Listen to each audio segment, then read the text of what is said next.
No day dawns more brightly than race morning of the Daytona 500. The sun brings light to the day and life to a dream. Boys who grow up to be men, but want their toys to grow up too.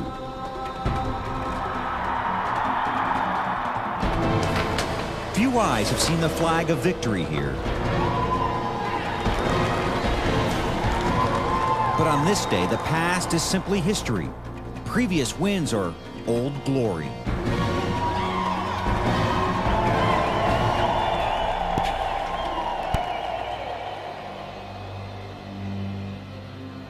Daytona is a destination reserved for dreamers, where victory lane can be unlocked by determination and opened by destiny.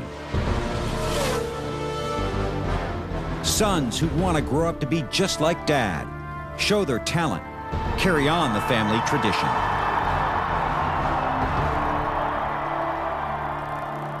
This is their Sunday best because they hope this is their best Sunday. The Great American Race, where today we salute those who have become stars and those who wish to earn their stripes.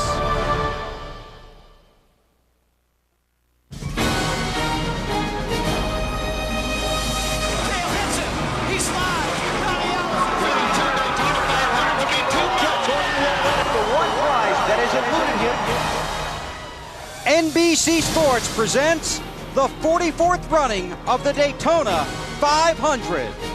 More than 170,000 fans began coming into the Daytona International Speedway when the gates opened at 7 o'clock this morning. They joined the thousands of Daytona diehards that have been camped out in the infield for days. Now each one settling into their seat to watch the stars of the sport compete in the most prestigious race of the year. For these 42 men and one woman, it's not the $1 million you get or the trophy you hoist, it's the glory you keep forever. A dream that races into reality. Victory in the Daytona 500. Hello everyone, Bill Weber along with 1975 Daytona 500 winner Benny Parsons. Welcome to Daytona and welcome back to NASCAR on NBC. Now before we get too far into the show, the big guy and I want you to know that we are thrilled because today we are calling our first Daytona 500. Yes. Now your dream came true here 27 years ago yesterday. And Bill, it changed my life forever. Before that, I was introduced as Benny Parsons. He's a race car driver. After that, here's Benny Parsons. He won the Daytona 500. And last night, 43 drivers started in this race, went to sleep, and all of them with that one thought: what am I going to say in victory lane after I win the Daytona 500? One of those dreamers last night, Tony Stewart. Already during Speed Weeks, he has won the Budweiser Shootout. He finished second in his qualifying race. And on Friday, he won the International Race of Champions right here at Daytona. But all that is old news. Here's Matt Yoakum. And Bill, after a very successful Speed Weeks, 30-year-old Tony Stewart chases the biggest prize on the NASCAR Winston Cup schedule, the Daytona 500. Very successful Speed Weeks. What have you learned that you can put that 20 car in a victory lane and win your first 500-mile race of any kind? Ask me out after this race, and I might tell you some of what I've learned. Nothing I don't think anybody else has learned. I mean, I think we all pretty much have about the same knowledge of what to do to win here today. It's just, a matter of keeping the Home Depot Pontiac up front. It's, we've had a great car ever since we unloaded here. Our shootout car was good last week. We ran second in the 125. We've had an awesome speed week down here, which is, it's been a total of opposite of what we had here last year with the exception of the shootout. So, I'm excited. I mean, I honestly feel like we got a really, really good shot at winning this thing today. Many people feel like the Rushville Rocket will make history, and make history in a big way today. To Dave Burns. Hey, Matt, the Great American Race wouldn't be great if every manufacturer didn't have a chance to win: Ford, Pontiac, Dodge, or Chevrolet. Now, NASCAR felt that the Fords were a little bit disadvantaged when they came down here this winter. So they have taken off not 1/4 inch, not 1/2 inch, but 3/4 of an inch off the height of their rear spoiler since they began racing down here this winter. Now, they feel that will lessen the drag on the Fords, make them faster and more competitive so everyone has a chance. Ricky Rudd has been the fastest Ford down here. Ricky, are you competitive enough to win the Daytona 500 now? Dave, I'd like to think so. We really didn't get a chance to run much with that last 1/4 inch cut off the deck spoiler. It should give us some straightaway speed. is it enough to hang on to those Chevrolets? It will be until they get single file, and that's when we're going to find out. Not only the Chevrolets, but the Pontiacs have been awfully good. So we're going to find out today whether it's good or bad or indifferent. We're going to go out there and race hard as we can. I really don't think we've got a winning race car. I think we've got a top 5 if we're lucky and we get a good, make all the right smart moves today. And if he's really lucky, he'll make his 25th start here the same way he made his 25th start at Pocono with a win. Marty? Well, Dave, the Dodgers are also playing the shrinking spoiler game. They lopped a 1/4 inch off the rear spoiler on Friday, and since then, Sterling Marlin, only 1 hour of practice. Less spoiler, more speed, obviously, but you didn't practice on Friday, didn't get to practice yesterday because of the rain. How badly did you guys need that practice yesterday to get ready for the 500? We run Friday, and our car had been really tight on long runs, and it seems like it may help our car a little bit. So, hopefully it's 100 degrees, it's not going to make it. And green flags and Coors Light Dodge be in good shape, but the guys can really just kill us on new tires for 20, 25 laps, and our car starts driving pretty good and kind of comes on in. All right, Sterling hoping today that 40 equals 4. This is his 40 race at Daytona, and looking for win number 4 here, Bill. Okay, Marty, thanks a lot. And we're joined here on the wagon by the defending Daytona 500 champion, Michael Waltrip. Michael, only 3 guys have won back-to-back Daytona 500s. The last guy to do it was your buddy Sterling. Can you be the next? Yeah, and I think he had gone a long time before he won the first one, and so I think I can win this race. Our car's been just super. I thought I could win it before I came to Daytona, and nobody really knew about it except me. And then I went and won the 125, and I think it got everybody up to speed on what we planning on accomplishing here today with our Napa Auto Parts Chevy. Just feels great to be at Speed Weeks Daytona 2002 and basking in the beautiful sun and getting ready to run our biggest race of the year. I'm fired up and I'm ready to roll. BP? All right, now tell us, what do you have to do today to win the 500? I just have to work real well with others. It's all about getting along with others. And one of the most important others, I believe, is Dale Jr. His car's fast as well. The last 4 race days at Daytona, we've run 1-2. The Daytona 500, the Pepsi 400. On Thursday, he was 2 and I was 1, and then yesterday. So we definitely know how to get our job done here. And in order to accomplish what we want to today, we'll need to work together. And it's always this argument, whose turn is it? I don't know whose turn it is. I know that when it comes to winning the Daytona 500, it don't matter whose turn it is. Michael, just a final thought. Most of the talk this week about Dale Earnhardt has been quiet and compassionate. I know it, and it's just, it all feels so right. We're here to race because we love to race, and that's what the common thread we shared with Dale. Mm-hmm. All of us have a passion for this sport. It's what we do. It's what we live for. And I know he would be really proud, especially with the way his teams are performing this weekend. So, Mama, I love you. Dale, I'm with you. I'm ready to race. Best of luck. Thanks. Dale Earnhardt won 34 races here at Daytona, but the one we'll all remember came on February 15th, 1998. When we come back, his success, his celebration, and his son.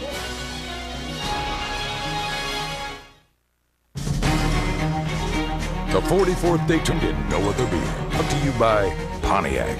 Can you handle a Pontiac Grand Prix? By Castrol Syntec Full Synthetic Motor Oil. Protects you in ways other oils can't. And by Best Buy.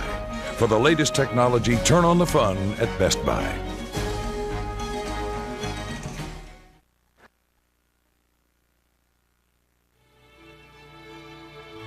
Beginning in the late 70s, Dale Earnhardt brought intensity and intrigue to what had largely been considered a petty sport. He drove his car, he drove himself, he drove his sport to victory lane. He made black and white colorful. Like so many other tracks, Daytona International Speedway was his, with one exception. For 19 years on that stubborn Sunday in February, this track was his highway of heartbreak, until 1998. That's when his black and white Chevy finally ran down the black and white flag in the Daytona 500. No victory meant more to his fans, but it meant the most to Dale Earnhardt. That's 20 years of hard work and a lot of friends along the way. It really helped me. I can't thank everybody enough. It feels so great to be in Victory Lane. Richard Childress and all the guys, they're crying and they're carrying on. They're having a great time. This is where it's at. Been here a lot. This is the greatest time I've ever had in Victory Lane right here. This is it. What a day and what a night. Interviews and celebration. It was vintage Earnhardt in his most victorious moment. And as Michael said, most of the talk this week about Earnhardt has been about celebration, not sadness. It's been about success and about style. Now, back on Thursday, February 7th, Teresa Earnhardt unveiled a statue of Dale outside of the track near Daytona, USA. It is Earnhardt in victory lane here at Daytona holding the 500 trophy. The only thing missing out there is that strong scent of champagne that had soaked into Earnhardt's uniform that night. What a night that was, Benny. Oh, that was such a special night. You and I both are here till the wee hours watching Earnhardt celebrate. And Earnhardt was such a daredevil on these racetracks, and especially Daytona and Talladega, how he loved this speed. I remember at Talladega once, he and I were running together, and my car had to be really jacked up in the rear to get through the air. Well, Earnhardt was right behind me, and I looked in the mirror and he's getting closer and closer. Finally, he drove the front of his car up under the rear of mine, lifted the rear tires off the ground. When I talked about him to him later, he thought it was funny. It scared me to death, but he thought it was funny. When he went by, he was probably smiling. I'm sure he was. I got you. Well, he'd be smiling today about what his son accomplished here on Saturday. Driving a car from Richard Childress Racing with a 3 on the side and his DEI teammate Michael Waltrip right behind, Dale Earnhardt Jr. drove to victory in the Busch race at Daytona. Then the celebration was on. Only twice since the Busch Series was formed in 1982 as a driver won the Saturday race and got on to win the Daytona 500. Dale Earnhardt Sr. was a 7-time winner of the Busch race here at Daytona. Dale Earnhardt dared to race without respect. He just wanted to win. He was extremely passionate and pursued his passion with hunger along with hope. He was rewarded with personal and professional success. Today, his 27-year-old son follows in the same path, only with a slightly different attitude.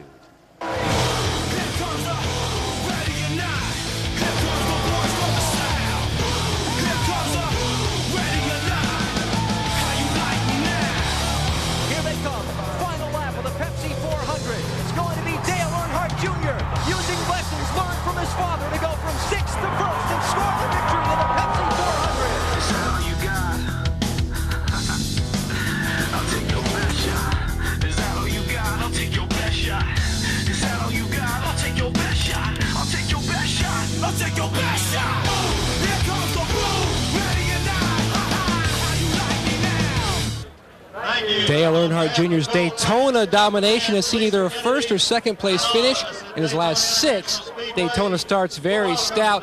Now, you won the Busch race yesterday. If you win the Cup race today, the Daytona 500, you would be only the 3rd guy to pull off that feat. Now, you told me the first item on your agenda was the Busch race. You accomplished that. What about today, Dale? Well, we definitely got a car that can do it. We come in here as one of the favorites, so that gives us a lot of confidence. I know I worsened my odds by winning the Busch race yesterday, but that's just a great event for us, a happy day for RCR, DEI, myself, everybody that put that car together to bring it here and do so well. And now it's time to have some more fun. I mean, we got a great car, been having a good time all week running up front. We finished second in the shootout and second in our 125, so we're trying to bump it up a little bit and whoop some ass and try to win this thing. Now, you and I have talked several times during Speed Weeks about how proud your father would be and how prolific of a plate racer you've become. Yeah, we've been I've been coming here for a long time in the July race and watched a lot of races here and watched all the 500s at home until I came here in my rookie season to run my first one. So I've watched real close and paid attention, and it's paying off. But I love racing here. I love winning here. Coming across to get the checker flag, you get a feeling here like no other. And hopefully, it works out for us today. Dale Earnhardt Jr. rolls off 5th, looking to make the Earnhardts the 3rd father-son combo to win the Great American Race, joining the Pettys and the Allisons. Bill? Thanks, Matt. Well, certainly in the last year, safety has become the #1 issue. So this season begins with unprecedented emphasis to try and keep the competitors safe on the track and on pit road. Let's go back to Dave. Bill, last October, NASCAR mandated the use of this Hans device or this Hutchins device as a head and neck restraint to keep the drivers' heads from moving forward severely in an impact. Now, the seat manufacturers have stepped up as well, and their traditional aluminum seats have gotten a lot stronger. NASCAR Busch driver Randy LaJoie tells us that the seat he manufactures is 60% stronger this year than it was just last year. But if you want to lead in safety, you have to go high-tech, and NASCAR is doing that. For the first time at this race, they are allowing the use of composite composite seats. Ricky Craven and Kyle Petty will be in a seat like this today inside their race car with a soft interior molded to their body and a hard Kevlar shell. Very strong, very lightweight. And drivers will all have one of these down next to their left. This is an incident data recorder. When cars crash, it records real-time data that NASCAR can download into their computer. And already this weekend, in Craftsman Truck Series races and Busch Series races, there have been wrecks, and officials told me this morning they've had 100% success downloading the data into their computer. More data, better safety in the future. Bill?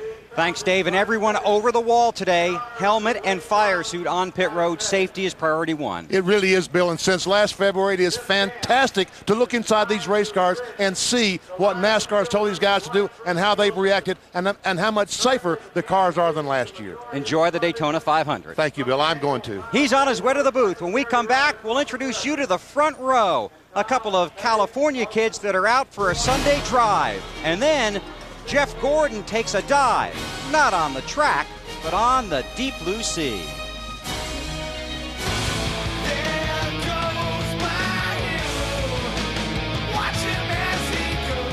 Yeah, I'm a little bit of a risk taker on weekends. I said, you know, I'd like to try the scuba diving thing. It sounds really cool.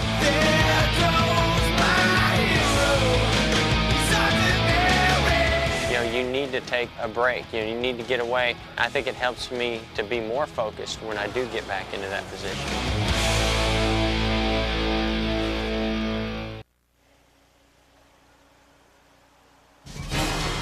Dave Marcus made his first Winston Cup start on February 25th, 1968 in the Daytona 500.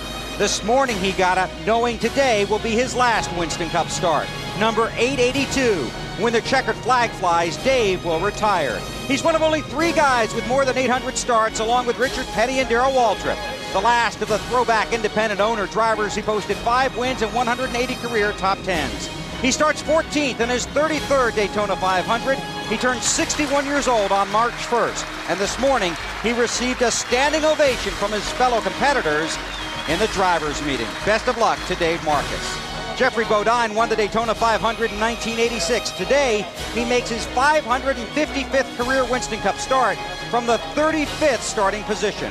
He has spent the last 9 days working on his car and rooting for his country, because Jeffrey has contributed to the design and helped secure funding for the Bodine bobsled that is being used by Team USA at the Winter Olympics in Salt Lake City. Wally Dallenbach made the trip to Salt Lake City to find out what it's really like when your racing career is going downhill. Here we are at the bobsled event in the Winter Olympics in Salt Lake City. Let me tell you something, I am pumped about doing this. I've always dreamed about taking a ride in a bobsled, but never thought it would happen, and here I am. Didn't take any arm twisting to get me here. Now what we're trying to see is, what's the similarities? We have some banking at some racetracks we race at, like Daytona, but looking at this course here, this thing has some corners. This is going to be a fun lap, and I can't wait. Take a look on how they drive this thing. They use these rings.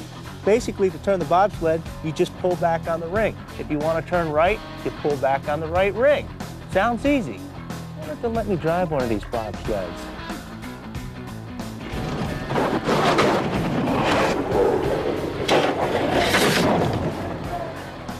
Nah. So off I go. Like a Daytona restart, we started off a little bit slow. But then picking up to a speed of 80 miles per hour. The banking on Daytona Speedway is 31 degrees at its steepest point. Here in Park City, 90 degrees. And you're being thrown not just to the right as you would at Daytona, but to the left as well, corner after corner.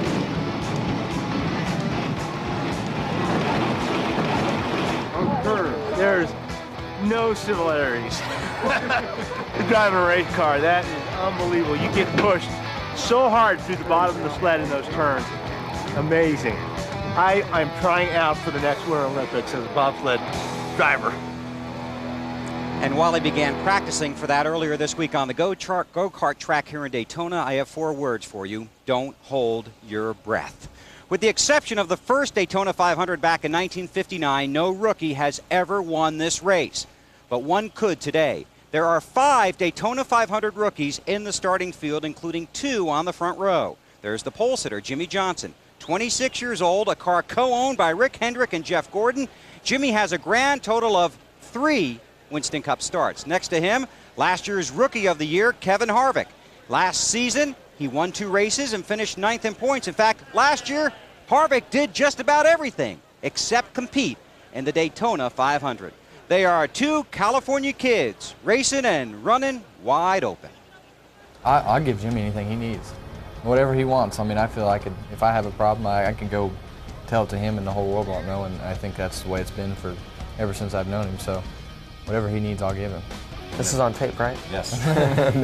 No, same goes. I mean, we've been friends since we met, and it's just how it is. There's very few people that you can go get an honest opinion and answer from, and it's nice to have those people out there. I mean, we're sharing a lot of the same things in common, through your personal life, things you're faced at in your career. Does that mean you're getting married soon? I don't know. Does it? Is there an answer to that? You had to, didn't you? You were waiting for that, weren't you? He set himself up perfectly. Yes, he sure did. They're calling you guys, obviously, the next generation of NASCAR Winston Cup drivers. Are you different from the generation we're watching race now? Oh, I think we're a lot different. I mean, it seems to me like I'm racing against my dad. That's not a knockdown to anybody. It's just how me and my dad were. Everything he told me I couldn't do, I wanted to go do it. So I don't know if I'm just, he always called me a punk, and I think I'm a punk. So they get mad at me, and it just makes me want to make them madder and see how far I can push them. You agree? I've got to learn my way through it. Don't let me put words in your mouth. No, I'm not at all. I've got to learn my way through it. I mean, Kevin's definitely had a lot of fun with the way he's been doing it. I'm going to pick my own style and see what happens. I mean, you have to stand your ground. You have to earn their respect, and that's something that nobody can knock that he has done. He's earned their respect. He's won races. He's shown them that he's not going to roll over and play dead. Some people might say that kind of approach is disrespectful of the past. Is it? That's what I was always told. When somebody tells you that you can't do something, and it makes you wonder why. And I always want to go out and do it. I mean, maybe I'm the little conniving kid next door that you always wonder if he's doing something wrong, but... Bart Simpson right here. Fortunately, someday we're going to be old and be griping about rookies sometimes. So, we're both given a tremendous opportunity with great teams, and we're doing the best that we can with it. I think for the most part, the most important thing the first year is to make them, don't let them think they can run you over. You mean the better? That's right. They'll gripe about it though, but you still got that yellow stripe on the back. That's my excuse. That's a built-in excuse. And Kevin Harvick begins his sophomore NASCAR Winston Cup season, but you're a rookie here in the Daytona 500. Can you describe what it means to you to not only be on the outside of the front row, but just to be in the big race? Well, I could give you the normal laid-back, politically correct answer, but damn, I'm excited. I mean, we're on the front row of the Daytona 500. There's an extra buzz in the air. Everybody's been sitting at home for a couple months, and I don't know about these first few laps. It's probably going to be pretty exciting. So I'm so overwhelmed with excitement, I don't really know what to do. I'm just kind of just gloating along, just happy to be here. Harvick hopes to join Lee Petty as the only drivers to win this event in their first appearance. To Marty. Well, Matt, when everybody talks about favorites, they say Gordon, they say Earnhardt, they say Stewart. No one says Johnson, as in Jimmy Johnson, and nobody expects you to win this race. What do you expect of yourself today? Man, I got a great race car. All the practices have showed that, or has shown that. We know it's going to come down to handling, especially if it stays long green flag run. So if I don't have any friends to help push me along, it doesn't matter if they're long greens, because they're going to need to follow a good car to get to the front, and our car's handling really, really good. So we'll just see what happens, man. I'm excited. We're at the Daytona 500 on the pole. Got Lowe's behind me, Hendrick Motorsports, and at the start of this race, I got the 24 car behind me. I hope it stays that way for a while and we get strung out and get some miles under us. Yeah, Billy told me that's his job. Keep that 24 behind him, and we'll go to the front. I'll take care of you, is what Jeff told him. Thanks, Marty. Now, all of us at NBC know exactly how Jimmy Johnson feels, because we're looking forward to our first Daytona 500, and then we'll see you in Chicago. Next week, the Winston Cup Series moves to Rockingham, and the coverage moves to our friends from Fox Sports, and we're joined by Larry McReynolds. And Larry, we want to wish you guys the best, and we want you to know that we were digging around in the trailer. We found the key to the Hollywood Hotel. Hammond must have dropped it somewhere. So I'll hang on to this. I'll give it to you after the race today, okay? All right, great. First, my guys told me not to come up here without a little something to keep both of us honest. So we'll just keep that at bay right there. But, you guys did a great job in the second half of the season, continuing to raise that bar for us and continuing to raise that fan base. And I know you guys are looking forward to a little off time, and we're looking forward to going back to work next week at Rockingham. going for 22 straight weeks, and then handing it back to you guys for Chicago in July. Best of luck. All right, thank you. We'll be watching. They'll have the coverage until July, and then NBC comes back in Chicago. Now, here's a little-known fact about Jeff Gordon. He gets car sick, unless, of course, he's driving. Coming up, a rough ride for the reigning champ.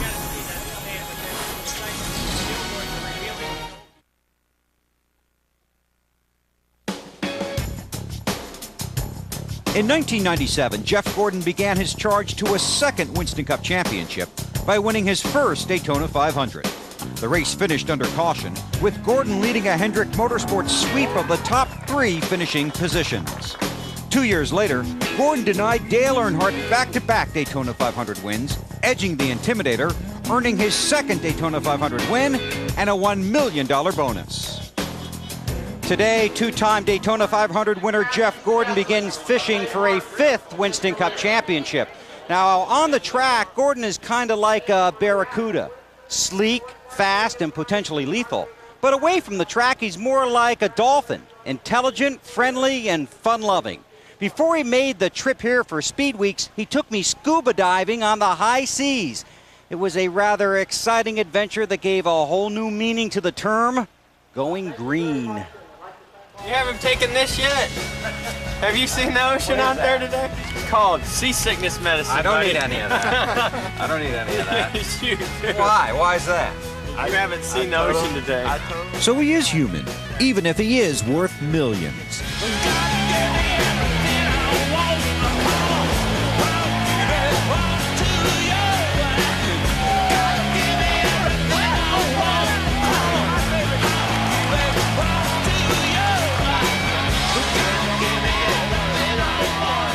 Jeff, good friend of mine, Dave Oakes. Hey, Dave, how are you? Jeff Gordon. Hey, Jeff, nice to meet you. How are you doing? We're doing great. You guys got a bumpy day today, I'll tell you. He said a little rough. Hey, once we get down there, man, it doesn't make any difference. Our 3-hour tour off the coast of West Palm Beach, Florida began under sunny skies with casual conversation. Of course, Joe would never take me below 60 feet, but... That would get your advanced class. Of course, Tiger's done that already. Oh, here we go. More Tiger Woods, Jeff Gordon. Me and Tiger. He's always getting on me. Hey, if I had, played like 15, 20 tournaments a year, maybe I could get my nitrox in my advanced course too. Just about a mile from shore, the ocean turned gnarly, with waves at 6 to 9 feet. The seemingly endless 45-minute trip to the dive site was like having an ill-handling car at Bristol. Emphasis on the word ill. Almost set. Feel a lot better, trust me. Dive, dive, dive! I was just on vacation looking for another fun thing to do, while we were on vacation. And I said, I'd like to try the scuba diving thing. It sounds really cool. And I'm kind of an adventurous person. I mean, I'm a little bit of a risk taker on weekends. So That's true. And when the schedule's as hectic as it is and the competition's as tough as it is, you need to take a break. You need to get away. I think it helps me to be more focused when I do get back into that position. Woo, guys! Great dive. The 37-minute dive was spectacular. The 20-minute ride back was not. But finally, the seas and our stomachs settled down. That was one of my biggest fears. I was going to touch something that I shouldn't. I've been in some bad currents before where it'll brush up against it. And you'll be coming right up against it, and here comes an eel coming out. Then what do? You hope, pray. Start kicking backwards. It's just a whole nother world. Once you get comfortable with getting over all the anxiety of I'm 50 or 60 feet, breathing, air strapped to my back, then it becomes very relaxing. And Fish don't ask for autographs. Yeah, fish don't ask for autographs. The ride out and the ride back. Which track best describes that little cruise we took today? Maybe a little Watkins Glen, Sears Point, Bristol, just kind of mix them all in there. I'll admit, I get car sick. People don't realize this. I get car sick, air sick, and I get seasick. Yet it never seems to stop me from doing this or getting on airplanes or getting in cars. And what was the first thing you asked me this morning? Yeah, I asked you if you had your Dramamine. And I said, oh, I don't need that. I don't get seasick. Okay. All right. Words I live to regret. Well, we've just hopped into a Firebird being driven around the track with Jeff on it. A little smoother, I think, than Weber's Minnow. Just how green was he? About as green as that green flag's going to be when they wave it here in just a few minutes. Green flag, green. Hey, you were third in the shootout. You won your qualifier. What about it? Win number 3 in the 500 today? We got a heck of a shot. What a great race team and great job Hendrick Motorsports has done to prepare for this event. And, this is the most excited I've been here at Daytona in a long time. It's going to be an interesting race, and this thing's going to come down just to the total team effort, pit stops, pit strategy, great communication, and I don't know if there's anybody that can do it any better than we can, but I know there's some guys that are going to give us a heck of a run. Well, you better do well today, buddy. It's the defense of his Winston Cup title starting today here in Daytona. Bill? Okay, Dave, thanks a lot. And Jeff did give me a rain check to come back when the seas are a little smoother. When we come back here to Daytona, the introduction of the starting grid and the pre-race ceremonies for the Great American Race.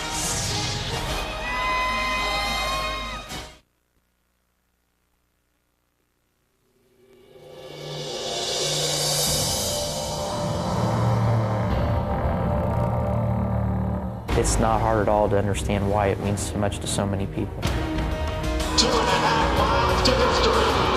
When I was a kid, it was all about the Daytona 500, the most awesome event that you want to be a part of and win.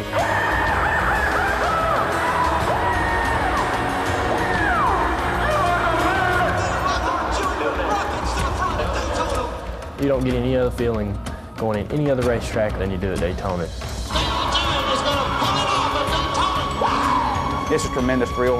Does as much for a driver's career as anything that there is.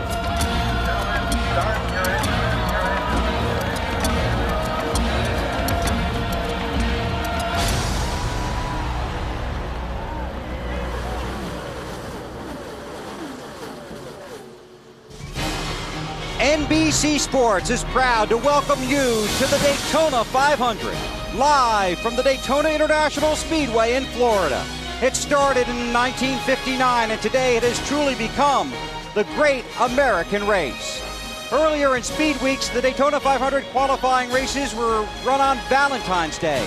That's a day where normally you expect to see guys trying to make a pass. Well, it didn't happen here, at least on the track. Today could be Veterans Day, because what we've seen here this week is experience winning out over enthusiasm. Dale Jarrett is a 3-time winner of the Daytona 500, including 2 years ago when this race was held under very similar aerodynamic rules. Rusty Wallace has never won the Daytona 500. Today he makes his 20th start. Dale Earnhardt won the 500 in his 20th start. A year ago, Rusty was third. Today he hopes car number 2 can be number 1. Let's go to Dave Burns. Bill, it's been 22 years since a woman has raced in the Daytona 500. Today, Shauna Robinson makes her first attempt. How thrilled are you to start this race? Absolutely. I deserve it. I deserve to be here. We've worked really hard. This race team have worked hard.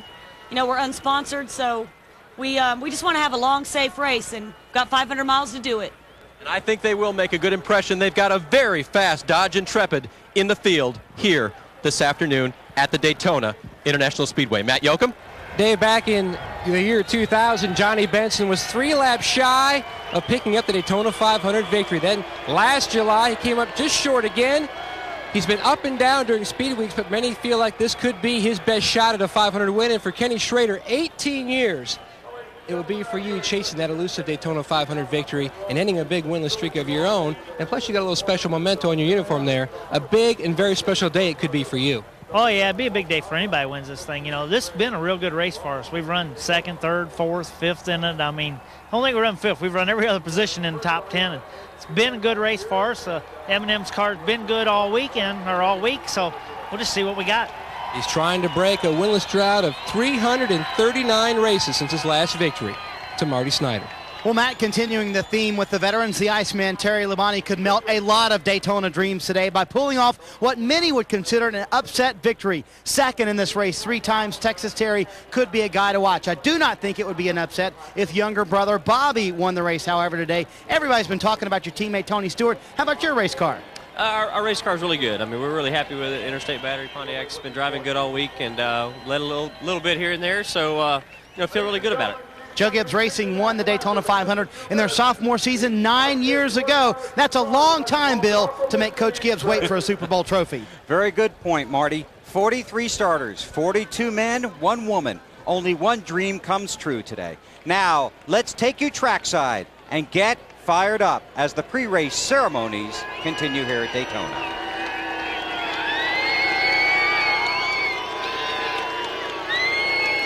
Ladies and gentlemen, would you please rise for the presentation of colors by the City of Daytona Beach Police Department, and please remain standing for the invocation by the Reverend Hal Marchman.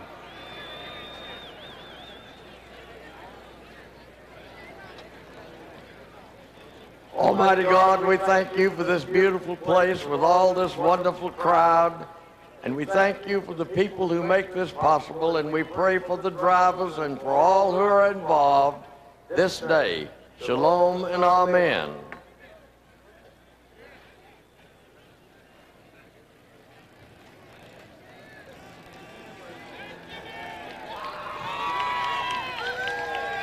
And now, to honor America with our national anthem, RCA recording artist and Metropolitan Opera star, Denise Graves.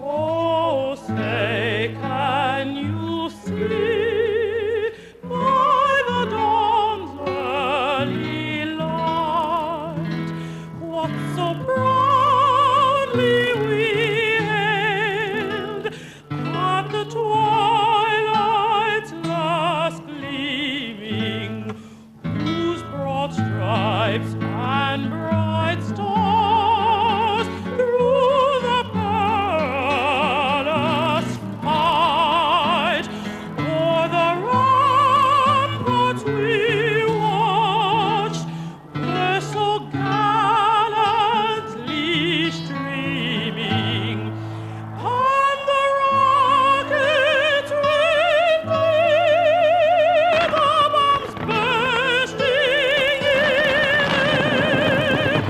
keep through the night that our flag was still there.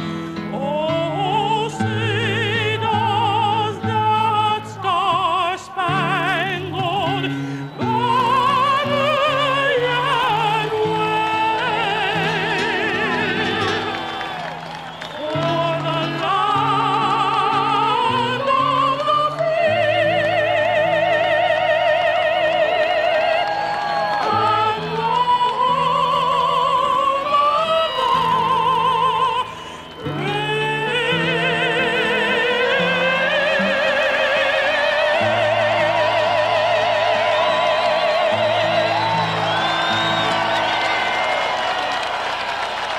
Denise Graves, ladies and gentlemen.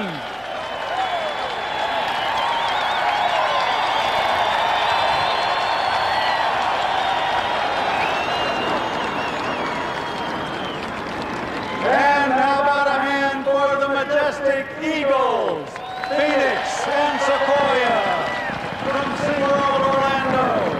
And for those 4 F-16 Vipers who were flown today by the 78th and 55th Fighter Squadrons out of Shaw Air Force Base, South Carolina, with flight lead Major Jack Dennison.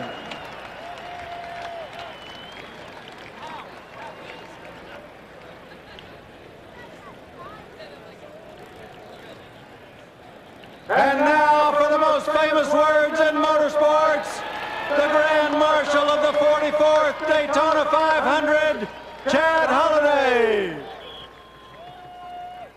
representing the employees of DuPont. Drivers, start your engines!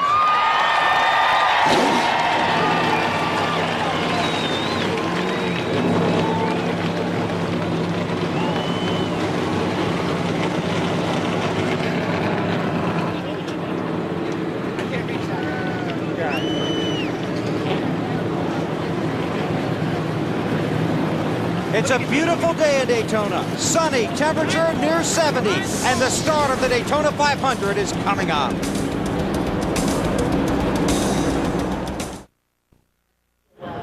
NBC Sports welcomes you back to the Daytona 500, where 43 drivers are getting ready to race. Right now, sitting on pit road. Pretty soon, they'll be following the Pontiac pace car, the official pace car of the Daytona 500. It's the special Firebird Collector's Edition, and there is somebody special at the wheel. The host of The Tonight Show here on NBC, Jay Leno. Jay, I know you love your cards. How's that seat? Hey, 44 driver, not 43. Come on. You're going to get out of the way, though, aren't you? I'm going to be the only pace car driver ever to be black flag. You going to be watching the mirror? Yeah, I'm going to be watching the mirror. Well, enjoy it out there. I know you're looking forward to it. All right, I guess I'll throw it back to Alan in the booth, That's right. There you go, Alan. All right, Jay, we're charged up too. Hey, just use your turn signal when you hang that left onto pit road. Those guys behind you will be in kind of a hurry. With the 1975 Daytona 500 winner, Benny Parsons, and Wally Dallenbach, a 9-time veteran of this race. You know, we've been here for 10 days of preliminaries and pressure, BP moments before the start. What are the drivers' minds sets right now? You know, they call this the Super Bowl of stock car racing, and rightfully so, I might add. And just like the football Super Bowl, these drivers have had 10 days of distractions, one right after the other. Media, radio, TV, but right now, they're in their office. They're focused in on the job at hand to win the Daytona 500. Wally, traffic is going to be its heaviest right here at the start. Yeah, patience too. That's one thing that NASCAR will talk about in the driver's meeting. Patience and give and take. You'll see a lot of guys trying to be careful, getting in position. But towards this end of this race, it'll be all take. That's absolutely. Everyone wants to win the sport's biggest prize. Their once-a-year shot at it comes up next. They've been coming in since just after sunrise this morning. Some 170,000 fans jamming this massive stadium, all waiting for the start of the Daytona 500, which you'll see live on NBC next.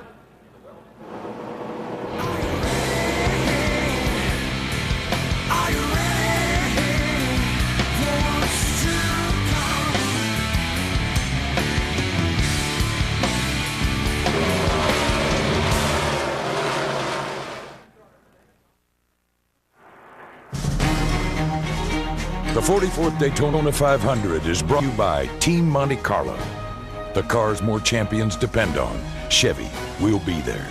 By Walmart, always low prices, always. By Wendy's Classic Hamburgers, it's hamburger bliss. And by Coca-Cola, official soft drink of NASCAR.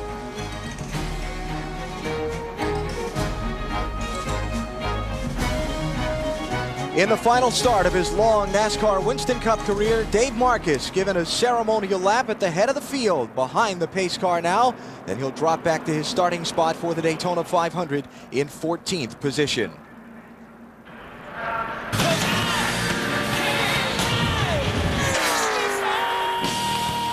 Budweiser, the official beer of NASCAR, is the proud sponsor of the Bud Pole Award given to the fastest qualifier in each Winston Cup race, rookie Jimmy Johnson. Gets the first pole of 2002 in only his 4th Winston Cup start. Since 1979, Anheuser-Busch has awarded more than $7 million as the title sponsor of NASCAR's Pole Award program.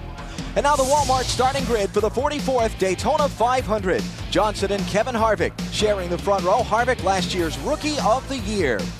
Row number 2, the 2 winners of the qualifying races here Thursday. Jeff Gordon, the 2-time 500 winner, and last year's race champion Michael Waltrip.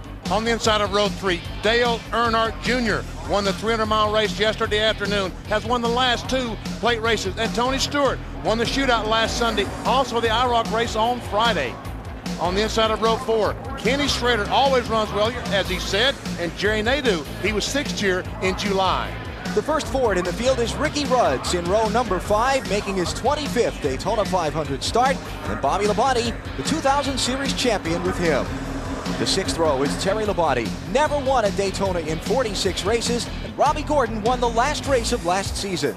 On the inside of row 7, Sterling Marlin won the 500 2 years in a row, 94 and 1995. And Dave Marcus, we saw him just a moment ago, his 33rd and final 500. Kurt Busch on the inside of row 8 alongside petty driver John Andretti. 2 of the 3 Wallace brothers in the race share row number 9. It's Mike Wallace and Kenny Wallace. Kenny driving for Dale Earnhardt Incorporated. The 10th row, it's Ward Burton, led a quarter of last year's race, but wound up in a big wreck near the finish. And Mike Skinner in a 2-time Daytona 500 winning car. On the inside of row 11 is Dale Jarrett. The UPS Ford has won this 500 3 times. Let's try to talk to him. Dale Jarrett, Benny Parsons, you got me? Compared to other people after a couple pit stops. That's you, Benny. All right, DJ, you won this thing 3 times. Can you make it 4 today? Well, we've got that opportunity, thanks to NASCAR helping the Fords out this week to make us more competitive. Now we just have to do everything right. We have to have probably a perfect day, but that's what we're looking to have. Got to get myself in the right position for those last 50 miles. That's what really counts. Where is the right position? In front? Yeah, I'd like to be in front. I'm not sure how much a Ford can lead, though, so I might want to try to find myself in second or third when we get down to that point to where we can start kind of shaking things out there at the end and then try to put this UPS Ford right in the front at the very end. Good luck to you, DJ. Thank you. Dale Jarrett starting in row number 11. 3 drivers will have to go to the back of the pack because they are in backup cars. Their primary machines damaged in practice in the qualifying races too badly to start this race. They are Rusty Wallace, Dave Blaney, and Shauna Robinson. Looking at the rest of the field, Elliott Sadler in the Wood Brothers car making its 43rd start in the 500 in 44 races here. Maine's Ricky Craven starts last on the field. 10 drivers failed to qualify for the 500. Most notably among them, Hut Strickland, Jimmy Spencer, and Buckshot Jones. 3 fully sponsored teams who will compete for the championship this year. Heartbreak for them not being in the sport's biggest race. And it's almost impossible to compete for the championship after missing the race. Kevin Harvick last year missed the Daytona 500, did not drive the car, finished 9th in final Winston Cup point standings, and I think that's about as good as it gets. 1 lap from the start of the Daytona 500 to pit road and Matt Yoakum. Alan, while veteran Dave Marcus makes his 33rd and final Daytona 500, sophomore Kevin Harvick makes his first run here in the Great American Race. He told me this morning his biggest concern is actually getting other drivers to go with him with his lack of experience. He only has 3 other plate appearances last season. He has talked to Tony Stewart and to Michael Waltrip. They have worked out some sort of deals, but deals are only as good as they're written on, and nobody writes anything down. One good thing about Stewart, they're pitted right next to each other. To Marty Snyder. Well, Matt, in Thursday's qualifying races, Roush Racing had 5 engines in that race, and they lost due to failure 3 of those engines. So Friday night, they rented an airplane hangar, rebuilt all of their race engines for today's race. There are some nervous people in the Roush camp today because they didn't get practice yesterday to test out those race engines. Today, Burns. Marty, Dale Earnhardt was great here in Daytona, but one of his good friends has been the best driver in the last 10 races here, including the July races. That driver, Rusty Wallace. His average finish, 9.3. It's been very, very good, but Rusty's never won this race, and he's hoping today, in his 20th try, he can make it to victory lane. Alan? All right, Dave, less than half a lap from the green flag in the Daytona 500. Perfect weather conditions. Yes, it is. And we saw Elliott Sadler. This is Martin. Oh, man, these guys right now just thinking about what can we do. I need to get a good start because these first few laps are important. On fresh tires, you can do something. After 20, 30 laps, it's going to be harder and harder to pass. You're right, BP. You'll see a lot of guys probably in the middle here for the first 10 or 15 laps. But then after that, get some tire wear on your tires. You do not want to be in the middle. And Mike Wallace looks like his car is stalled in turn 3. It is. Wallace was scheduled to start 17th, and the start has been waved off to clear his car from the track. Marty, what's going on? Well, they had problems cranking it at the beginning when they gave the command to start the engines, Benny, and he said it just shut off, and it won't turn over right now, and I believe they're going to go green without Mike Wallace. Going to be 1 to go, and they come to the start-finish line, which means the green flag will be next time by. A tow truck has been dispatched to push Mike Wallace back to the pit area. How about that? 10 days of being here, 2 months of preparation. Something goes wrong before you even get the green flag. How crushing is that? He's trying to bump start it right there. You see, it looks like he may have the motor running. And Jay Leno got an extra lap in front of the field. There's Andy Petrie, the team owner of that 33 car. And you can see him holding his head and thinking, what in the world could be going wrong? But I see that car running, BP, so he did get a bump started. Question is, how long will it run? If they had trouble cranking it and it's quit on him already, well, he's going to stay on the track and try and join the end of the field for the start. And that's probably a good place to start, because if he does have problems, he doesn't want to be where he was. Marty? Well, what they think has happened, Alan, is the main ignition has gone bad, and they're on the secondary ignition now. And I'm going to try to get a word with Andy Petrie as soon as he solves this issue. Let's see if we can get a word with Andy real quickly. Andy, any idea what it is? It looks like an ignition switch or something. It could have hit it with his foot getting in or whatever, but it's broken the end of the switch off. And then what happened was it went to the secondary ignition and then got mixed up on the steering wheel switch, the cutoff switch, and couldn't get it to start. Finally got it going, but man, it's a real tough break right now. They thought it might have been a short earlier, but it does appear to be the primary ignition switch has gone bad on Mike Wallace's car. $1.50 part on a $100,000 race car. They're coming to the green this time. So Mike Wallace goes to the end of the field. Last year here at Daytona, driving for a different team, he started last in one of these races and came up with a top 10 finish. On the steering wheel, we see Michael Waltrip weaving the steering wheel back and forth. Somewhere on that steering wheel is a switch these drivers can hit that will kill the ignition. Somehow, Mike Wallace, according to Andy Petrie, we see there's a radio. I think on the left side is a kill switch, and all they got to do is touch that, and it kills the engine. And somehow, Andy Petrie thinks that Mike Wallace touched that while trying to start the car. It'll take 200 laps around the 2.5-mile Daytona Speedway to make up the 500-mile distance this afternoon. The winner gets $1.3 million at least from that $12 million pot. Jay Leno takes the pace car to pit road. 170,000 are on their feet. We are ready for the start of the 44th Daytona 500.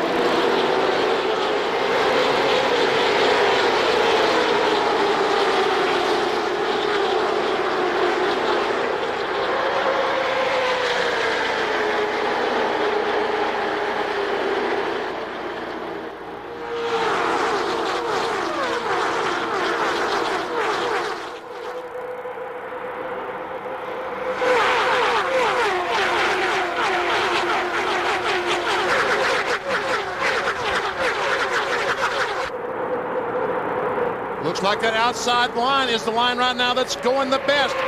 Harvick, the pole sitter, Jimmy Johnson, back to 5th spot, going in turn 3. Second car in line, the defending Daytona 500 winner, Michael Waltrip. Looking for a way to the lead, pushed by his teammate, Dale Earnhardt Jr. And that's bad news for the rest of the competition if those guys can stay there all day, because that combination right there has won a lot of races on the restrictor plate racetrack the last year. Pole sitter Jimmy Johnson getting pushed by his teammate Jeff Gordon on the inside lane.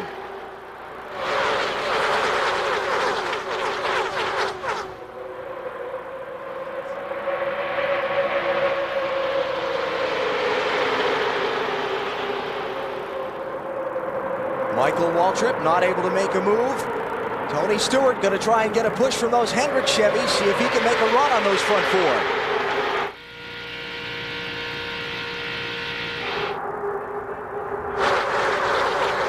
All last season, we honored the memory of Dale Earnhardt and all of America's other lost heroes with a silent lap 3. We do that once again here today at the Daytona 500.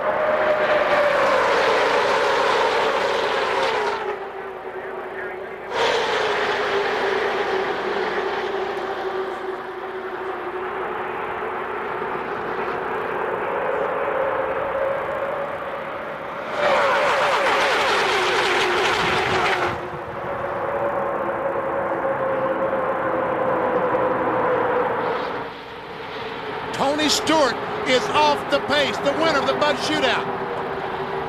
Finished second in the qualifying race, off the pace in turn 3. And a lot of people's pick to win this Daytona 500. It's only lasted 2 laps for him. And you can hear the motors off right there. There's no running of that engine. How about it, Matt? Benny, Greg Zipadelli asked Tony on the radio, is it the motor? Is it the motor? He says, yep, it broke. Wow. Tony Stewart, one of the dominant cars all week, is out. Here comes Michael Waltrip for the lead. He gets an outside position on the 29 car of Harvick. Coming off turn 2. Who is Junior going with? My money's on Michael. Yeah, that's a pretty good bet. Teammates at Dale Earnhardt Incorporated. They finished first and second in the last 2 straight Daytona Winston Cup races, each winning one and finishing second in the other. Oh, Junior, when the 25 car pulled up behind Dale Earnhardt Jr., he got that Bud car very, very loose going in turn 3. Yeah, that was awfully close. It could have been even a little bit of contact there.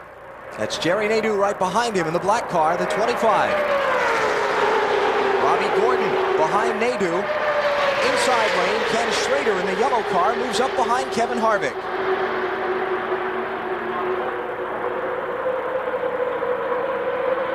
Michael Waltrip so confident all week long. You heard him in our pre-race show. Felt like this might be his day for back-to-back 500 wins. Let's get more on Tony Stewart's situation, Matt. Alan, I've caught up with Greg Zipadelli. Tony, give you any idea what might have happened inside the motor? No, we probably broke a piston or something. He says it blew apart pretty good, and 18 car had one go the other day. Truck team had one go the other day. It doesn't seem like we're up on our game here with our motor program, but they've been working awful hard this winter, and we'll bounce back. It just, we had a great race car. Home Depot Pontiac's been awesome all weekend. Tony's spirits have been up. This whole team has been excited about coming here and trying to win our first Daytona 500, but I guess we'll be back next year. Rain washed out the final practice. Do you feel like this is something that probably would have cropped up in the final practice session? Yeah, but I mean, everybody was in the same boat. 90%, 95% of us put our race motors in. It's something that we do week in, week out, and it's a chance you take, but it just come off the dyno. I think ran good. They run a bunch of pulls on it, and just wasn't our day. I mean, somebody, I don't know, just one of those deals, man. I don't know. The 20 team, looking at the championship this year, uses a mulligan early in that title chase, Alan. That will hurt. He will finish last in the first race of the year. Michael Waltrip leads. Dale Earnhardt Jr. is second. Jerry Nadeau third. Robbie Gordon fourth. And Kevin Harvick is fifth. Matt Kenseth, black and yellow, number 17 there. Really on the move in the opening laps. He started 40th. That time across the stripe, he's moved halfway through the field to 19th. Yeah, it's going to be interesting to see how the Fords react, especially after they get some wear on their tires and things with the spoiler change. See Ricky Craven there in the 32 sneaking up the center, trying to get in the outside lane there. With the heat the way it is now, we could see those Fords getting a little bit loose towards the end of the run. We'll have to wait and see. Craven started last in this race, and he's at Kenseth. So he's having a great run in the early laps, too. And this is the third year in a row that Tony Stewart gets his season off to a terrible, terrible start. Mark Martin watching Matt Kenseth in the 17 car drive by. Mark started 39th. That time across the start-finish line, he's up to 20th.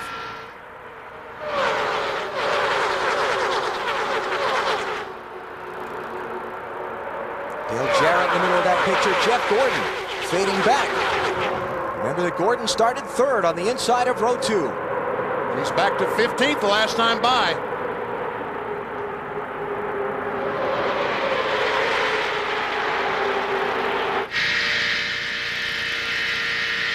On board with Jeff Gordon as he follows Kurt Busch, the 97 car. Coming off turn 4, Kenny Wallace is in the 1 on the outside. Jeff Burton in the 99 car, highlighted there with the bubble, started this race in 33rd spot. That time across the start-finish line, he was 15th. Another one of the early movers from the back of the field. And notice all of those drivers we've spotlighted as moving up quickly. They're driving Fords. Qualified poorly, started in the back, seem to be working their way toward the front. Another guy that's moving up pretty good there is Mike Skinner, that Ford car. Started 20th. He's up to 8th.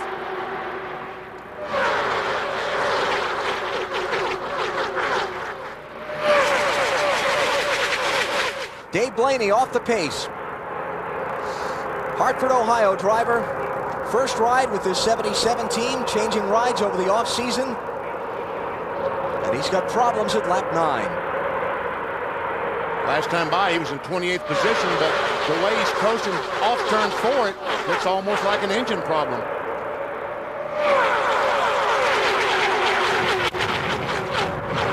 Not a lot of guys got to run any practice on their race engines because of the happy hour being canceled. So a lot of these guys are worried right now that they put these race engines in the first lap on these motors or right now today. On board with Robbie Gordon. 31 car last time by was in the 9th position. And we see the 24 car, Jeff Gordon. He and Jimmy Johnson, the pole sitter, put their race engines in on Tuesday and ran them a few laps just to verify they were okay. And after happy hours rained out on Saturday, that looks like a stroke of genius. And if you're not familiar with the NASCAR term happy hour, that's the term for the final practice before the race. And you remember we were talking to Tony Stewart yesterday during the Busch race, and I asked him, Tony, you got any laps on that race motor? He said, no, we don't, and we're a little bit worried about that. Hey, Dave, you got Tony down there? We have caught up with Tony now, and Tony, you told us you had no laps on that race motor. Did that worry you going in? It's never worried me. We never got the utmost confidence in our motor department at Joe Gibbs Racing, and whatever happened was a freak deal.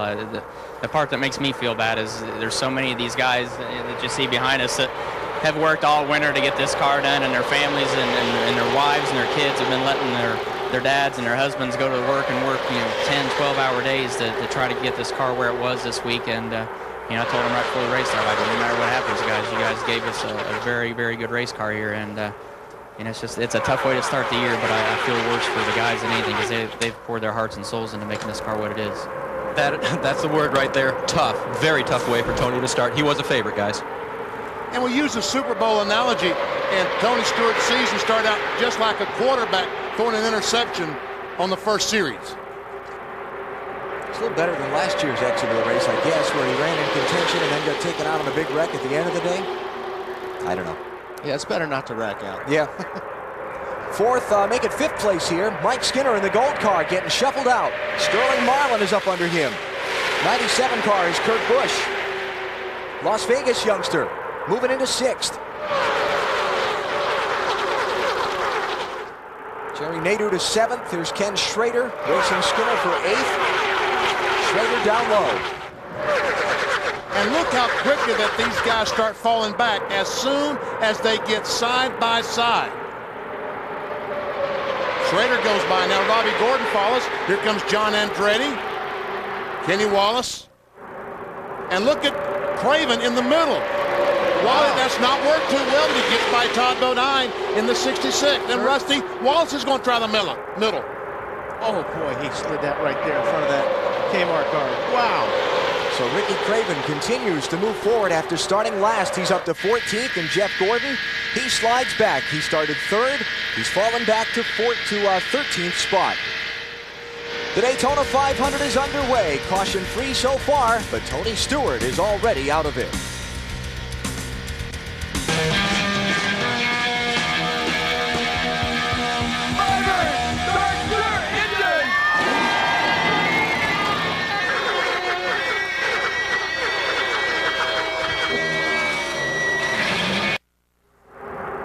44-acre Lake Lloyd shimmering in the Florida sunshine in the infield of the Daytona International Speedway as 41 drivers pursue victory in the Great American Race. NBC Sports with live coverage of the Daytona 500, 16 laps in. Let's check our lows, improvers, and snoozers, those moving up in the early going, including 3 Ford drivers. Rusty Wallace, we said start 37th. Ashley started about 43rd, has moved up to 12th. Kenseth, great run going so far, and Ricky Craven. And some of the snoozers, drivers slipping back. Tony Stewart obviously has to lead that group with an engine problem. Jimmy Johnson, our pole sitter, back to 26th. No change on the leaderboard. Michael Waltrip still out in front with Dale Earnhardt Jr. second. And let's go to pit road. Here's Dave Burns. Alan, the driving, the racing is a little bit different here at Daytona this year, and a lot more guys are using rear view mirrors to do their driving. Now, these little things are about 2 or 3 inch convex mirrors that they mount to the window post just on driver's left. It helps them look behind them, but the drivers who don't use them, and there's at least a dozen who don't have them on their car today, call them blocking mirrors. They don't like them. Wally, Did you ever use a mirror like this and block someone? Well, I've blocked someone for sure, but I've never used a mirror. And Dave, I think he's absolutely right. They put those mirrors on there to look to see when a guy is coming up and getting a run. When he sees a guy in that mirror coming up real fast, you throw the block. At a race like this, you look through the rear view mirror as much as you do the windshield. Wouldn't you agree, VP? I agree wholeheartedly, and again, that's what they are, blocking mirrors, nothing else but. Can't believe you didn't have one on your go-kart helmet the other night. You were blocking all over the place. Didn't need to. I was out front. Yeah. Didn't need it. About to complete 50 miles of this race as Michael Waltrip crosses the start-finish line with the race lead. Waltrip has led all but the first 3 circuits of the event. Kevin Harvick paced those. Look at the running order on top of the screen, and what we've seen now that we've put 50 miles in and we've put those laps on these sets of tires is the race is thinning out. Yeah, it's gone Indian file, hasn't it, Alan? And as I said, I'm real interested to see what happens with the Fords right now, because without that little extra rear spoiler, yes, it makes their cars a little bit faster, but it takes a little bit of downforce away. Downforce, let me try to explain it real quick. It's like if I'm sitting on a bicycle and Benny's sitting next to a bicycle, Benny's bicycle is going to get into that racetrack a lot better than mine. It's got more downforce, and that's what we're talking about downforce.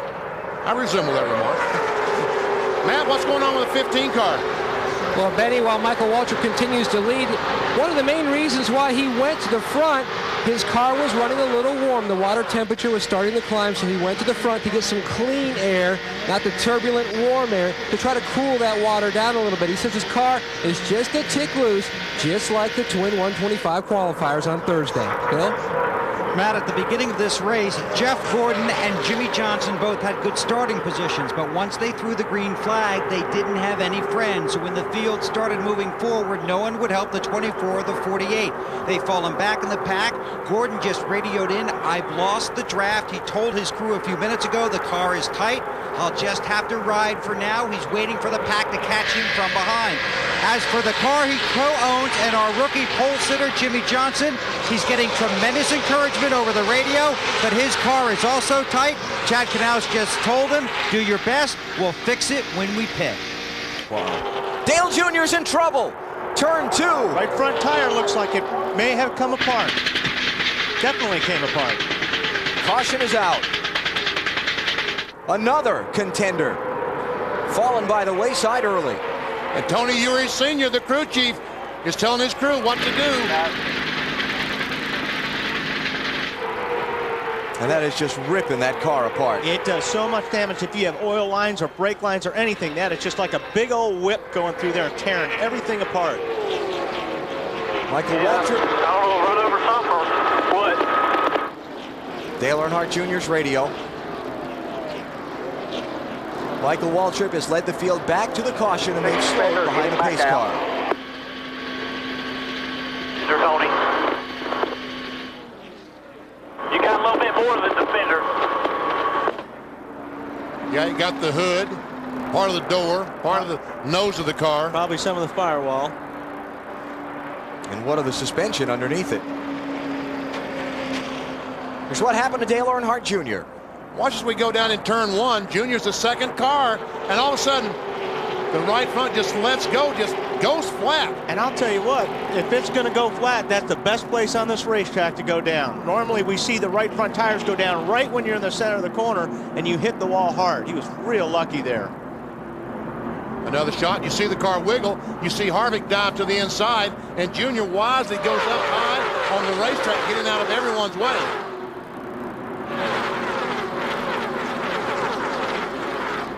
On board, Michael Waltrip. Oh, what was that? There's debris on the racetrack, and that's probably what cut the right front tire on Earnhardt's car. Matt? Benny, Michael Waltrip came on the radio and said, either something fell off my car or I ran over something, and that something is exactly what Dale Earnhardt Jr. ran over, so we probably need to pit just to check our tires as well. Marty. Dale Jr. did think he ran over something, Matt. He said he thought he felt something, and that's what caused the right front to go down. This is such a heartbreak for these guys. He was having fun in the race car. very reminiscent of his father, who had such bad luck in this race so many times. He came in as a favorite. It will end in disappointment. Everybody's on pit road for stops. First ones of the day, Dave. And Bobby Labonte is in. His car was just a tick loose. They're going to make a chassis adjustment to take care of that. 4 tires for the former Winston Cup champion here in the Daytona 500. Matt. They are going to work on the left side of Michael Waltrip's car. No chassis adjustments. They just pulled a piece of tape off the left front of the car. As the left side tires are on a little bit slow on the left front. 29 car just ran into the side of Mike Skinner. Mike was coming into his pit. Kevin Harvick in the 29 was leaving his pit, and there was definitely contact there. Bobby Labonte got boxed in trying to leave his pit stall when Shauna Robinson was trying to get to hers. And Michael Waltrip had a terrible stop. Every car that was on the racetrack running was in the lead lap. So they were in the lead lap. They can all make a pit stop. They all came down pit road at the same time. And let's face it, this pit road will not accommodate 40 cars at one time. We'll try to get a look at the right front of Kevin Harvick's car to see how much damage there is. If there is some damage, that could hurt him, but we're not sure how much damage there is to the nose of that car. So we'll reset the order as they came off of pit road in a moment. Some contenders finding early trouble in the Daytona 500.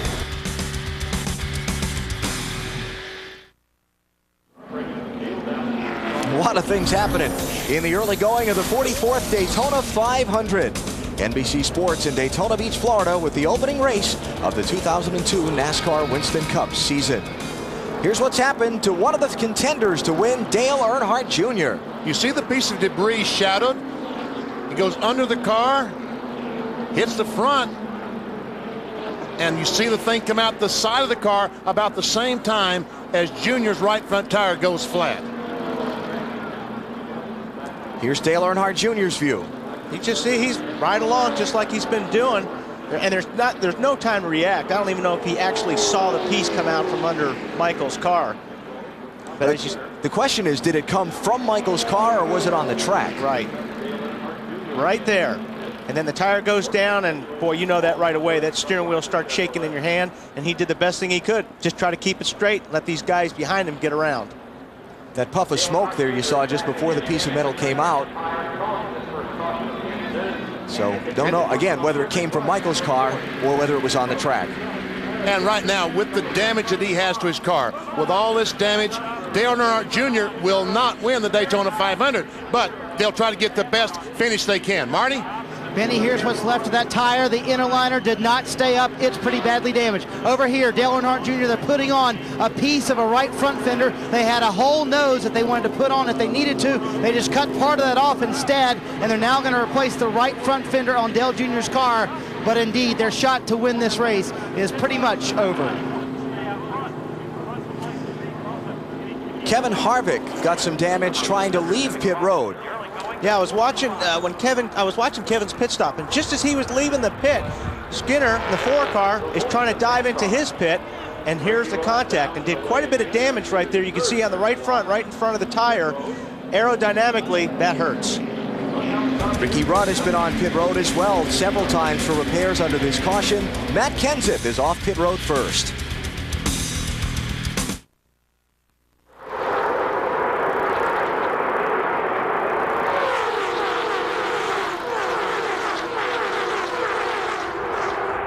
The green flag back in the air at Daytona. Matt Kenseth is the new leader of the Daytona 500. Ken Schrader came off pit road second. John Andretti third. Ryan Newman fourth. And Sterling Marlin fifth. Here's a charge for the lead by Schrader. With the help from John Andretti in the 43 car, they team up and drive by Kenseth. And here comes the 40 car trying to go on the inside.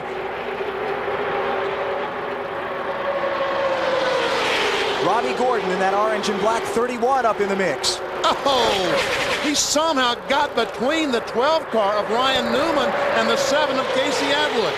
There wasn't room for that car. Yeah, that was close, but the 25 was right on Robbie's tail and probably gave him a pretty good run so he could make that move. Others in that group, the 7 of Casey Atwood, Bobby Labonte is up there, Dale Jarrett and Jeff Gordon are in the group also. We're on board with Robbie Gordon as he tries to close in on the back of Ryan Newman. 4 lead changes so far today. Some concern about people's ability to pass the leader under these rules. It was a problem a couple of years ago under a very similar aerodynamic package. We'll track that throughout the day. Ward Burton riding the rim in that cat car toward the back of the pack, trying to make some moves forward. How good to see Ken Schrader leading the Daytona 500. His 18th start in this race. He's run very well all week long. I talked to Newton Orr, his crew chief, quite a bit this week, and he was really excited about their chances. Kenny was happy with the car, the motor, everything. They're really pumped up. And now it's Andretti on the outside with some help from Ryan Newman. Tries to take the lead. If the start-finish line had been on the backstretch, we might have credited Andretti with leading that lap, but it's Matt Kenseth getting shuffled back into the field. Ken Schrader, Fenton, Missouri, 42 years old. Check that, 46 years old. 1991 was the last time he won a NASCAR Winston Cup race. And John Andretti was credited with leading that lap. This time for sure, BP, with these new rules like they are, if you're in the middle, you don't want to be there. You just go to the back. It used to be guys would get in the middle and go all the way to the front of the pack. Talking about Matt Kenseth there, the one in the middle in the black and gold car. He was the leader on the restart.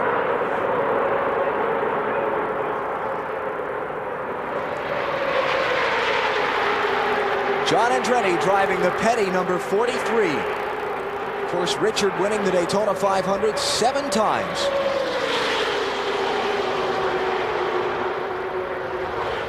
Meanwhile, there's Dale Jarrett in the middle, trying to help Matt Kenseth and help himself to march forward. Ken Schrader led that lap, by the way, by a nose. Jarrett goes 3 wide down to the inside, changing lanes, diving underneath Kenseth.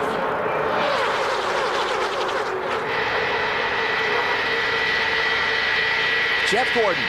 On board with him the last time by. Jeff Gordon's back in 16th position. 17th, oops, 18th. Inside lane didn't work for him there. I'll tell you what, Walt, talking about the middle lane not working. We just saw Jarrett move up through the center. Johnny Benson and Rusty Wallace gained a little ground there. Don't forget, we're still pretty fresh on these tires, so I think we're going to be able to get away with that right now. But let's just see what happens about 15 laps on these tires.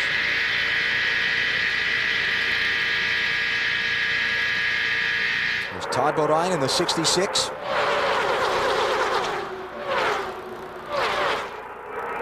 How tense is it?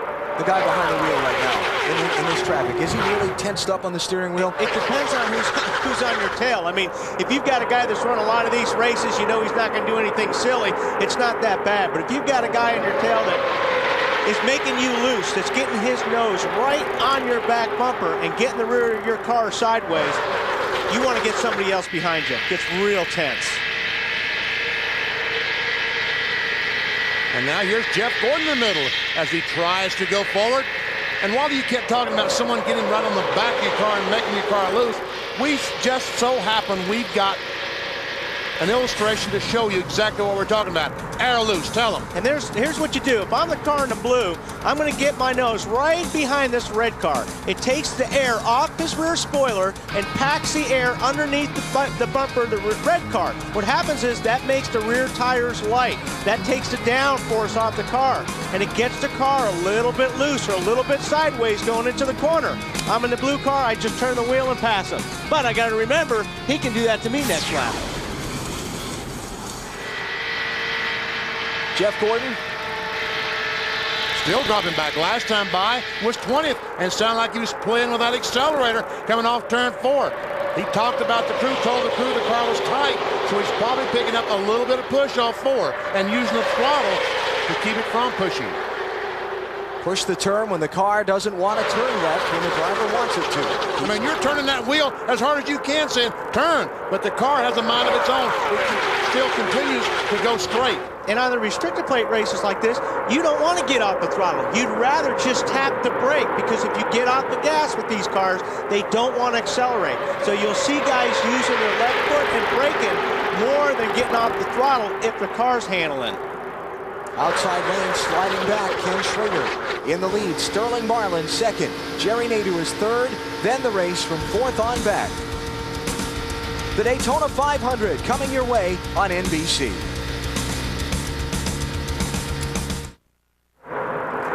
Five-car lead draft in the Daytona 500. Ken Schrader, Sterling Marlin, Jerry Nadeau, Dale Jarrett, and John Andretti. But the real story is the 8-car. Dale Earnhardt Jr. Hey, we said his chance to win was over. This is unbelievable. Junior has started at the back. He's now up to 13th, and watch him as he goes by Robbie Gordon with a beat-up race car. Marty, what are they saying in the pits? Well, Benny, there was no suspension damage in the wreck. They did put the front piece of the nose on. Junior has said nothing, but Tony Eury Sr. says he does not think the car is that bad. We've seen some strange things in the Daytona 500. I think this would perhaps be the strangest if he pulls this off somehow. Running behind somebody with that body damage is one thing, but if he got out front, that would be a whole nother, wouldn't it? The pressure on it. And I'm not going to say anything. I'll tell you what, that's hard to believe. Yeah. Hopefully that tape's going to stay sticking, because they basically have that nose taped on there. Earnhardt Jr. 10th right now behind Jeff Gordon.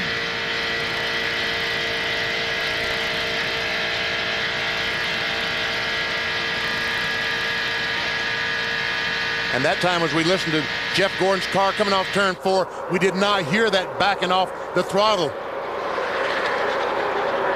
Let's make our singular wireless call to the pits. Find out some updates on drivers after those last set of pit stops. Start with Bill Weber. Okay, Alan, let's start at the front of the field with a very impressive Ken Schrader, who's not only strong on the track, but Newt Moore and company with a 14.95-second pit stop. Now, Schrader's out there on 4 new tires, no chassis adjustment. The car's not quite as good as it was before, but Moore just told him a few minutes ago, those are very fast lap times. Great run for Ken Schrader in the 44th Daytona 500. Bill, Matt Kenseth started in 40th position and raced his way up through the pack. Then he came into the pits running 14th and changed just 2 right side tires to fix a tight condition and to make up some more time. He was the restart leader. He's now back in 8th, and his Ford is running pretty well. Maybe it's the 5 3/4-inch spoiler. Marty? Well, Dave, how about the impressive run for young Ryan Newman? He started 23rd. He made his way up through the field, came into the pits 12th, out 4th. He's running in about the 6th position right now. He's in the middle of that 2-wide pack. The car was a little tight. They added 2 pounds of pressure to the right rear tire. That should loosen up the car just like he wants. He has a very fast car today. To Matt. Marty, early misfortune for outside pole sitter Kevin Harvick. After contact on pit road with the 4-car of Mike Skinner, he had to make 3 more visits for Kevin Hamlin, his crew chief, and his Goodwrench crew to work on the damaged right front fender. We'll check in with Kevin and just see. Kevin, how is that fender now? Is the car as good as it was before? Yeah, the car's still pretty fast. GM Goodwrench service cars been strong all week. We just got to pick and choose our holes. And that little collision leaving pit road was half my fault, I guess. I was trying to steer him out, didn't realize a 4-car was going to be cutting down that quick. But we got a long ways to go. We should be all right. These cars are so aerodynamic sensitive. He restarted in the 36th position and slowly making his way back to the front. Looking at the 29 car, they did a real nice job on repairing the right front of that fender. And look, it doesn't look like it's got any damage at all, so we'll have to see if this affects it or not. Who's your buddy over there, BP? Hey, hi there. How you doing, guy? You know, this is a validation for all of us that fix cars using duct tape. Exactly. You know, I poked a hole in my crankcase in my 57 Buick once, and I pulled over the side of the road, and then tape is still on there. Now it's 2 years ago, and it's still holding oil. So I think he's going to go all the way. Big thrill for you out there, that yeah, race car? It's a real thrill, actually. It was very, very exciting. I was able to come down a month ago and do some laps, did about 100 laps, and got up to about 145, and that was real exciting. So this is, just pacing at 55 or 60 is a little anticlimactic, but it was one of the biggest thrills in my life. Something we were all talking about during the last commercial, it might be related to Dale Earnhardt Jr.'s issue on the track. We were noticing a lot of stuff, papers and things blowing around on the track. I was amazed. There was a lot of paper, and I saw a couple of those plastic water bottles on the track, which amazed me. I kind of assumed they just went by and swept all that stuff up. Johnny Benson tried to make a move on Mark Martin for 17th. Jay, hope you have a great day here. Thanks, guys. We'll see you a little bit later. Thanks for having me out. Bye-bye. Look forward to it. Jay Leno, host of NBC's Tonight Show here at the Daytona 500. Ken Schrader is the leader. We are just past 100 miles of the 44th Daytona 500. You're watching NASCAR on NBC.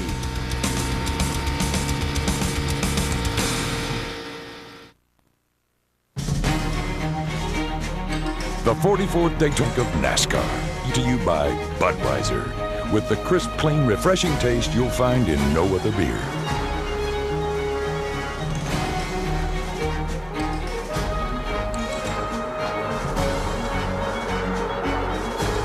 Dale Earnhardt Jr. not making the kind of progress he was before. That rapid ascension through the field has stopped, and now he's backing up. Some of that may be because, like I said, he definitely doesn't have the downforce on that car like we talked about earlier as he did before the tire exploded. You can get away with that a little bit when you're on new tires, but as those tires get old, that car gets moving around a little bit. That's where it may hurt him a little bit when it comes to not having that downforce. It was lap 21 if you're just joining us. A piece of debris either came off of or out from under Michael Waltrip's car when he was leading and Dale Jr. was running second. Jr. ran it over with the right front tire. Went to pit road to repair all that damage. You see Dale Earnhardt Jr. very, very high. Let's go inside, see what kind of miles per hour he might be getting. Go ahead, BP. Had to back off the throttle over there as the car picked up that push. Down the front's ready, 186 as he closes in on the back of Matt Kenseth. 187, 188, 189 miles per hour with a beat-up race car. But I think you're right. He's got to push there because you can hear him get off the gas and the car went right up to the wall. And the red dot on the right side of your screen shows you where on the racetrack the driver is that we're tracking. Come on, Matt Kenseth said. Come on, Junior, bump me, hit me, let's go, push me by. And that 8 car will run in a straight line, won't it? But not when he gets to the corner like that. He had to back off the gas, get in the corner. The DJ's going to slide in that hole. So Dale Earnhardt Jr. losing another spot. Well, actually, Dale Jarrett was inside of him, so he just slid up in front of him, and they hold positions. Check the Coca-Cola family of drivers and see where they're running in the Daytona 500, just after 100 miles.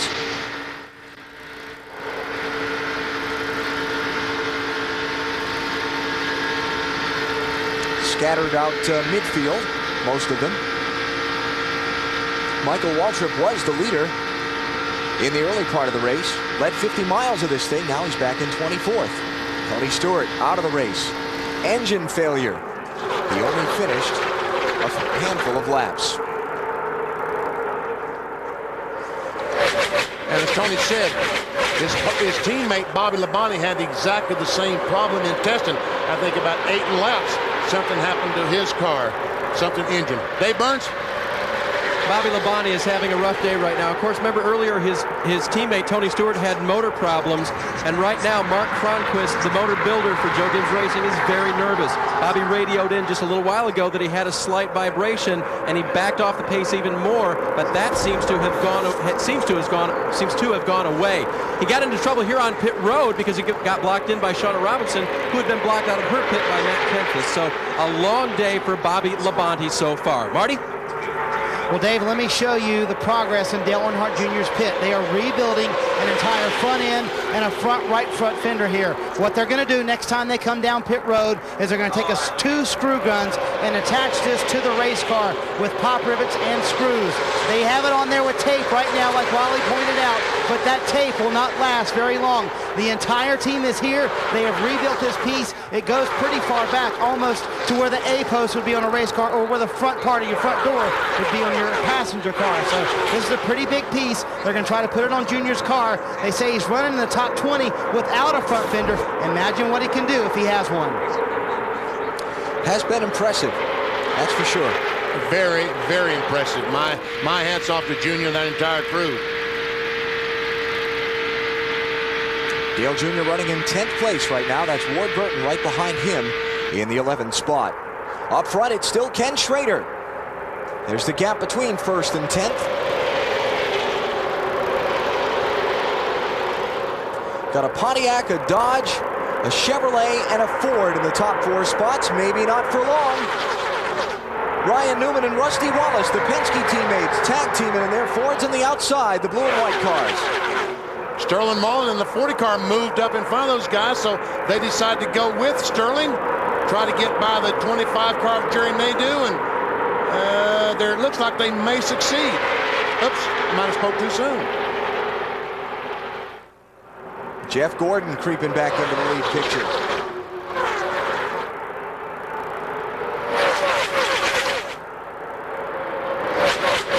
So while they fight for second, Ken Schrader continues to hold the lead. Just past 125 miles of the 44th Daytona 500. You're watching NASCAR on NBC.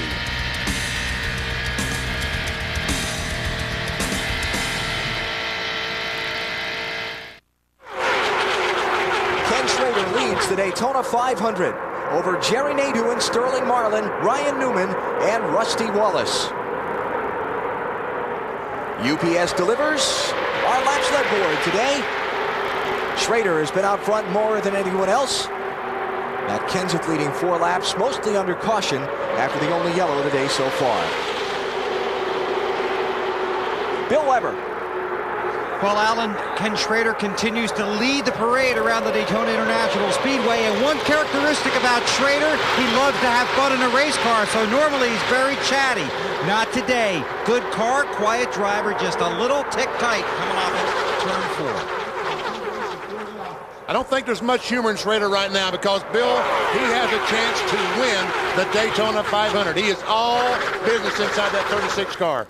You know, we've talked about new school and old school drivers. Ken Schrader knows a lot of people don't think he can get it done at age 46. He feels like he's still very capable of winning anytime he straps into the race car, and he would like nothing better than to prove that to the world by winning the sport's biggest race.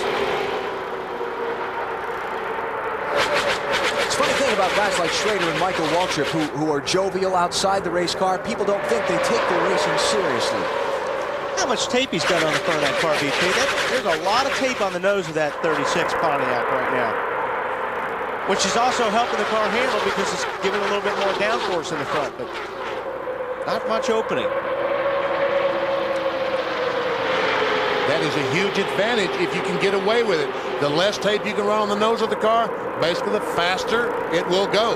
Speaking of old school, 45-year-old Rusty Wallace running in 5th place now in his 20th try in the Daytona 500. He says this year he'd like it to be his turn to win it. It's been about time. You know, I think I'm deserving of it. I think the team's deserving of it. And I think, you know, Dale went almost 20 times before he got his. And I'd love to win the Daytona 500. I feel like I've worked for it a whole life, and I feel like we're a worthy candidate. And they are. There's no doubt about it. Rusty Wallace has been to Daytona. He's been on his roof in Daytona. He's been on his roof at Talladega. Dave Burns. And Benny, they're very confident down here right now in the 2 pits. I just talked with Billy Wilburn, his crew chief, new crew chief this year, and he told me that they anticipated that the track would be a little bit loose today, so they've left him tight. In other words, he came into the pits last time, his car was tight. They didn't loosen him up too much. They kept him pretty much the same way he was, and the car is getting better and better. He is working with Ryan Newman, the rookie, to try to draft through the front and to stay in front, and it's working well so far. Just past the 150-mile mark of the Daytona 500. Rusty Wallace chasing victory in a great American race. Kevin Harvick has come back from some early damage. He runs in the top 10 as well.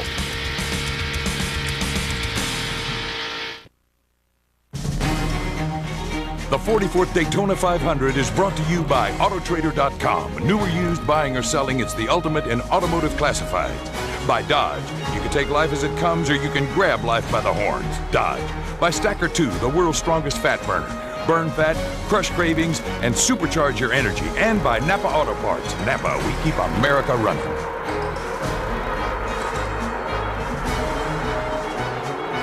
Ken Schrader leads the 44th running of the Daytona 500, heading up a 7-car lead draft.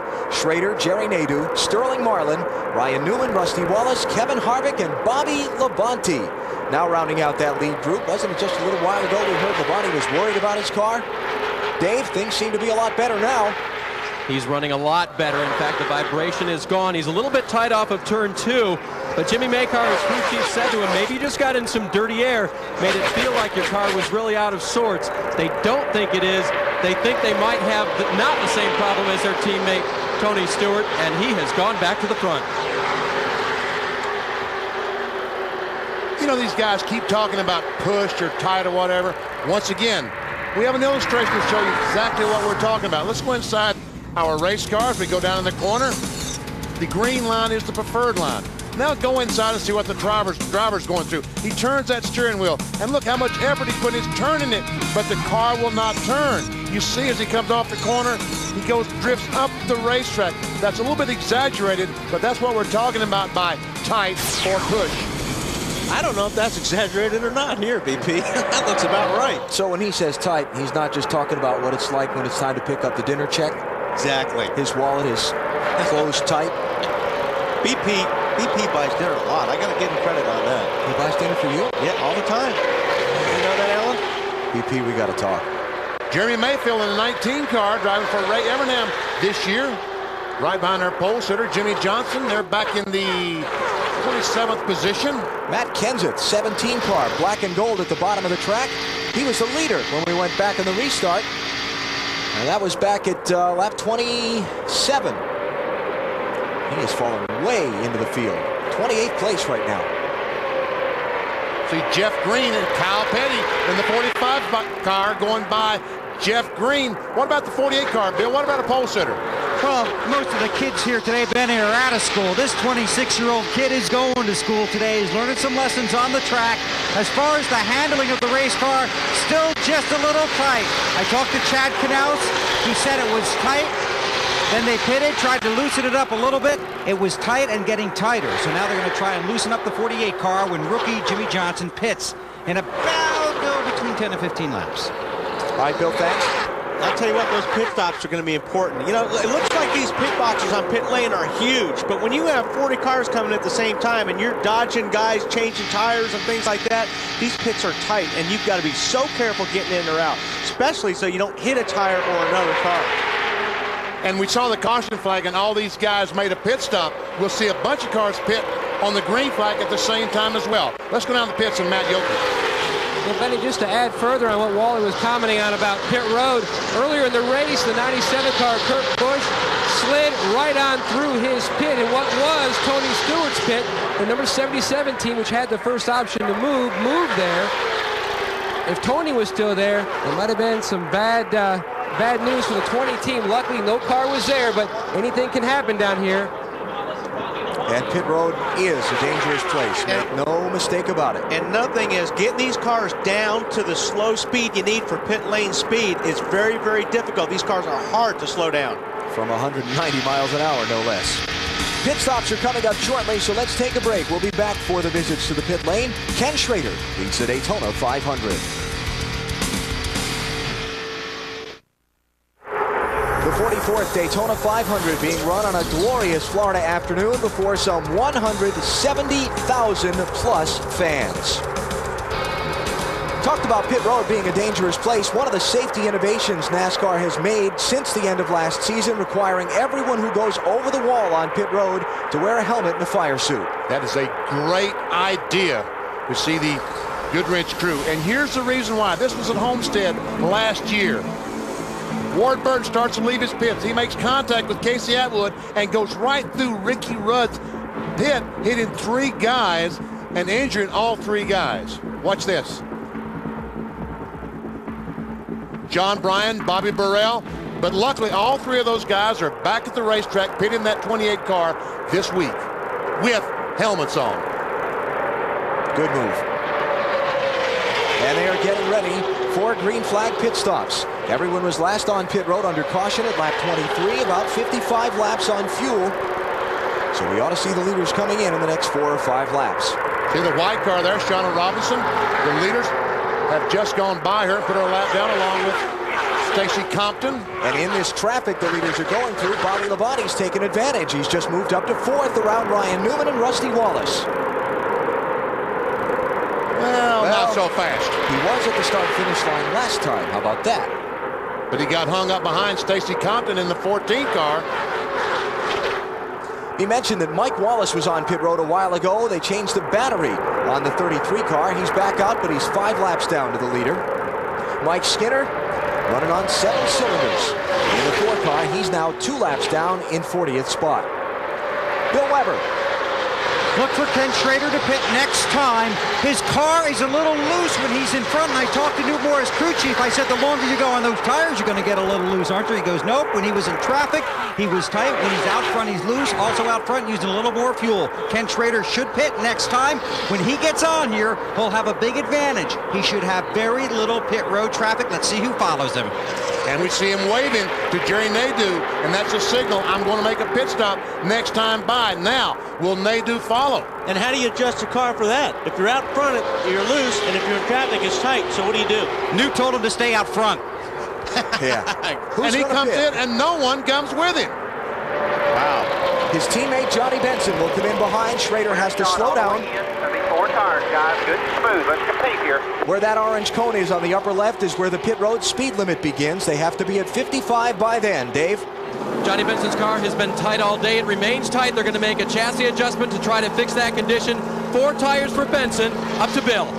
Now this will be a 4-tire stop in fuel, and they're going to make a slight air pressure adjustment to account for him being out front. Remember, he's a little loose. That means the back end of the car wants to get away from him in the turns. 4-tire stop. Ken Schrader goes back out. Will he be able to get a drafting partner? Johnny Benson goes with him. Now Jerry Nadeau, black car on the left, is the leader. Shauna Robinson's in the white car on the right, a lap down, but Sterling Marlin is getting a draft from her. I tell you what, she's not a lap down right now. She has repassed the leaders with help from Sterling Marlin, and Marlin takes the lead. Here comes Ryan Newman. Rusty Wallace is in the pits, Dave. Rusty Wallace's teammate Ryan Newman wanted to come in too, but it was too early. Ryan could run about 5 more laps than Rusty on fuel. He had no choice but to come in and see if anyone could come in with him. He is alone on pit road. Will not have a drafting partner when he goes back out. 4 tires full of fuel, wedge adjustment. He was still a tick tighter than they wanted him to be. Boy, that's going to be tough for Rusty, especially if this pack catches him when he's by himself. They will just blow by him. Now it's important for Schrader and Wallace that the race stay green until everyone else has made their pit stop. If the caution comes out now, they're going to be trapped behind. Now here comes the pack, and they are running, and they're running fast. And there you see Rusty Wallace, and here comes Kenny Schrader, the yellow car. Can they get hooked up? Can they run together and stay in front of this pack? Now, Schrader's running a lot faster than Rusty, so he'll blow by Rusty. And the pack he may time it right where Schrader will be okay, but I don't know about Rusty yet. We'll have to see. John Andretti, Terry Labonte, Jimmy Johnson, Jeff Green making green flag pit stops while we watch the leaders. And here comes Jerry Nadeau, the 25 car. He's on the inside of Sterling Marlin trying to take the lead. Ryan Newman decides to go with Nadeau. And here comes Jeff Gordon into that picture. 24 car up to 4th. Tell me when Jerry's coming. Tell me when Jerry Nadeau. About 2 laps, okay. Rusty trying to break. And I'm impressed with Shauna Robinson in that 49 car. We saw the leaders go by her, put a lap down. Guess what? She repassed them.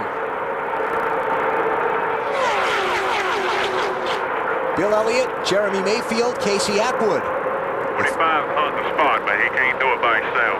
All three on pit road right now, as is Jeffrey Bodine. Marty. Jeremy Mayfield is in. They have been fighting a tight problem for most of the day, guys. They have not been as good as they thought they would be today. They're going to pull the fender out just a little bit on the left front, and a 4-tire change for the Dodge team. How about Mark Martin? 6 cars sneaking into the picture. Where did he come from? And Rusty's got to stay in front of these guys, BP, in case the yellow comes out, or he will be a lap down. Oh, baby! Oh, that was so close.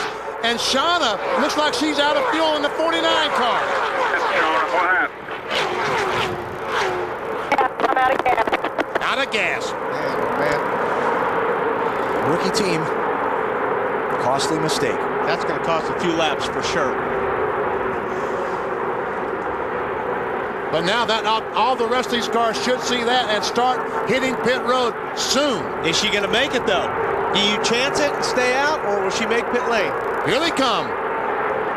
Robbie Gordon, Kyle Petty, and Ricky Craven are leaving pit road, as Jerry Nadeau, Jeff Gordon, Ryan Newman, and a host of others come in. Harvick is in, Ward Burton, Michael Waltrip, Ricky Rudd, Stacy Compton, Kenny Wallace, and we go to Bill Weber. And Jerry Nadeau is on pit road, worked with the 24, his teammate Jeff Gordon to pit together to make sure each would have a partner. Nadeau has been thrilled with the performance of his car. Jeff Gordon is on pit road, just a little tick tight, but they don't plan a chassis adjustment. Both these cars taking 4 tires and fuel. They want to have similar stops, get out together, and try and take Hendrick Motorsports to the front of the field. And Marty. Ryan Newman is tight when he's behind other cars, Bill, but he's free when he's out front. An excellent 4-tire stop for these guys, and they'll beat all those guys off pit road.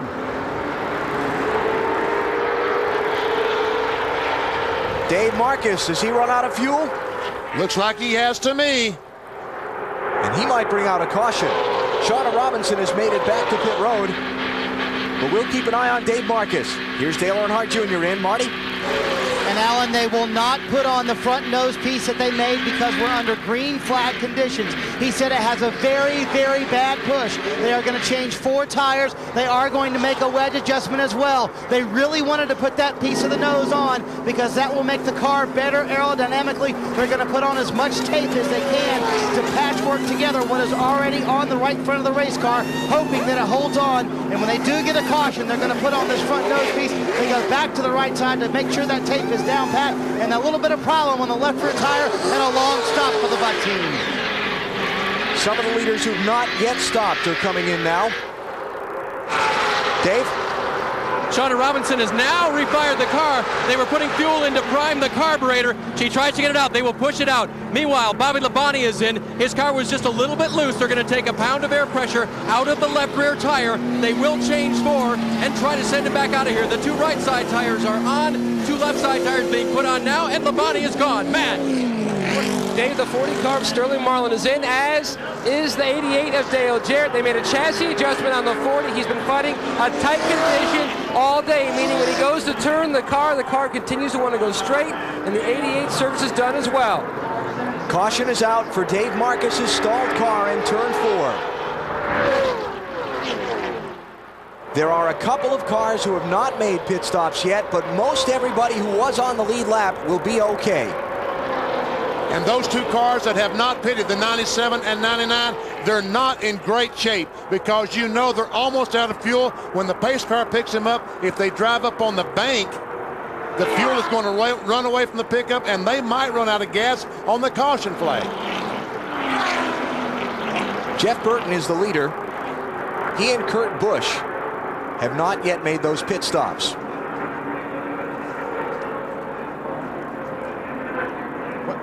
And now, the interesting part is picking up the right leader with the pace car and getting the field gathered up so where everybody's in the right lap. It's always one of those things when you put a caution out in the middle of green flag stops. Well, there you see the pace car. Kenny Schrader and all those guys that had made their pit stops, they slowed down because Schrader thought he was the leader. But the leader is in turn 2, and Schrader was in turn 3, waiting for the pace car to catch him. So they've got to go all the way around and catch up to the pace car. Schrader and the others do, so it's going to be a minute before they get the chance to come back around. But having just stopped under green, we should only see a couple of guys on pit road here, right? Right. They'll all stay out and get their position back. Unless Dale Jr. decides to go in and put that nose piece on his car. Yep. Well, now's the time to do it. They've got plenty of time to do it, so I think you're right, BP. We'll see that happen. And you saw the 4 car down on the apron of the racetrack. Looked like he was out of fuel. I saw him wiggling the car back and forth. You see the 97 up on the 31-degree banking? The fuel gets away from the pickup, but it looks like these guys are going to be okay. Jeff Burton, Kurt Busch, Mike Skinner. And Skinner is out of fuel. See him weaving the car back and forth, trying to slosh some gasoline over to the pickup. They come to pit road. Let's see how many of the others who just stopped under the green come in here as well. Ken Schrader's coming back in. Matt? Alan Kurt Busch is in for service. Andy Thurman going to work on the front. His car is tight. You can see the crew member making a chassis adjustment. They also made an air pressure adjustment in the right rear tire. A Ford tire change for Busch to Marty. Jeff Burton is here. His car is extremely tight, but it has been pretty fast today. Taking a long time on the right rear because they're putting a rubber in the right rear, which should loosen him up. Bill Weber. Well, Ken Schrader was here. Fuel only. Jeff Gordon is back on pit road. Fuel only. The 43 on pit road. Fuel only. A lot of guys looking at different options here. Some guys pitting for fuel. Some guys staying out. The big deal was if this thing goes green the rest of the way, the guys that had pitted early, like Schrader and company, were concerned that they wouldn't be able to get there on fuel. Marty. And Dale Earnhardt Jr. putting on the fender that we talked about. This is a very tedious process. They're using pop rivet guns and screw guns as well. They're putting it on and trying to secure it as best they can so it will stay on for the rest of the race. They have done very well with patchwork. They think they'll be even better with this more permanent fix. And this is unbelievable. They've got a couple of minutes because it takes that long for a pace lap around this giant 2.5-mile track. We're under caution in the Daytona 500.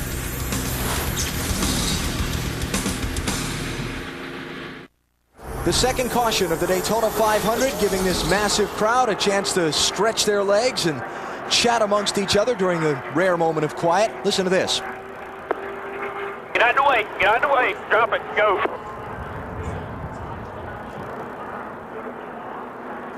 Dale Earnhardt Jr. telling his crew, hey, pace car's coming. We've got to get back on the track. He has stayed on the lead lap and come back to pit road for more repairs. We'll come back in a minute. NASCAR on NBC with the 44th Daytona 500 about set to go back under the green flag. 35 cars on the lead lap. Bobby Labonte is now the leader. Did not come back to pit road under the yellow. Mark Martin is second. Sterling Marlin, Dale Jarrett, and Elliott Sadler round out the top 5.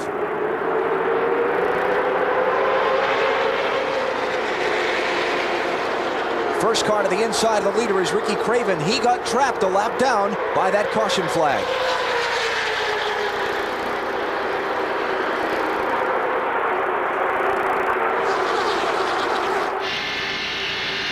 On board with the Motorcraft Ford of Elliott Sadler as he closes in on the back bumper of Dale Jarrett, trying to push Jarrett to the front.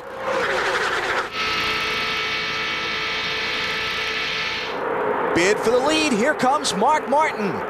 And Sterling Marlin makes it 3 wide. Marlin to the lead.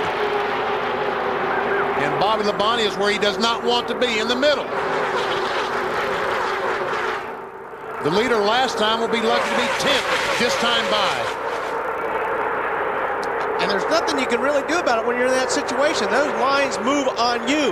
You may be in line saying, okay, I'm great, I'm great. All of a sudden, these guys start splitting you behind you, and they put you in the middle. Well, actually, he was 9th that time by. You were close. Marlin leads. Jarrett is up to second. Elliott Sadler third. Dodge, Ford, and Ford. Then Mark Martin and Matt Kenseth, Rusty Wallace and Ryan Newman, Ricky Rudd, all driving Fords. So apparently the incredible shrinking spoiler has done its job. It's made the Fords competitive.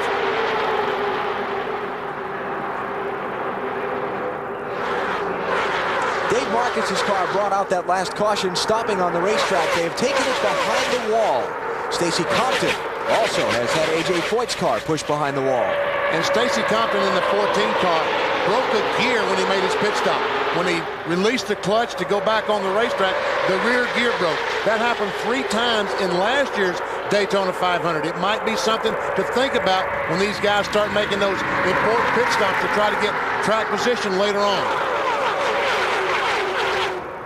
And Dave Marcus's car has just been reported out of the race. We will look to follow up and hear from him as his NASCAR Winston Cup driving career is now over.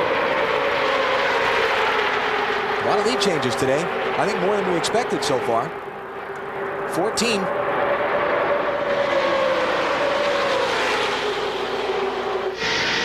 Michael Waltrip, last year's winner of the Daytona 500, trying to work his way back as he pulls alongside Jeremy Mayfield. That's 11th and 12th they're racing for. Elliott Sadler getting shuffled back a little bit. Matt Kenseth by him to third. Rusty Wallace in that outside lane. The 2 car. Now, if you saw the 17 car there, he almost got stuck in the middle, but he used that blocking mirror we were talking about, BP, and he put a block. Is that Ricky? Yeah, Ricky Rudd behind him, okay. But he was right there, and he saw Ricky was having a run, and he turned the car down left and blocked Ricky. Mark Martin looking ahead at Kevin Harvick. Remember, Harvick had the right front fender repaired after some pit road damage. See, Michael Waltrip, that's Mike Wallace in the 33 car. Alan Toye's changed the battery in that car, and he's about 5 laps down. Let's go to Marty Snyder. Well, Alan, it's been a strange day here at Daytona, but this one may take the cake. Jeff Burton said he felt something rolling around on the floorboard of his race car. This was it. Part of the time it was under the gas pedal, some of the time it was under the brake, some of the time it was under his foot. They had to take the window net down, make 2 stops to find out what it was. It was a roll of duct tape. Now, as far as Dale Earnhardt Jr. goes, they have another nose on the car, about 50 pop rivets and about 20 screws, and a lot of bloody fingers down here. But Tony Eury Jr. told me they feel like they have a better chance to win this race now. Jr. asked, do I have 2 noses on the car? Tony Jr. said, yeah, you have 2 noses. Maybe we'll win by 1 of them. To Bill Weber. Well, Marty, it's been an amazing day for Ricky Rudd and his crew. During the first round of caution flag pit stops, Rudd was leaving pit road and hit a tire with the left front portion of that front air dam. It did significant damage, bashed it in. They had to hammer it back out, then attach some sheet metal underneath and put tape over the front of it. Rudd has worked his way back up to the front. I just talked to Mike McSwain, his crew chief. They said the car's good. They've got a chance. Let's go further down pit road today. Bill, when a driver wants to talk to his crew, there's a little button on his steering wheel he pushes. They call that keying the mic. There's a microphone inside his helmet.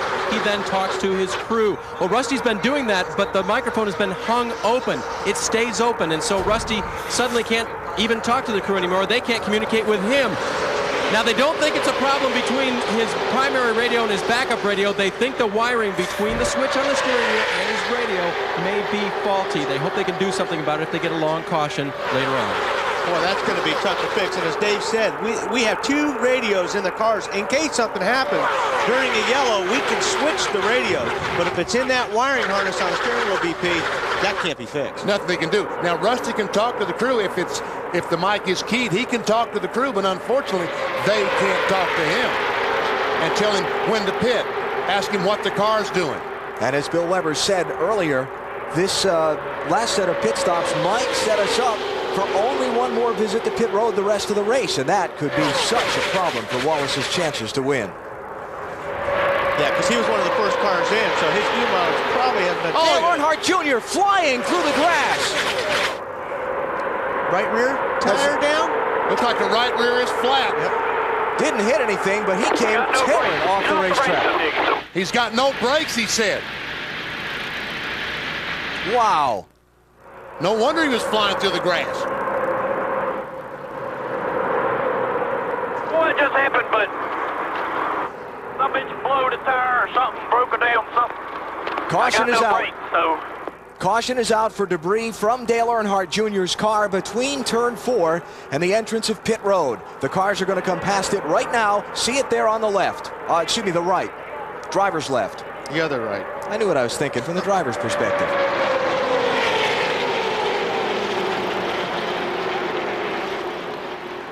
Yeah, there is the debris, And we can see, we saw with Dale Earnhardt Jr. earlier, just what a small piece of debris can do. Watch him as he knows the right rear's flat. He decides to come down pit road. He said, whoops. I've got no brakes. I got no brakes. You don't get in the grass at speed often and not go sideways and over. Yeah, that's where the right rear blew. And yeehaw. I don't think that's what he was saying. What a job, though. I mean, he goes down through the grass, off-road racing about 150 miles an hour. But there again, probably the second best place for the rear tire to blow. At least you can keep the car straight. If that happened in the corner, he would have had his hands full, even more than he did then. Tough day for Dale Jr. Lap 21. Cut a right front tire running second. Crew did all that work repairing all that front body. And now it's the rear tire that they've cut down. And you saw him going down pit road in first gear, adhering to the 55 miles per hour. Let's listen to this pit stop. Come on, stop it. Clark flat. And he doesn't have a lot of brakes, so he can't stop it. So go, Dale. Go on. Keep going. Push him back. And the problem here, Benny, is that they know they have a lot of damage. They're going to have to rebuild the right rear quarter panel here, and what they're going to have to do probably is take it back to the garage. That's where their crash cart is. They've kind of run out of parts and pieces up here in the pit stall. They are about as far, they are as far away as you can get from the garage, because they're in the #1 pit stall here on pit road, and the garage is about half a mile away. So they have a lot of damage to fix. This one's going to take a long time. I think their chances are now done for winning the race. Dave? Rusty Wallace has gotten 4 tires and fuel, Marty. He wanted them to take a tear off the window, but that requires an extra person. NASCAR said not until lap 100. Bill. Jerry Nadeau is on pit road. He's getting right side tires. They'll top off with fuel. There was significant discussion among a number of teams. Should we stop? Should we not? The guys that went by first decided to stay out. Then the other guys came in. It's a big cat and mouse game. Nadeau's on his way around Jimmy Johnson down pit road with Benson behind him. All right, Bill, thanks. Those who stayed on the racetrack: Sterling Marlin, Ricky Rudd, Mark Martin, Jeff Gordon, and Matt Kenseth, it looks like, and everybody else has come down pit road. So we'll follow up on what Marlin and Rudd's strategy was by staying on the track here when we come back. The Daytona 500 on NBC.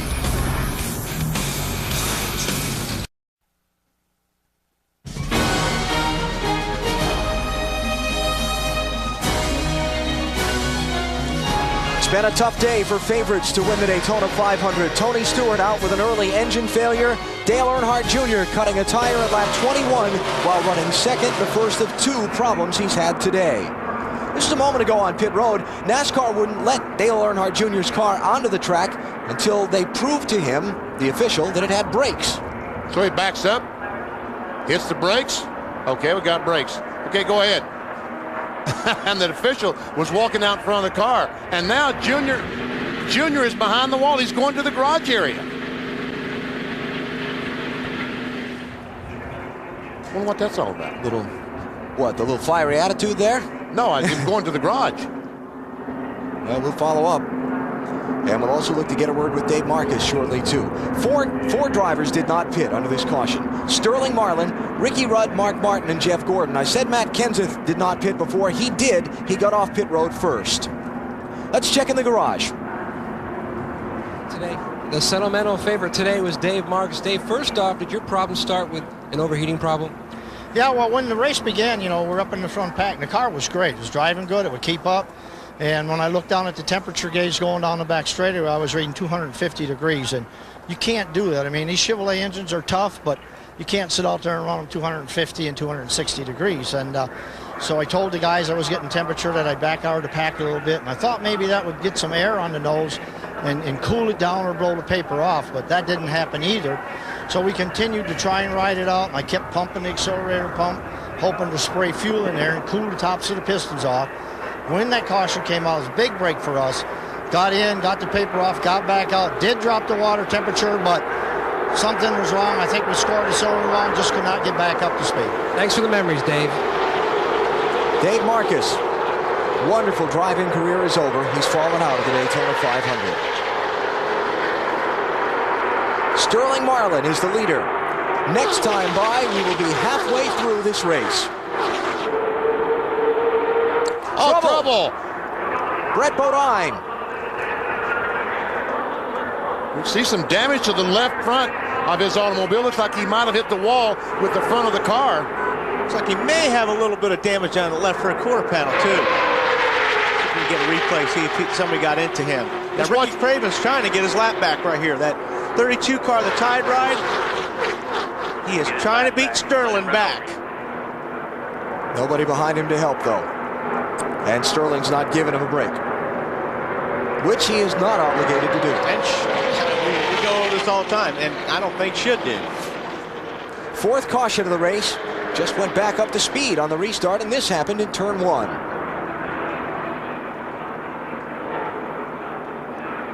Looks like that Kenny Wallace gets in the back of...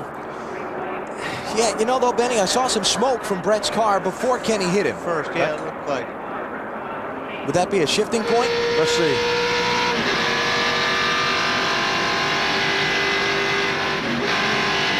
I don't know. There we are. Woo! Right front tire's flagged, too, isn't it? Maybe that was the cause. We'll follow up in a moment. Right now, we're back under caution in the Daytona 500.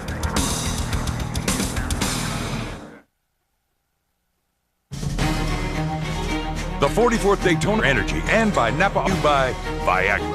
Ask your doctor if Viagra is right for you. By Ford Trucks, the official truck of NASCAR is built Ford tough. By Sprint PCS, the clear alternative to cellular. And by Best Buy. For the latest technology, turn on the fun at Best Buy. Just past the halfway point of the Daytona 500 and under caution for the 4th time after Brett Bodine got bumped and spun around in turn number 2. Matt Yoakum. And Alan, down here in the Dale Earnhardt Jr. garage here that he used all speed weeks, you can see his Budweiser team is hard at work repairing the suspension to the Bud Chevrolet. In fact, Jr. even got out some tools. He was helping them bang on the fender, and then he got out of the way and let some other guys get underneath there like Tony Eury Jr. But obviously a major, major disappointment for this team. They felt like they had a great shot to win this event. A lot of people picked the 8 car to win. But Junior, you can see in the background, talking to Jeff Clark, the engine tuner, he can still put a smile on this bad luck here today. To Marty. Well, Matt, it's been a rough day for Jeff Burton on the racetrack and in the pits. Jackman Brian Perry had the car run over by his foot. He is fine. I talked to him. He said it just hurt a lot. He might be broken. They're not quite sure. He was taken to the infield care center to have x-rays done, but they think he's going to be just fine. He said, I feel good. It just hurt a lot when it happened. hey, Marty, what was that again? Had a bad day on the track and a bad day on pit road. And the car got ran over by his foot? Yeah, well, the car ran over his foot. Okay. I wonder why you guys were laughing while I'm talking about some poor guy's broken foot. Speaking of a bad day on pit road. Hey, by the way, we did ask Dale Earnhardt Jr. to come on camera and speak with us. Matt Yoakum says Dale Earnhardt Jr. refused, said he was not talking right now. I think the quote was, I ain't talking now. I don't blame him. Napa Field summary, as we are just past halfway in the Daytona 500. Been a pretty good race. 10 different leaders, 14 lead changes. Michael Waltrip led a lot of the early going. Ken Schrader then led a pretty significant chunk. Sterling Marlin, Matt Kenseth, Kevin Harvick, Jerry Nadeau, Bobby Labonte, Jeff Burton, Kurt Busch, and John Andretti. Others who have led, the 2 drivers out of the race. Tony Stewart, one of the early favorites, went out just 2 laps in with an engine failure. Dave Marcus, who went out just moments ago. Sterling Marlin is the leader. Ricky Rudd is second. Mark Martin third. Jeff Gordon fourth. And then Matt Kenseth in fifth. Followed by Kurt Busch, Ryan Newman, Robbie Gordon, Ward Burton, and Todd Bodine is up into the top 10.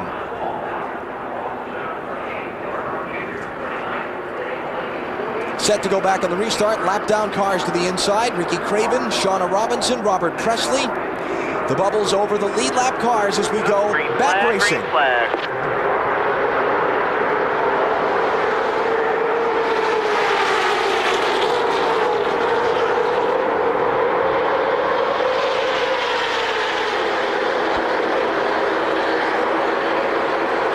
Craven having trouble getting his car up to speed, and under NASCAR rules, the guy that on the outside has to cross that start-finish line first.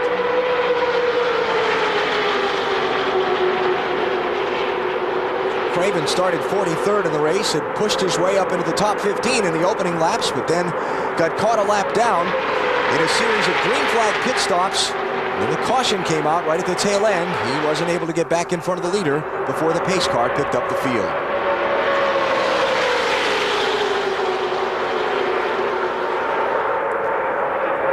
Dodge, Ford, Chevrolet. Top 4. First Pontiac is Bobby Labonte back in 11th.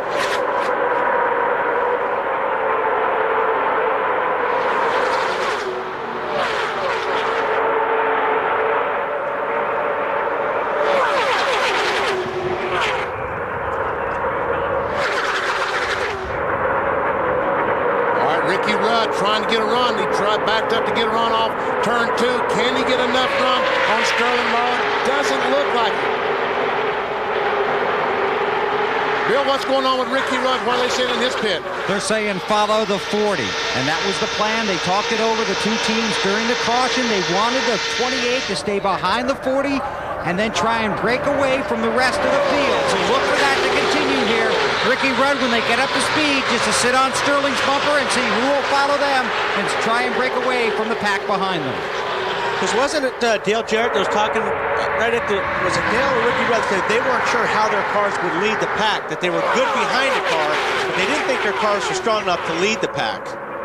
And I was just thinking, 3 Fords have led today, but only one when it wasn't in that exchange of green flag pit stops, and that was Matt Kenseth, and he only led a couple of laps. So they have not been out in front under full green conditions yet. That white car on the front, on the bottom of the racetrack in front of Rusty Wallace is Robert Presley. Lap down in 35th spot. Matt Kenseth. How about Matt Yoakum? One of those Matts. Well, it's one of the Matts, Allen. And down here in the junior garage, they have fixed the 8 car. Tony Uri Jr., the car chief. What was all the damage? Well, the first thing, we had a tire blowout today. I don't know what caused that. I mean, we haven't got anything really that ain't normal, but then the second time we went through the grass, something snapped in the rear, and I think the right rear tire blowed that time for some odd reason. And the first one we cut something, that one I don't know. They jerked the brake caliper off of the housing. And NASCAR's got some kind of strange rule where if you don't have brakes, you can't run. Well, the car had brakes, and I was trying to prove to the official, but he's kind of stubborn anyway. So we'll just go back out there and get normal points and go on to Rockingham. Hopefully we'll have a better time at Rockingham we did last year. Well, they just bled the brakes, and he's getting ready to back the 8 car out of the garage area, Allen. All right, Matt. Dale Earnhardt Jr. right now 6 laps down, make it 7, back in 39th spot. Yeah, I hope Junior has a better time at Rockingham than he had last year. If I'm about the 4th or 5th lap, he hit the turn 3 wall at Rockingham last year. Michael Waltrip trying to pick his way back up through traffic. Led a bunch earlier. Michael in 10th spot, 9th, gaining, pushing Rusty Wallace past Robbie Gordon.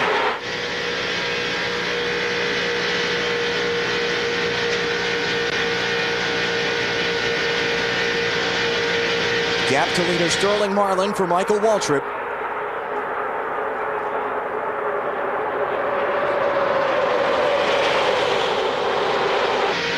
Well, we know one thing's for certain. It will not be a 3rd straight Michael Waltrip, Dale Earnhardt Jr. 1-2 finish at Daytona. And we saw Michael go down, the speed go up to 190 miles per hour going down in turn 1. And look how quickly it goes down to 180.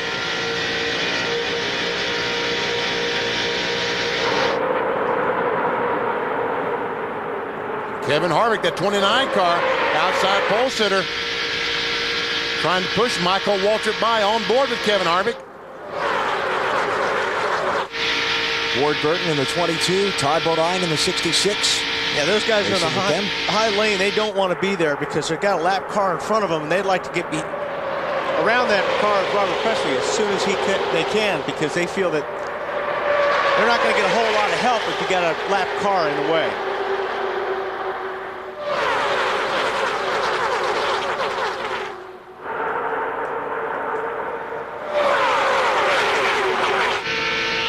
Here's Elliott Sadler, Woodbutter's car. He did not get off turn 2 well at all. And you see as he lost momentum off the corner, those guys going by him on the outside.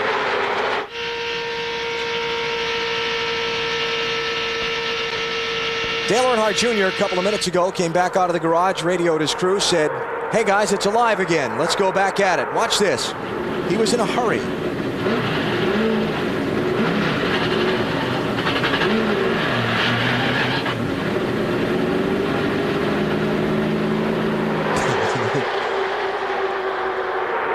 Think he's about out of patience today, do you think? Well, he goes in wanting to win the race so badly, and as they all do, all 43 wanted to win. And when something happens like that, they get very frustrated. Good run for Michael Waltrip to the inside of Ryan Newman. 7th spot there.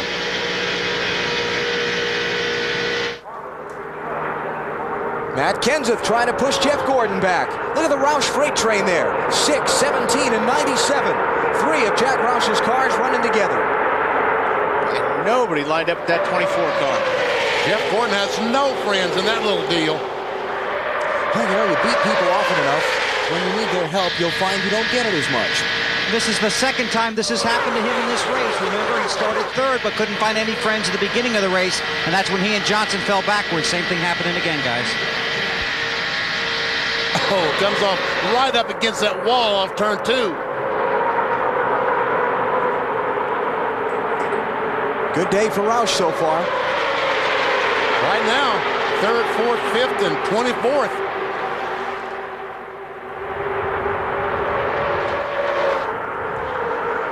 Sterling Marlin, couple of times a winner of the Daytona 500. He did it in back-to-back years, 1994 and 95. He's the leader at 113 of 200 laps. You're watching the Daytona 500 on NBC.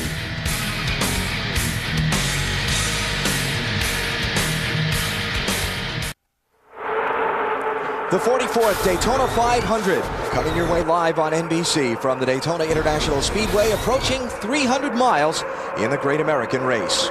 At NBCSports.com, you can check out a special subsection, in-depth coverage of today's race in NASCAR's new season. BP's mailbag is in there. It's got the hottest topics surrounding today's race, and Wally been doing a little writing too, I hear. Yes, I have. Is it any good? I don't know. I haven't seen it yet. Oh, okay. I've had a lot of help. Want to see how they edited you, huh? That's at NBCSports.com, and if you want to see the encore presentation of the Daytona 500, tomorrow at noon Eastern and Pacific on TNT. These guys in single file are just trying so desperately to get away from the rest of that pack. And you've got 3 guys at the head of this field that are some of the best drafters there are in a super speedway. I mean, Sterling, Ricky Rudd, Mark Martin, these guys normally don't make any mistakes. And they are going to just stay in line. They're just trying to get away from that pack. Michael Waltrip trying to work his way back to the front. The defending 500 winner showing in 7th spot. That 15 car is Michael.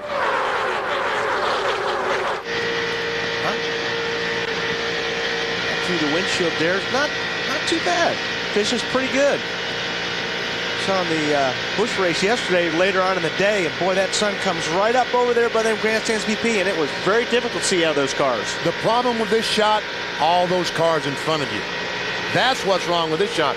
Michael Waltrip wants to see nothing but blue sky and black racetrack and nothing in front of him. Right now, Michael Waltrip is in 7th position. You can see he's moved up steadily since the restart. And again, the field beginning to sort out single file as we put a few laps in on this set of tires.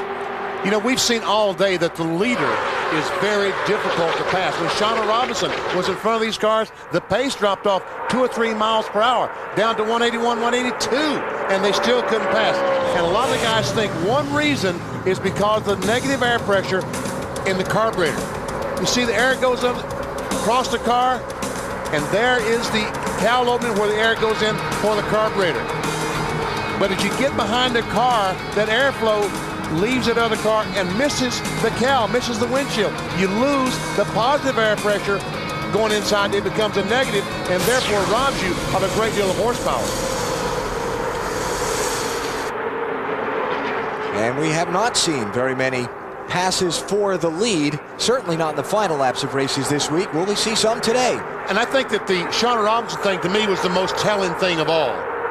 And I think we've seen, like in the 125s, they're going to have to make a plan and gang up on the leader a lot earlier than just 1 or 2 laps before the end. They're going to have to do it 5 or 6 laps in it because it takes that long to get things lined up and try to make that pass. Well, they're ganging up on Ricky Rudd right now. He's been shuffled from second farther back into the top 10. It's all going on behind Sterling Marlin, the leader of the 44th Daytona 500. Next time he crosses the start-finish line will be at 300 miles.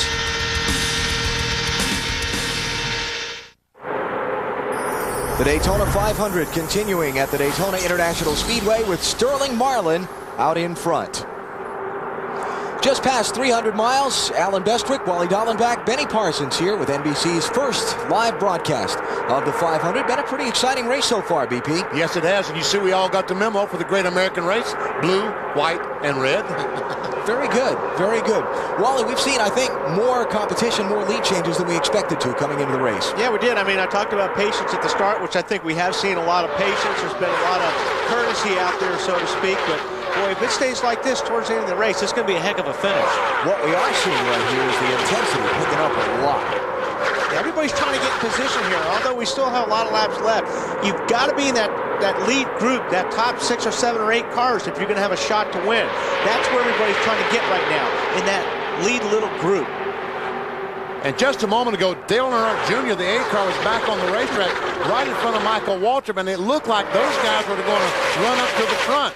But Junior made it by the 17 car. Kenseth, Michael was not able to, and you see they're still back there side by side, although Michael has the drafting help from Jeff Gordon. Now it looks like they're going to be able to get by. Yeah, but see, you see the 8 car keeps moving high, and I know he's trying to follow that draft, but that's not helping Michael. The only way he's going to help Michael is if he stays down in front of Michael so Michael can pick up on his draft. But if Dale moves up the racetrack like he did there, it's not really going to help him. Michael Waltrip to 3rd. Let's take you through the field, get some updates on teams' races and their strategy from here to the finish. We start with the leaders, Sterling Marlin. Here's Matt Yoakum. Right now, Alan, I talked to Lee McCall, Sterling Marlin's crew chief. Marlin trying to get another Daytona 500 win, but right now they're on a gas conservation run. And he's also just saving the car, knowing there's a lot of race left in this Daytona 500 today. And Matt, Mark Martin is running very well. In fact, he stayed out on the last opportunity to pit. I checked with his crew chief, Ben Leslie. I said, why'd you stay out? Everything okay? You can make it on one more stop? No comment. Just a wry smile from Ben Leslie. They're doing very well. Matt? Dave, I spoke to Slugger Labby, Michael Waltrip's crew chief. He said first they had an equalized tire, but he says the car, they loosened up Michael. He says the car is very good now. He is very comfortable with this 15 car. To Dave. Matt, in the last round of pit stops, Matt Kenseth, Mark Martin's teammate, came in and changed only 2 right side tires. They believed they had fixed the car a little bit, and the last quotation from Matt was not bad at all. Matt, back to you. Dave, an update on the 97 car of Kurt Busch. I talked to Sean Parker, the car chief for Kurt Busch this year. He says that Kurt is very, very excited about this 97 car. He's getting very antsy. The veteran crew chief, Jimmy Finnegan, has had to calm him down, so there's a lot of race left. They took on 2 tires in the last stop. No adjustments, Bill. Well, Matt, everything going well so far for Jeff Gordon. In fact, it's basically the kind of race you'd expect to see from an experienced veteran, working his way toward the front, hoping to be around at the end and make his move then. I just talked to his crew chief, Robbie Loomis. He said everything's good, hoping to do it on one more stop. That's the story on the 24. Behind him, Ricky Rudd, who was running second to Sterling Marlin, and he's now moved around the 24. Ricky is trying to work his way back to the front. The 88 slowing down. Let's go back upstairs. Bill, Dale Jarrett just seemed like he lost about 15 spots on the backstretch. Came across the start-finish line last lap by up in 11th. And right now he's back in 24th. Well, my guess is that the car got loose, pushed, or someone got in front of me. All he had to do was back off the throttle, probably. And when that happens, see his last lap speed around 179. All you got to do is back off the throttle a little bit, and it just kills these cars. So hard to accelerate back up speed. Matt Kenseth trying Michael Waltrip for 3rd. And looks like Michael's gotten that outside position. Who's going to help who? Who's got help? Both of them. Ricky Rudd behind Kenseth, Rusty Wallace behind Waltrip. and Michael maintains that third spot. Jeff Gordon knocked back a few spots in that last exchange.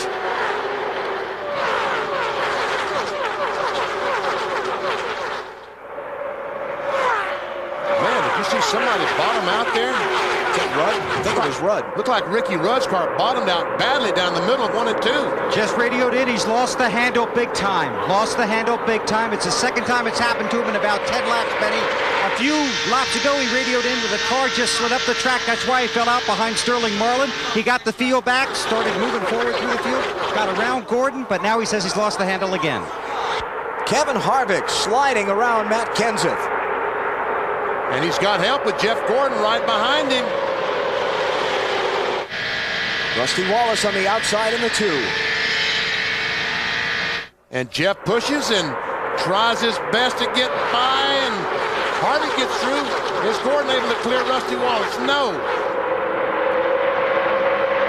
Oh, Ward Burton's on the outside of 97, and luckily the spotter did his good job. The guy up here told Kurt Busch that someone was on the outside of him. He did not come up and pin him against that second turn wall.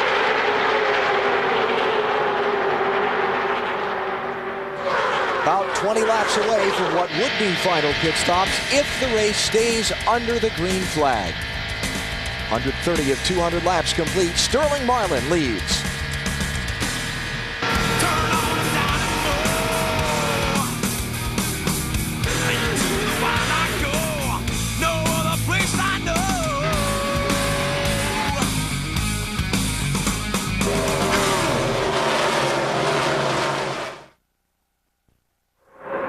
Tonight, NBC's coverage of the Olympic Winter Games continues. You'll see the presentation of that disputed gold medal in figure skating to Soleil and Peltier. That's part of NBC's coverage of the Winter Olympic Games. Should be a great moment tonight at 7 Eastern Time. Sterling Marlin still continues to lead the Daytona 500. You know, his first race was in 1976. Did not get his first victory until 1994. That was a Daytona 500. He said that is by far the biggest thing that ever happened to him in his racing career was winning the Daytona 500. Marlin's second-generation driver out of Columbia, Tennessee. His dad, Cuckoo Marlin, a Winston Cup competitor for many years. Now his son, Stedman, starting to make his way up the NASCAR ranks. Now you see this first pack here. I'll guarantee you these guys they're all waving to each other. There's a lot of hand signals on a restrictor plate race. Here's one of them. Here's Mr. Johnson saying, okay, that means stay in line. He's telling the guy behind him and in front of him, let's just stay in line and go, go, go. If you put your right hand up and you wave left to right, that means something big is happening in front of you, and it's not good.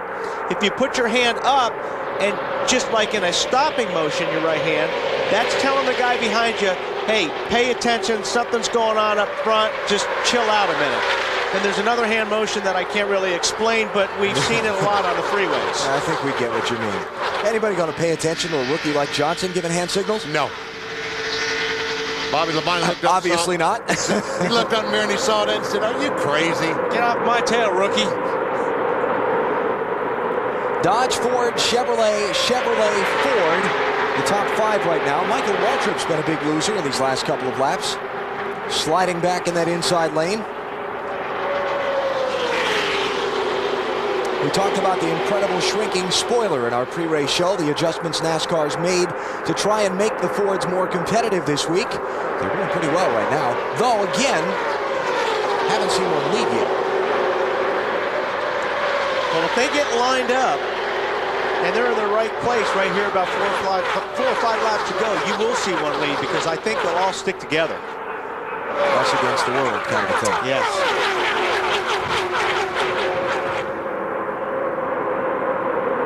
And again, Ford has led today, but most of the time it was on either an exchange of green flag pit stops or just after a caution flag pit stop when they got off pit road. We haven't seen a Ford under the green pull out and take the lead. But like if Mark Martin were to pull out and pass Sterling Marlin's Dodge here.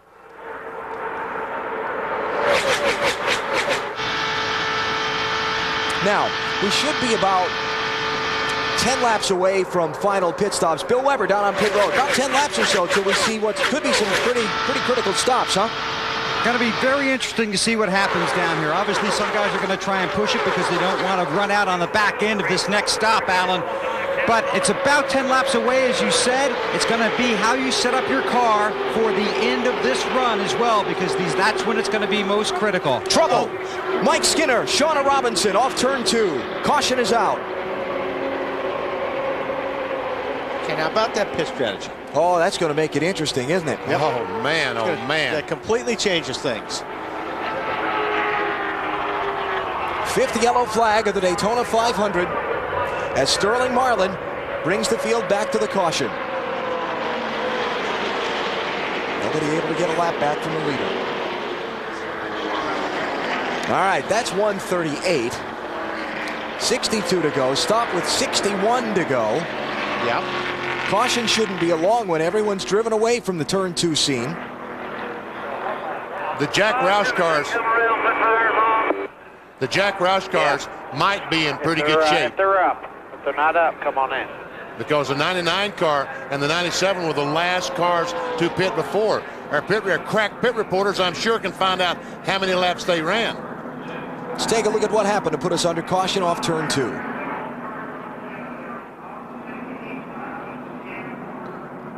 Oh, looks like Shauna got loose. Shauna just got loose, yeah, and took Mike Skinner with her. And the problem with these cars on a racetrack like this, if you get the cars real close to each other going through the banking, the car on the bottom gets the air taken off its spoiler. See right there? She was real close to the 4 car. And what happens when you're that close, fender to fender, there's no air on your spoiler if you're on the bottom, and you loop it. Unfortunately, took Mike with her. But again, both cars have driven away and they're back on pit road. We see the work being done to the Shauna Robinson Dodge. See, the right front tire has gone flat.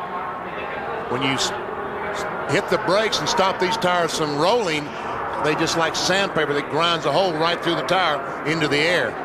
Yeah, there's a lot of asphalt back there where they were sliding. We've seen it be hard to pass for the lead today. Who gets off pit road first on these crucial stops? Dave. Mark Martin's car a little bit tight. He slid past his marks. They have to push him back. This will cost time.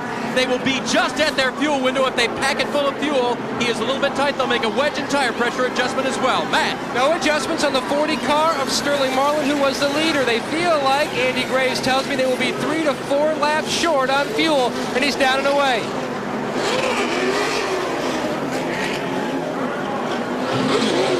Jeff Gordon just took off, had to dodge the 26. It was 4 tires, no adjustment. He was just a tick tight, but they didn't want to free it up anymore. Marty. Ryan Newman was tied on that last run, Bill. They didn't take a round of wedge out. It'll be 4 tires, passed by a whole host of cars on pit road. Sterling Marlin won the race off the pit lane. Did Burns. Rusty Wallace came in and he got blocked in his pit. They had to push his car back. That cost him time. He was a little bit tight. They adjusted for that. But again, costly time wasted on pit lane trying to avoid another car. Sterling Marlin's team holds serve. Came on pit road first, came off pit road first. Question is, do they have enough fuel to the finish if we don't get another caution flag? 60 laps to go in the Daytona 500. Good work, guys. You kept your man in the lead.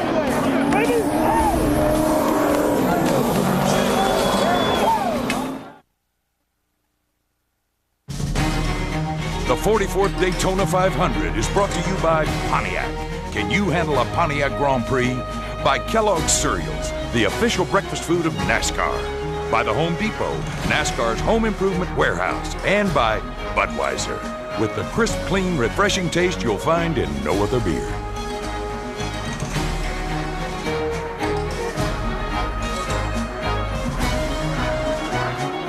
At Daytona, the field coming to the 1 to go signal, and I am shocked nobody's coming in to top off the fuel tank.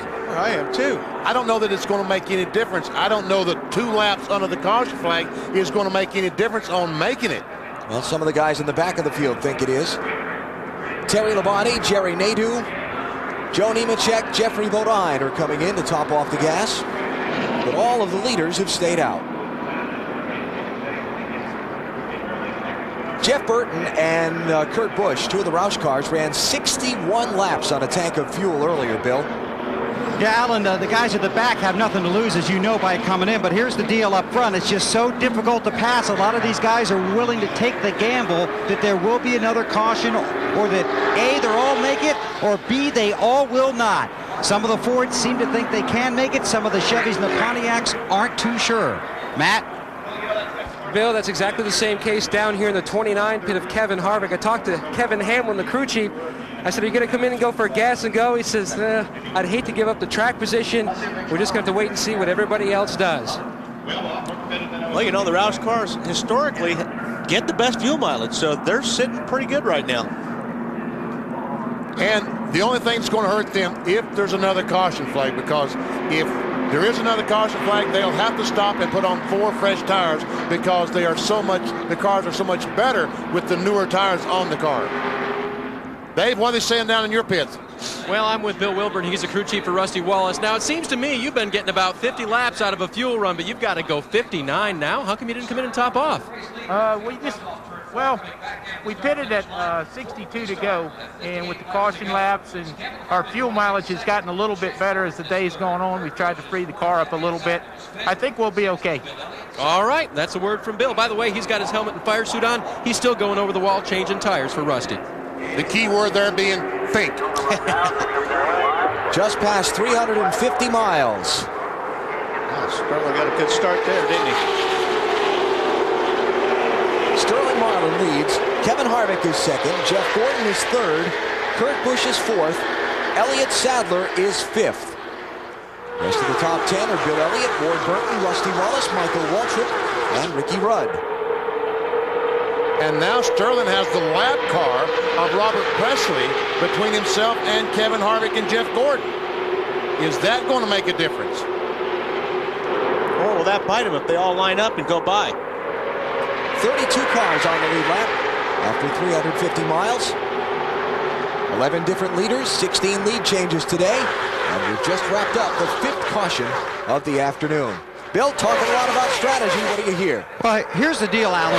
Before that caution came out, a lot of guys were looking at going 55 laps. So I did a random survey down here, and the feeling was that you really wanted to be inside that 55-lap window to be sure you could make it. In fact, I asked crew chiefs, if you stop with 55 to go, can you make it? And I got a lot of, yeah, I'm really sure, I think. And now they had to stop earlier than that. So it's going to be a real gamble for some of these guys coming down to the checkers if it stays green. Yeah, and that's the big if. That's the gamble that a lot of the crew chiefs are betting on, that it won't stay green to the finish. Look at the run Kevin Harvick has. He's got a great run on Presley. With help from Jeff Gordon, he goes by that lap car. Robbie Loomis, Jeff Gordon's crew chief, looking on, plotting his strategy. Two-time 500 winner in 3rd place. And you don't have a chance when you're a lap down. I mean, basically, these guys, you don't exist if you're a lap down in this race. They don't want to run with cars that are lap down.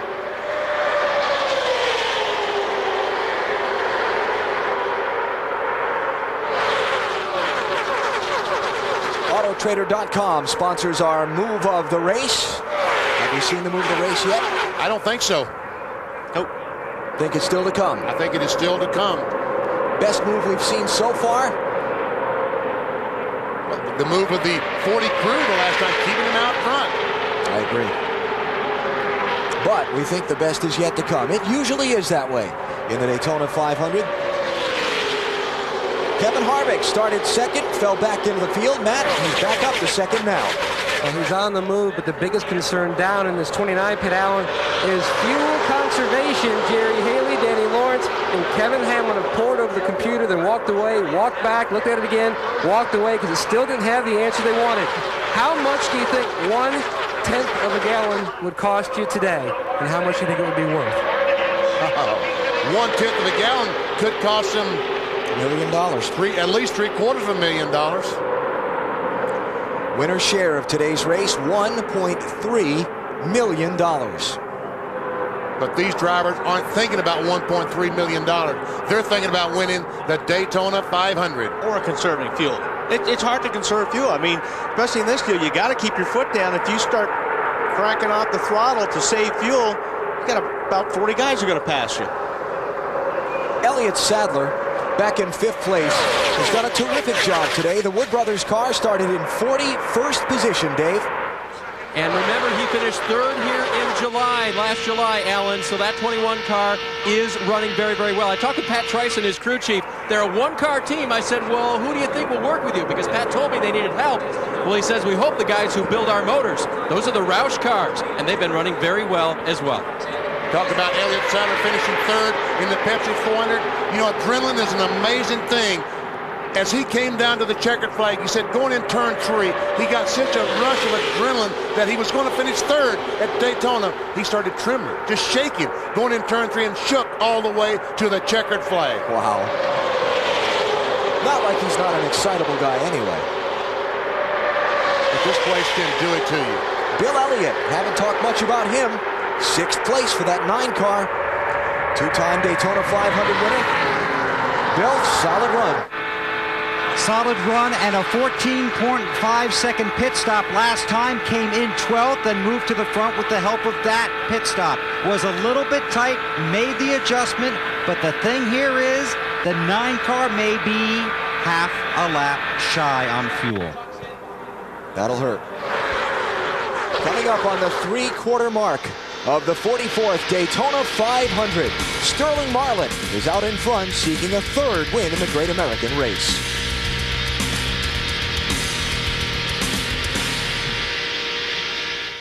Well, we really like the styling and the personal safety system. And that 5-star safety rating is awesome, but... Well, how about a test drive? That's a bunch of them. Oh, my goodness. Bust us out there, Sammy.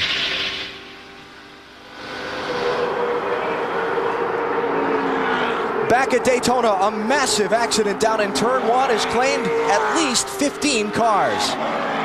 It started up toward the front of the field. You see the carnage scattered in the corner. Matt Kenseth, Johnny Benson, Ricky Rudd was in it. Oh, look at that. Kenny Wallace, John Andretti, Casey Atwood. Is that Jeff Gordon? Can't see. I don't think so. I think Jeff Gordon. I think that Kevin Harvick spun. I think that Jeff Gordon was able to get underneath him. I don't know that for sure.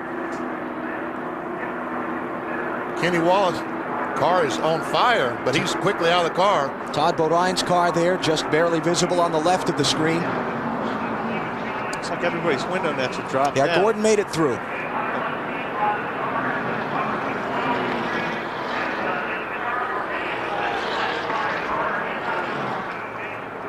What a scene. Casey Atwood climbing out. Good news. Look at his car, all torn up.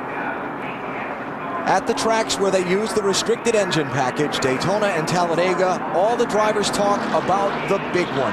Harvick is out of his car. They talk about the big one, the wreck that sweeps up a large number of cars. It's just happened 3/4 of the way through the race. Yep. Jerry Nadeau damaged in it. He's just driven back around to pit road. There's Bobby Hamilton. See the Hans device he's getting off his neck, the head and neck restraint. One of the 2 that are approved and mandated by NASCAR. And that's the 2nd car that Hamilton has torn up this week. I think Bobby Hamilton was telling the fire guy, hey guys, my car's on fire. How about come on over? Put it out.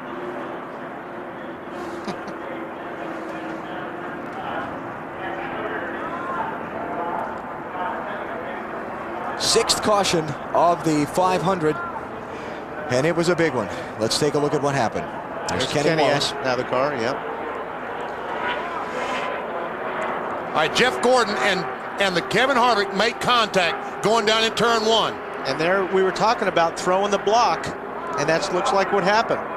And the first 4 or 5 cars get through, and then about the 7th or 8th, I don't know, about the wherever the 43 car of Andretti, that was the next car to hit. And after that, there's no place for anyone to go. That's right, the track just becomes completely blocked.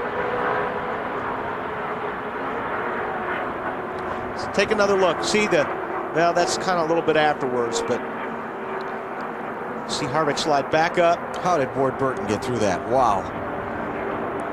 And all those cars on the inside, and then the hole closed up. Add Jeremy Mayfield to the list of those involved, the 19 car.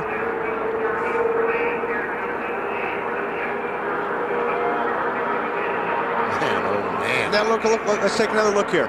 Jeff goes down. Kevin Harvick goes to put on the block, drives down on top of Jeff. Jeff just didn't give.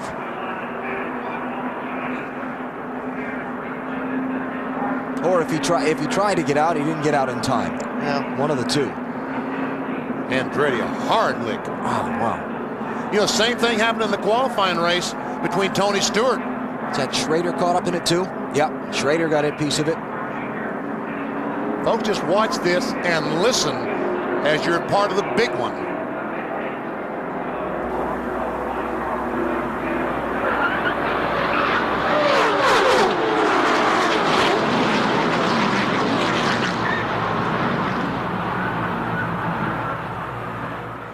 On board with Jeff Gordon. We see him. All right, he goes down, tries to get on the inside of Harvick. Harvick comes down to block. They make contact. Ricky Rudd, let's ride on board with him. This all unfolds right in front of Ricky when Harvick starts to come back down across the racetrack. He's right in Rudd's path. You see Ricky's just far away. You see smoke, he slows down. You can't see anything. Hold your line, coming up across the front. Coming back down. Oh, and Miller racetrack. Just gets hot behind the right rear. Almost had it cleared. Bill Weber. Okay, Jeff Gordon's on pit road. Missed pit road last time. He didn't think it would be open by the time they told him it was going to be open. He was past the entrance. Robbie Loomis said, I want you to come in this time. We're going to go out about 15th, but I want to get those tires off of there and check the right front. He doesn't have any right front damage. He's getting tires. He said it was battling with the 97. When Harvick came down, there was nowhere for him to go, and that's what created the wreck. Got 11 cars so far on my list of those in the accident. And that number probably doesn't include a couple who got damage and continued away. You know, as someone said, you know, they changed the rules trying to make it safer. And again, hopefully everyone is okay, but we still had the big one. And so many of the drivers have said, cars don't cause the wrecks. It's drivers that cause the big wrecks by making contact. You're absolutely right, BP. I talked about that earlier. It's just, you know, the cars are safer. You're right. They're the head and neck restraints. We have a lot more safer race cars as far as around the drivers. But the guys make mistakes. You get in crashes like that. That's what we were talking about. Give and take. There was too much take there. Ken Schrader took his car to the garage. You see the remains of Richard Petty's Dodge that John Andretti was driving. Bobby Hamilton's Chevy. And the cleanup continues. Dale Earnhardt Jr. involved in his third incident of the day. He got caught up in the middle of the big one that happened down in turns 1 and 2.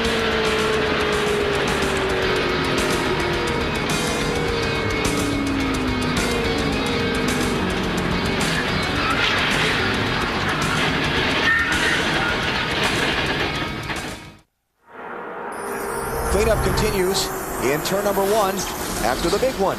16 cars damaged in an accident, and the inside of turn 1 at Daytona looks like a junkyard. It all started when 24 of Jeff Gordon and Kevin Harvick, the 29, made contact. There you see Harvick gets bumped from behind by Jeff Gordon when he goes down to block Jeff. They make contact. He goes across the racetrack. And then along comes Andretti, and all of a sudden the racetrack is blocked. There's no place for anyone to go except into the wreck, and that's where they go. And we talked earlier about the little mirrors guys are putting on the roll bar on their left side of the car and blocking, and how that applies to these rules in this kind of racing. And you got to do it. I mean, that's what you have to do. You've got to use those mirrors. Here we got on board with Kevin Harvick. He moves down to block Jeff. Jeff just catches him in the left rear, and that's all it takes. We heard the lights out when he backed the thing in the fence.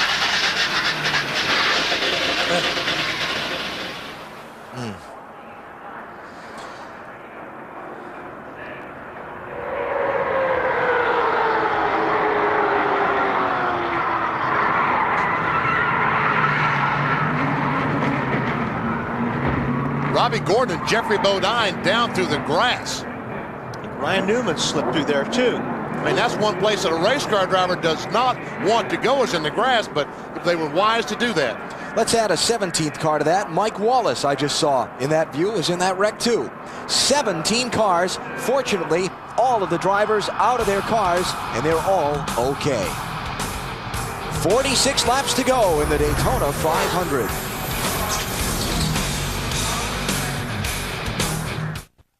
Under caution at the 44th Daytona 500 after a 17-car accident down in turns 1 and 2. Here's what Jeff Gordon said after it was over. My right front a little bit. I don't think it's too bad.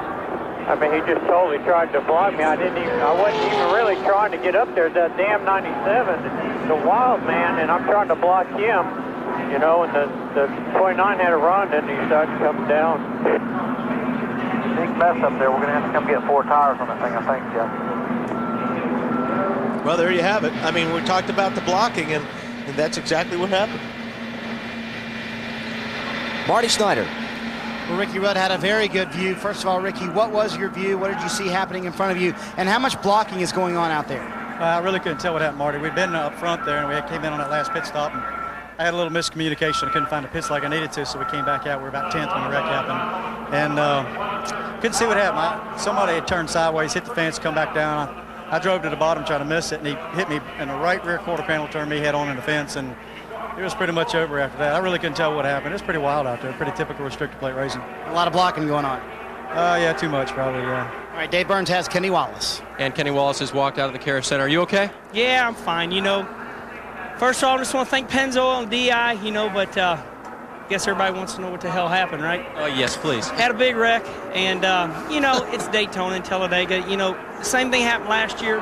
50 laps ago, we were all going for it, and I was shooting a 3 wide up the middle, and they just, I guess Harvick and Gordon got together. Did you see the fire in your car? Oh, yeah. I mean, you know, I was just going low, hoping I could miss Harvick, but I T-boned him, and I was bursting into flames. I told my wife it was a Fury crash. It's a bad deal, I know it is, but what are you going to do? Little E's in there laughing. He says it's the first big crash he's ever been through in his life. I'm not happy. He's trying to cheer me up, but I think the only injury I had was to my helmet, just pulling the plug. There's more famous drivers behind me. Get some of them. Well, and that will be Kevin Harvick walking out here in just a second. Thanks, Kenny. We're glad that he is okay. And we'll have Harvick when we come back. Alan? All right, Dave. Got the ranks of the contenders thinned considerably by that crash. Now just 18 cars on the lead lap. Back here at Daytona, we have caught up with Kevin Harvick, who was in front of Gordon when the whole thing started. And Kevin, looked like you were trying to hold your position. What happened? Well, I mean, there's 50 laps to go in the Daytona 500, and everybody's trying to fight for everything they've gotten. And I thought there was enough room, and I must have just come down and caught the nose of Gordon's car. But after that, it pretty much all hell broke loose. You hit the wall hard going backwards. Are you okay? Yeah, I'm fine. That was the least of the licks. I think there was 4 or 5 more after that. So, you know, I just hate it for this Goodwrench team. I mean, we had a chance to win the Daytona 500, and now we got a pile of junk. What would you do next time? Same thing. Did you get a clear call from your spotter to come down? No, I mean, it was obviously, I don't know if everything was happening so fast, but there was no clear, there was no anything. It was just, you know, it was just back and forth, and there was a lot of things happening. So I looked in the mirror and thought there was enough room, and he couldn't hit me very far up on the bumper, and it was just enough. I mean, you're pretty much on the edge out of control, and it's just close racing. And in the end, your fault or Jeff's? Well, right now I want to pinch his neck off, but I don't know whose fault it is. I haven't seen it yet. All right, he's going to look at the tape. He'll get a definitive answer when he sees the tape roll. Alan? Okay, thank you. Back under green with 100 miles to go when they come to the start-finish line. And now we have a lap car of Ricky Craven between Sterling Marlin and Kurt Busch. And Busch trying to get by, finally gets a run on the outside. And I think that Elliott Sadler, the 21, 9-car Bill Elliott, I think all those guys are going to go with him and put Craven behind them. 6 of the leaders did not stop on that caution. Sterling Marlin, Kurt Busch, Elliott Sadler, Bill Elliott, Rusty Wallace, and Mark Martin did not pit. The other lead lap cars did. These guys felt like they could not afford to give up that track position.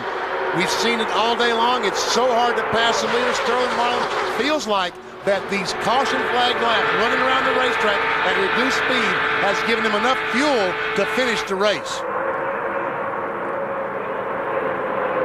Elliott Sadler trying to get a push from Bill Elliott, 3rd spot. And not too many guys have passed Sterling today. Oh. A lot of cars involved in that big accident.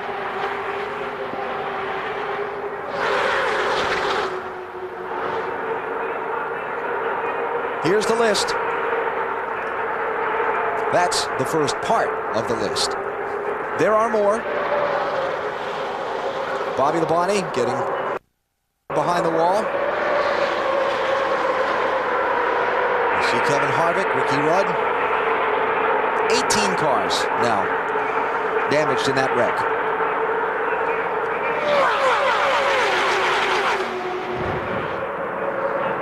Michael Waltrip trying to make his way back up. He's in 5th place. And he's just moved by Bill Elliott for 4th. So Michael's starting to rumble again. Haven't seen him up front in a while. Not contending for the lead anyway. See Jeff Green there in the 30 car in 7th position. Haven't seen him too much today, but here he is with just a few laps to go, 40 laps to go, a chance to win the Daytona 500. Here comes Michael on the inside of Robert Presley. Michael led from lap 4 to lap 23, has not been at the point since. He's not there yet either, but he's getting there. Certainly looks like he's rolling right now.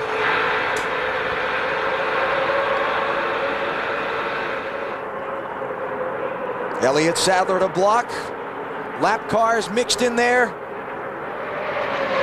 Now the 3 wide going in the corners. Elliott goes by Ricky Craven on the outside. Oh, he's Kurt Busch. For the lead. Kurt Busch with a look under Sterling Marlin. The 23-year-old from Las Vegas is going to lead the Daytona 500 at the stripe. Clear all around. You're clear. Yes, sir. Clear.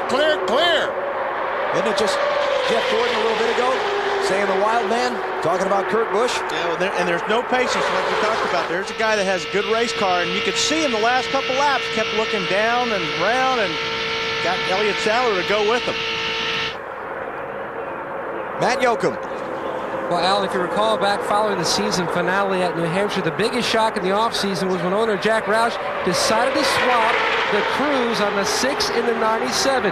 Veteran Jimmy Finnick came over to become the crew chief for Kurt Busch. He told me his biggest agenda for this year in the first 4 races was just to finish. Dig Kurt out of that huge 31st in column points that he got himself into last year. He's also trying to keep him calm. He's a little bit antsy earlier on. One thing, though, Mark Martin did not want this car, which was not completed when Jimmy was going to the 97, so Jimmy brought it with him. He says he's got a few things on there he was trying for this year. It's brand new, and they hope to make that debut, and auspicious want to take it to victory lane. Remember, this 97 team has never won a Winston Cup race. We talked at the top of our broadcast on the pre-race show and a couple of other times during the day, youth versus experience.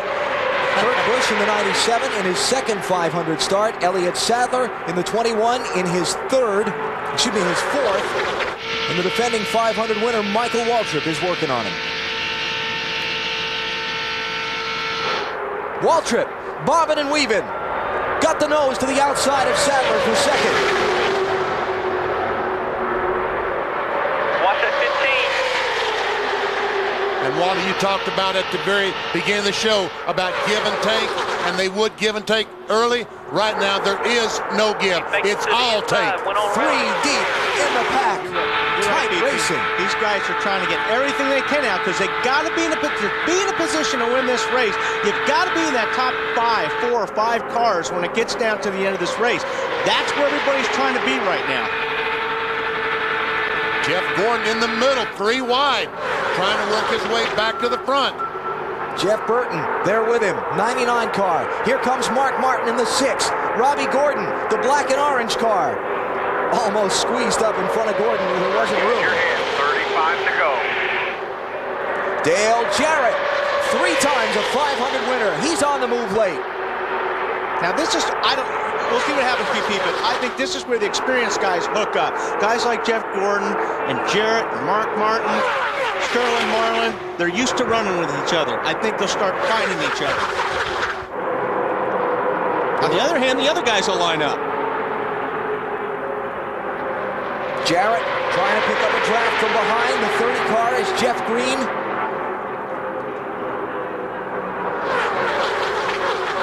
Looking ahead from Robbie Gordon's car.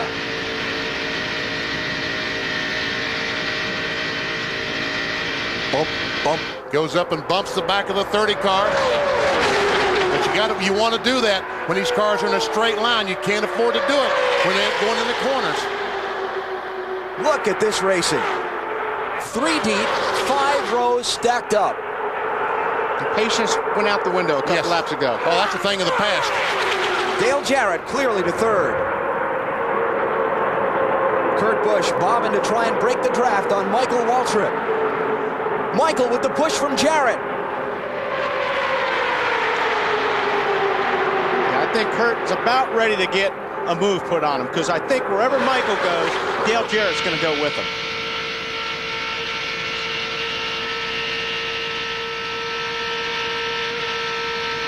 Kurt Busch is getting set up, isn't he? Yeah, I think he is. You said it a minute ago, Wally. The older guys are going to work together. You've got Michael Waltrip and Dale Jarrett. Many years' experience at this racetrack. Lined up behind Kurt Busch in his second Daytona 500. And you know Jeff Gordon's going to go where Michael goes, where Dale Jarrett goes, and where Elliott Sadler goes, because he wants to get by that car of Kurt Busch as well. He also wants to stay with the Chevys. That's something they've been talking about on the radio. Gordon definitely wants the Chevys to try and hook up together. That would be Michael Waltrip in a Chevy, Gordon, and then behind them, Jeff Green and Robbie Gordon. But even though it looks like Michael's setting up Kurt Busch, yet no pass for the lead. Here comes Elliott Sadler with a push from Jeff Gordon. Dale Jarrett getting shuffled back. And Jarrett said, man, how did this happen? That was not part of the equation. Mark Martin.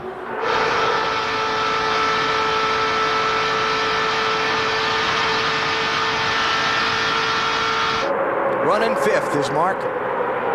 Here comes Sterling Marlin. He's trying to get a push by Jarrett from Jeff Green and Robbie Gordon. And Jarrett loses a couple of more spots. And they're trying to get by that 97 car BP, but just like you said, it's hard to pass. Michael might have a run now, coming off turn 4. Nope. I thought he had the nose under the 97 car. Couldn't quite make it. Ooh, Rusty Wallace squeezing in front of Robbie Gordon.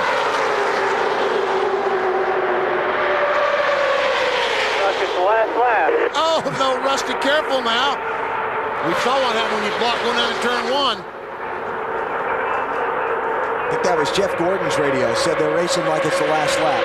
Hey, track position is everything. It may be the last lap if you can get front. Now, Kurt Busch did not stop on that caution. Michael Waltrip has fresher tires. Much of a difference? I always say tires make a difference. Especially as warm as it is today, I think it will make a difference. But still, it's all your buddies who's going to make the biggest difference on this deal. If you pull out, if they go with you. Big traffic jam off turn 4. You know, here's the worst part. It seems like it's you can pass back around 2nd or 3rd. It's the lead that's so hard to get by.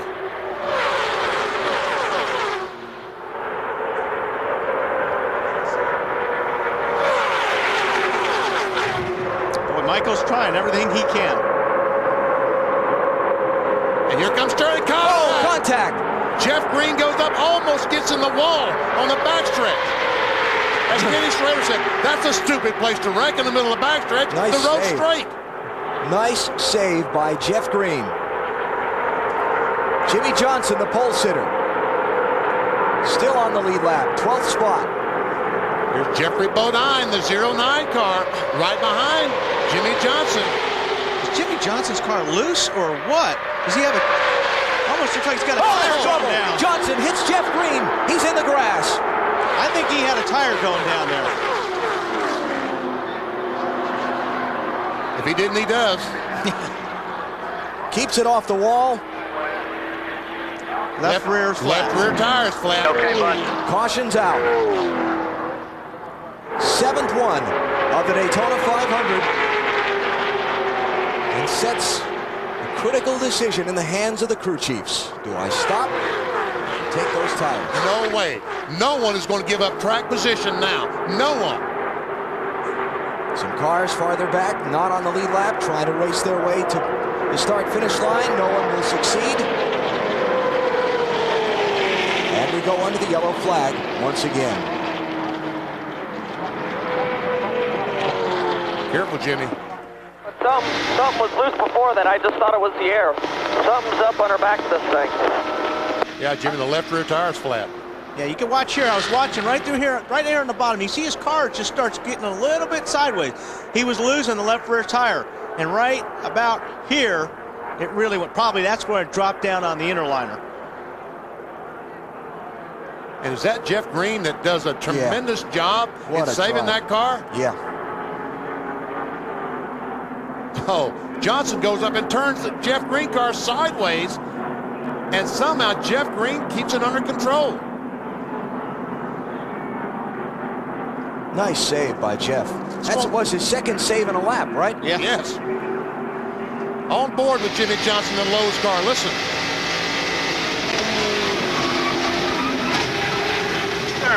Hang on, buddy. No, don't worry. He's hanging on. You have to tell him that. I did that. Let's go on board with Bill Elliott and watch this.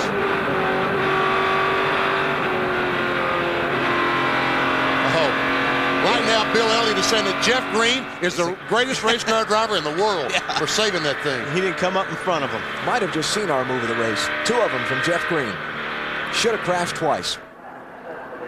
All right, will anybody come? BP says no. Wally says no. No way. Michael Waltrip. Michael Waltrip, the second place car, comes in. Wow. Elliott Sadler comes in. Most of the cars came in, Marty. Well, Michael Waltrip was tight, so they wanted 4 tires. Slugger Lavius crew chief said, I think 4 tires will win the race. They'll take a rounded wedge out of the left side. They were also going to put some tape on the grill because he's only running 200 degrees on the racetrack. This is a gamble because a lot of cars stayed out. Dave Burns. The 21 car of Elliott Sadler came in. He had trouble when part of the valence on the front of the car, the air hose got caught on it coming around. He ripped it through, and he finally got out of here. But Elliott wanted tires. They did not change the cars. Matt? Dave, Dale Jarrett already came in for service, and he's already heading back out into the racetrack. He felt like he had a tire going down. He said his car was very loose. He felt like he hit some debris. The crew did make a wedge adjustment on the 88 car. Kurt Busch stayed out. Jeff Gordon stayed out. Sterling Marlin and Ryan Newman stayed out. Others coming on to pit road under the caution for this crash down in turn 1.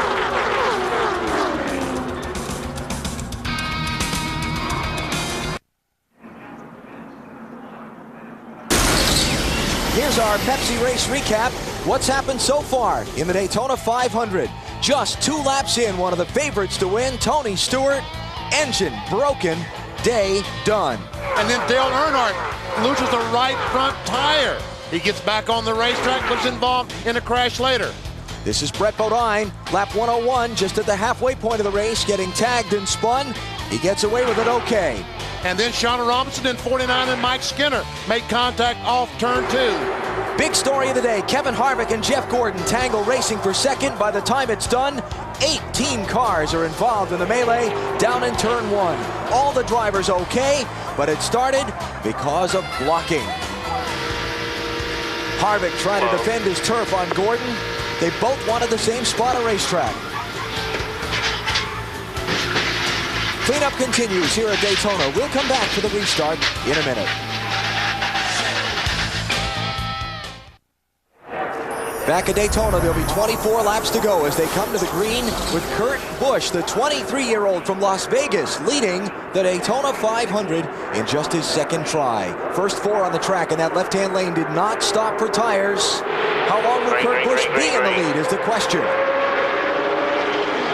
Jeff Gordon and Sterling Marlin are the 2 right behind him. Now Jeff Gordon's laying back. He's trying to get him a run off that second corner with a push from Sterling Marlin. Oh, and Jarrett almost... Robert Preston had the rear wheels off the ground, just like you talked about earlier. BP had it all over him. That was Preston in the white car behind Ricky Craven, making some contact. Here comes Jeff Gordon trying to get by Craven. He's got a push from Sterling Marlin. Kurt Busch to block. Gordon going to get shuffled by Marlin. No, that was the lap car of Craven. Jeff Burton sticks his nose in the middle, 3 wide. And meanwhile, the lead, Jeff Gordon goes for the lead. The veterans stick together. Shuffle Kurt Busch out of the top spot. Gordon takes the point. Robert Presley sticking his nose under Craven. But he wisely backed off down in turn 1. There wasn't room. Kurt Busch has lost second spot. He's got in a battle right now with Ryan Newman for third. So only got the lap car of Ricky Craven behind him to push. His only shot now is to get up there in between Mark Martin. He slides up and does it. Ward Burton to 4th. Haven't talked about Ward much all day. Started 19th. He's run kind of mid-pack for a lot of the event. Missed the wreck. That helped.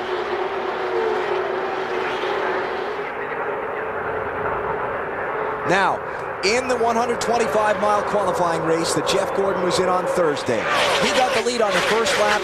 No one could pass him. He spent a lot of the first 3 quarters of this race struggling with an ill-handling car. He's out in front now. Is it going to be enough?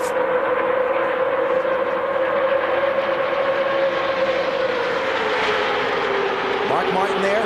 Last car in that 5-car breakaway. Never won here at Daytona.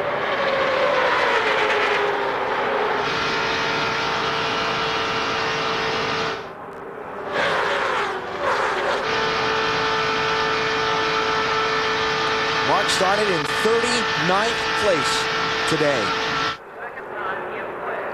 Good race for 6th. There it is. Elliott Sadler, 21. Kurt Busch, 97. Look at Michael Waltrip in the 15, pinned way back in this traffic. He was second before coming onto pit road. And Kurt Busch is one dejected little puppy right now. Oh, Michael went up the middle and gained a spot on Robbie Gordon there between turn 1 and 2. He's still in the middle. Trying to force his way to the inside. But Dale Jarrett said, that's my spot. Here comes Rusty Wallace on the inside of Kurt Busch.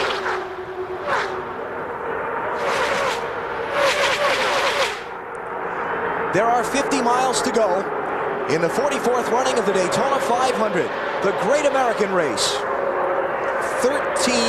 $12 million on the line. Oh my goodness, Robbie Gordon had a great run and tried to drive on the inside of Rusty Wallace. Wisely, once again, backed off on board with Robbie Gordon. Finally, Michael squeezed down there. Boy, I guarantee you, he was frustrated those couple laps. He's got a good car, stuck in the middle. You need to get in that high line or low line. And he wants to go. Better hurry. 20 laps, not a lot of time to catch that lead group. Just tuning in, it's been a very exciting race so far. 18 lead changes among 11 drivers. Caution flag has waved on 7 different occasions. The big story was a multi-car wreck involving 18 different drivers at the 3/4 mark of this event. Jeff Gordon out in front, trying to win the 500 for a 3rd time. Sterling Marlin right behind him in a 40 car. Ditto, trying to win the Great American Race for a 3rd time. Behind him, they are frantically scrambling to catch.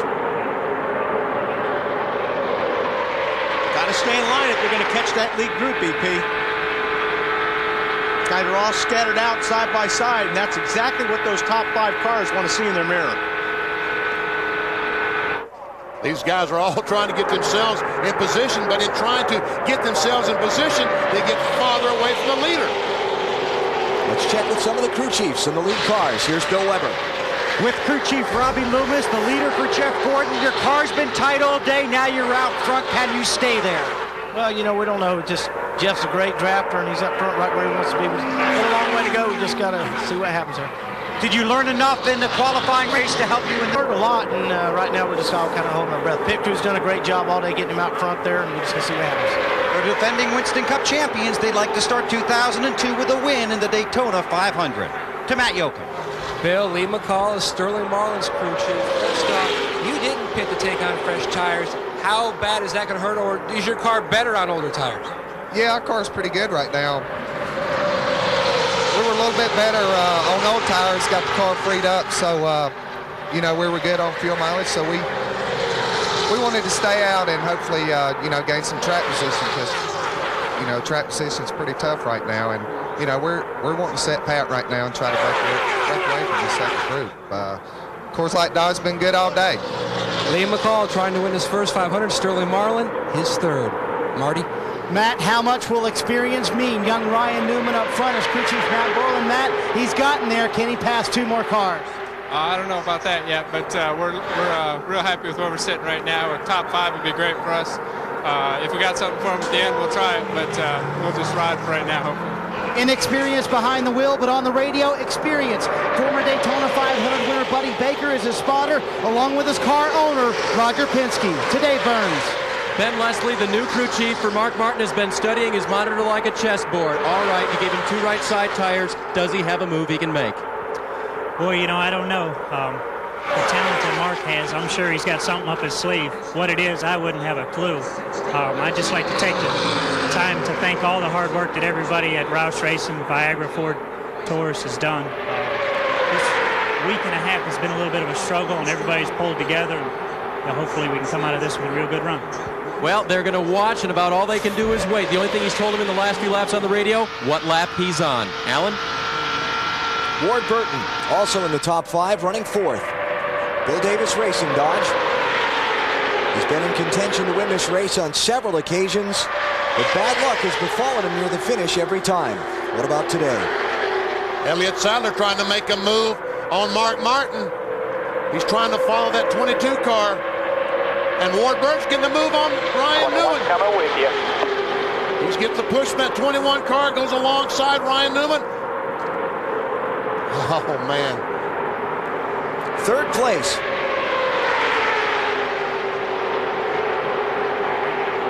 Oh, the Mark Martin car goes way up the hill. Looks like he got in the corner and the car got loose or something. Had to go up the hill to catch it.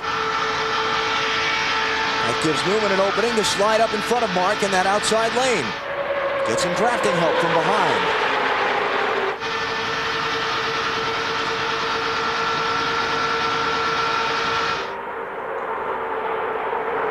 Somebody who made the gamble to come on to pit road under that last caution was Michael Waltrip. This has not worked out for him. He's all the way back in 14th place.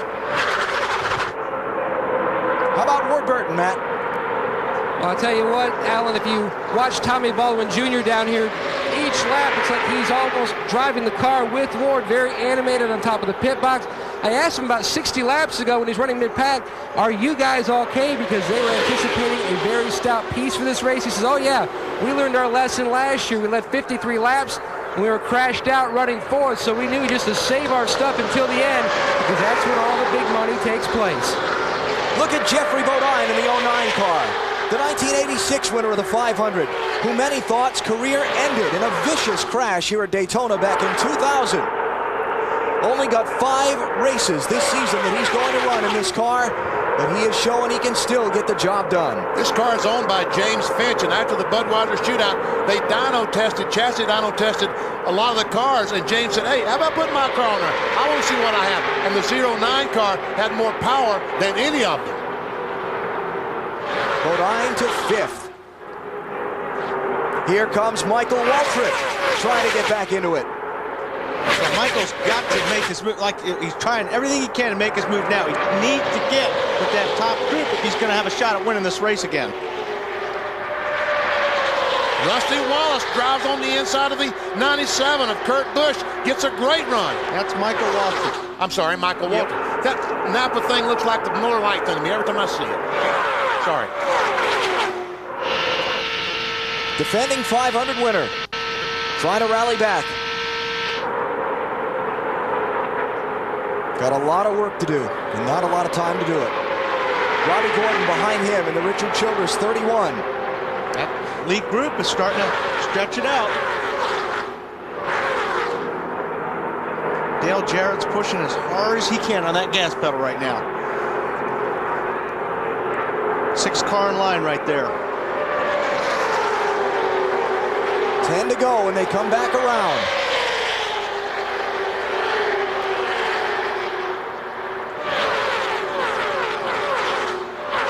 I like I said earlier, BP, what do you think? They're going to have to start trying to make moves here with at least 4 to go, don't you? Oh, yeah, they can't wait till the last lap because Jeff Gordon is going to make that DuPont Chevy very, very wide on that last lap. And the last time by, Jeff Gordon ran a speed actually faster than the pole speed. He ran he ran a 48.41. The pole position was 48.43 seconds. Now here's where you got the guys making deals. Sterling Marlin, I'm sure, is trying to find out what Ward Burton wants to do. And if Ward Burton will go with Sterling, if he pulls out and makes the move on Jeff Gordon, and so on back and so on back. Everybody's trying to figure out right now who's going to go with who.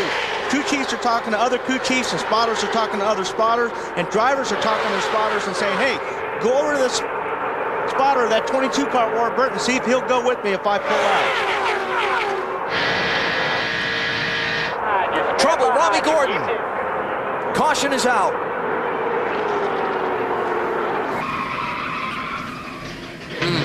Gordon was 10th last lap. Here comes Jeff Gordon. Back to the caution flag. Now we will have a single file restart too. And we'll have a restart inside the final 10 laps. And that's what Jeff Gordon did not want to see. Remember, in 2000, Johnny Benson was leading this race. No one could get by him. Caution flag came out with about 8 laps to go, and Jarrett passed him with 4 or 5 laps to go to win the Daytona 500. Jeff Gordon is saying, Robbie Gordon, why did you have to crash and bring out the caution flag?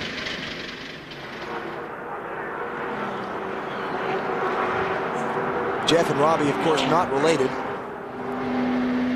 You can tell that by New Hampshire race last year. Yeah, remember, they were the ones that were fighting it out with fenders at the end of the last race of 2001. Now, nobody.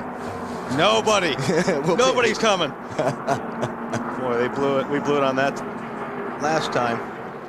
Looks like, you remember I talked about earlier, when the cars get real close to each other in the banking, it makes the car on the bottom loose, and I think that's what happened to Robbie Gordon, PP. He got up there beside Rusty Wallace.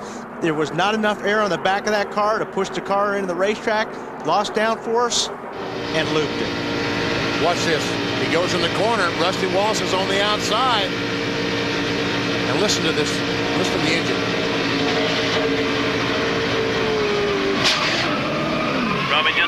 Robbie just spun. Hang on, gas it. He just backed in a wall there. He just spun. 10-2. You all right, bud? On board Bill Elliott. Oh, man, that was so close. That was close. Experience. Look. Oh. And having your eyes closed. Now Kurt Busch is coming down pit road. 97 car is in.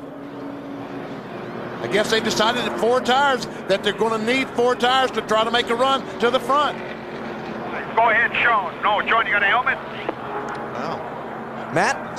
And they are going to take on 4 fresh tires. Remember back in the Pepsi 400 back in the mid-'80s, Alan, Bobby Allison pulled the same move late in the going. With about 10 laps to go, came in for fresh tires and won the thing. And Jimmy Finnick, who won this event with Bobby Allison, remembers that.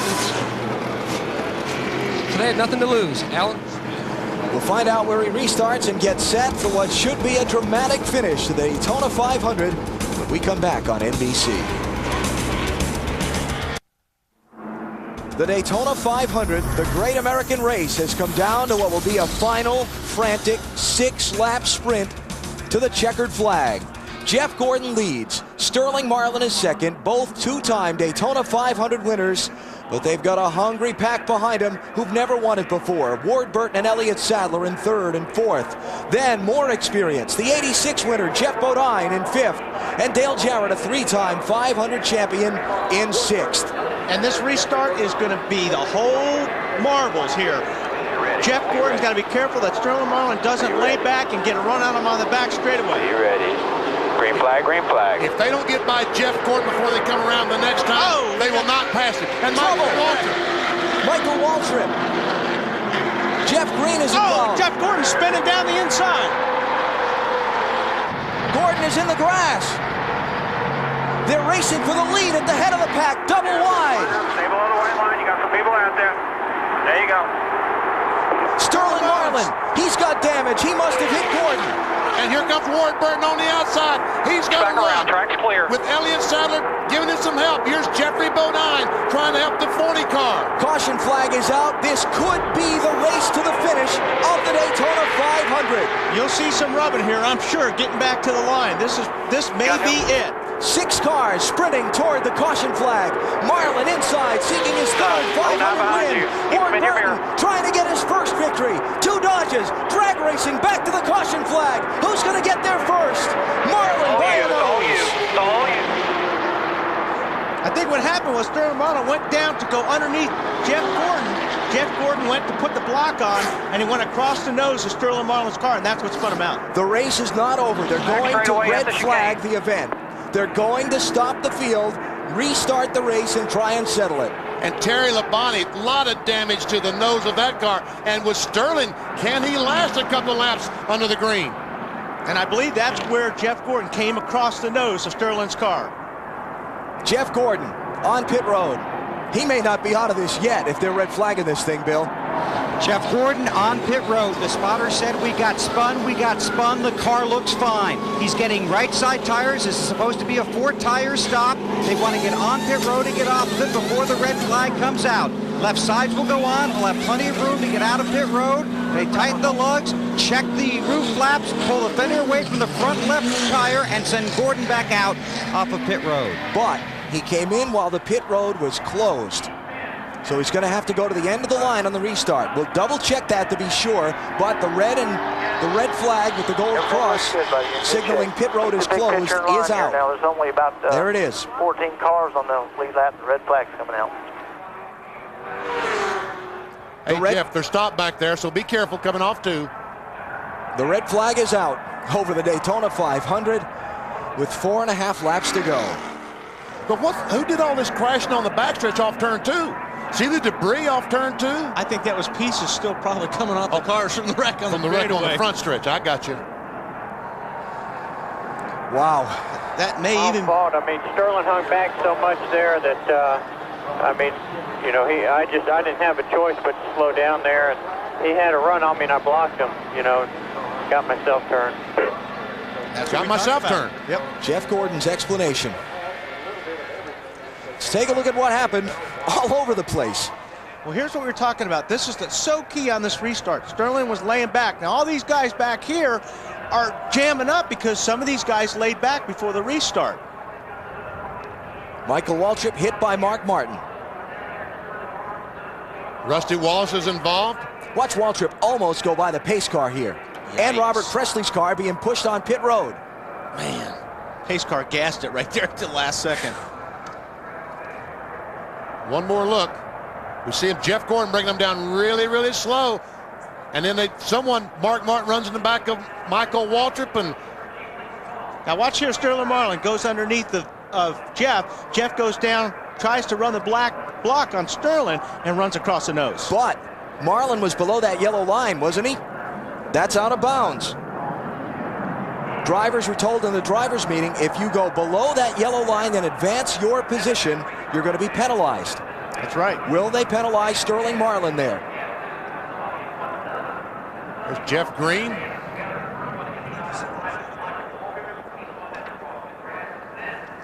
What a mess. On board with Bill Elliott.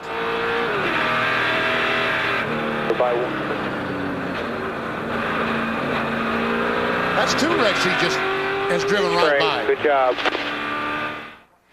Okay, go ahead, Alan. Now watch the yellow line on the... No, you won't see it. Well, there we will.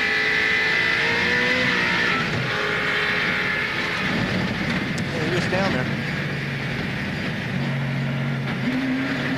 Jeff does a pretty good job down on the grass. You got some people out there. All right, now watch the yellow line at the bottom of the track. See if Sterling Marlin goes below that yellow line. This line here. If you go below the yellow line and advance your position, that's a penalty. Marlin's inside of Gordon. There's the contact. Well, I don't know. He definitely had the left sides below the yellow line. Now, whether or not he didn't, I don't think the right sides, the whole car was ever below the yellow line, but he definitely had the left sides. That's a tough call by NASCAR. It's a judgment call and a very tough call. One more look.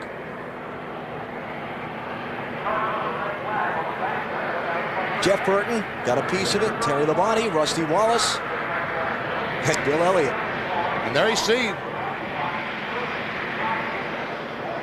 the 40 car with the left sides below the yellow line. But the NASCAR officials are seeing the same pictures we are, so they'll make a decision. And we'll wait to see what that decision is. I think another problem he's got is that right rear, or that right front tire is rubbing pretty hard on that fender, so it may not make a difference. That's John Darby, the guy in the blue shirt. He's the new Winston Cup director. And the man in the blue sport coat right of the screen with the dark glasses is David Hoots. He is the race director. He's the referee, basically. His call, ball or strike. Uh-oh. Uh-oh. Well, I'm sure he's checked. He may have been wondering how that right front damage looks. The car. Sterling Marlin is jumping out of his car. He's going around to look at the right front fender. But, oh, he can't do that. You can't work on your car under the red flag. That's the NASCAR rule. Hold it off a little bit. You're not allowed to work on your car under the red flag. Matt? Well, Alan, down here in the 40 pit, Lee McCall, the biggest concern is that right front fender. How is it? Well, we don't know. We don't know yet. We think it's rubbing a little bit, but we'll just have to see when Sterling comes around, and hopefully it's okay. You know, I don't know what happened out there, but it's just been an awesome day for the Coors Light race team and everybody that at Chip Ganassi Racing. All the guys back at the shop give us a great car, and guys had great pit stops today. So every how it comes out, we had a good speed week. Sterling looked at it. What did he say? They wouldn't let him look at it, so I don't know. I don't know how bad it is. We'll just have to, let's see. I said, we might have to come in. We don't know yet. Hey, Matt, Benny. Tell Lee that they wouldn't let him pull it out. They let him look at it. They wouldn't let him pull it out. Lee, they let him look at it, but they wouldn't let him pull it out because you know that's against the rules under red flag conditions. Yeah, I guess. Good answer. I don't know. You know, again, it's just been a great day for the whole organization. Hopefully he can get it out enough. Hopefully he can get it out. But again, you're not allowed to work on the car during a red flag condition. That's right. So, a couple of things that we'll wait to hear from NASCAR on. Sterling Marlin below the line. Watch Sterling jump out of the car here. And is he working on his car under the red flag?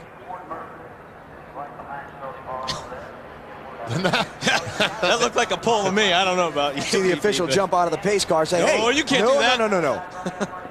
Get back in there. Well, we have seen our share of twists and turns over the years in the Daytona 500, but this one just may top them all. I mean, we've had all kinds of things happen here in this last hour of the race. We see the 33 car up there, Mike Wallace. He told me, Andy Petrie told him, Mike, if you finish in the top 5 in the Daytona 500, we'll go to Rockingham next week. Doesn't look like the 33 is going to go to the Rockingham race. Here's another look. Marlin, left side tires below the yellow line. You see the yellow line and you see the cars there. The only judgment is that NASCAR has to make here is because he's clearly below the line. Did he advance his position by going down there? Or did he come back up behind Gordon on the track? That's the call. Well, I mean, you're not supposed to be below the yellow line, and Jeff wasn't below the yellow line and got spun out. And the other one is he clearly was pulling on that fender on the backstretch. Clearly. Boy, John, this is a tough. I would see Mike Hilton there, the president of NASCAR, on the phone talking to someone. That's Mike just on the left of the screen. I hear Jeopardy music playing somewhere. The referees in race control. Talk about getting thrown in the fire, huh, John Darby? Man, oh man, the first race, and look at how tough, what a tough calls he's got to make.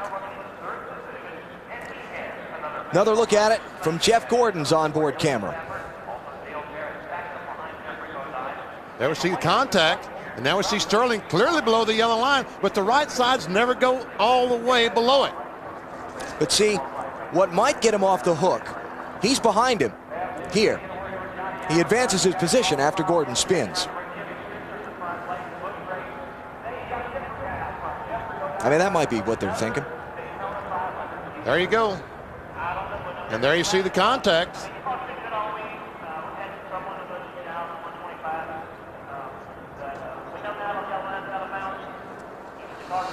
Well, I don't imagine they're too happy in Jeff Gordon's pit. That's not Bill. What are they saying down there? Well, let's find out. Robbie Loomis has been on the radio talking to Jeff. He's also been, you've been doing a little lobbying here. First of all, I know you're disappointed about what happened. It looked like you were talking, A, about Sterling's position on the restart, and then B, his appearance out of the car on the backstretch, Rob. Yeah, the restrictor plate racing, you know, it's real important that you lay back on the start like they did to get a good run. That's what caused the big wreck back here behind him. And then when it kind of eased below the line there to turn us, and then he got out to fix it on the back straightaway under red. But we'll let NASCAR deal with it. They usually are pretty fair. You know, the rule is you can't work on your car at all under red, and we'll see what they say. So you made your point to the NASCAR official working your pit. What did you see on the monitor, Robbie? All I saw on the monitor was him trying to get his fender clear and, you know, where the thing will clear. But we'll leave it up to NASCAR. They've been doing a good job with it. We'll see what they decide. Okay, that's the story from the 24 pit. Matt? Well, down here in the 40 pit, Tommy Baldwin Jr., Ward Burton's crew chief from the 22 team, came down and talked to Tony Glover, the team manager. He says, look, God forbid anything should happen to your tire, tell him to pull left out of traffic and we'll go by on the high side. So if you should have some kind of trouble with that tire, if it indeed rubs and does start to go down, pull to the left and we'll go by on the right side. That's not going to work, Matt, because if that tire goes down, the car on its own is going to the right. I'm just looking over there. BP, look over there. Just, I know there's a judgment call over there. We don't see any French judges in there, do we? I don't see any place. We'll be okay then. Should be okay. All right. The officials are talking about it, trying to figure out what they're going to do. We're waiting to hear. Was Sterling Marlin out of bounds and advance his position? Did he work on his car under the red flag? What's it going to be? Well, I it's think we all obvious he saw worked him on his pull car. the fender That's out. pretty obvious, Al.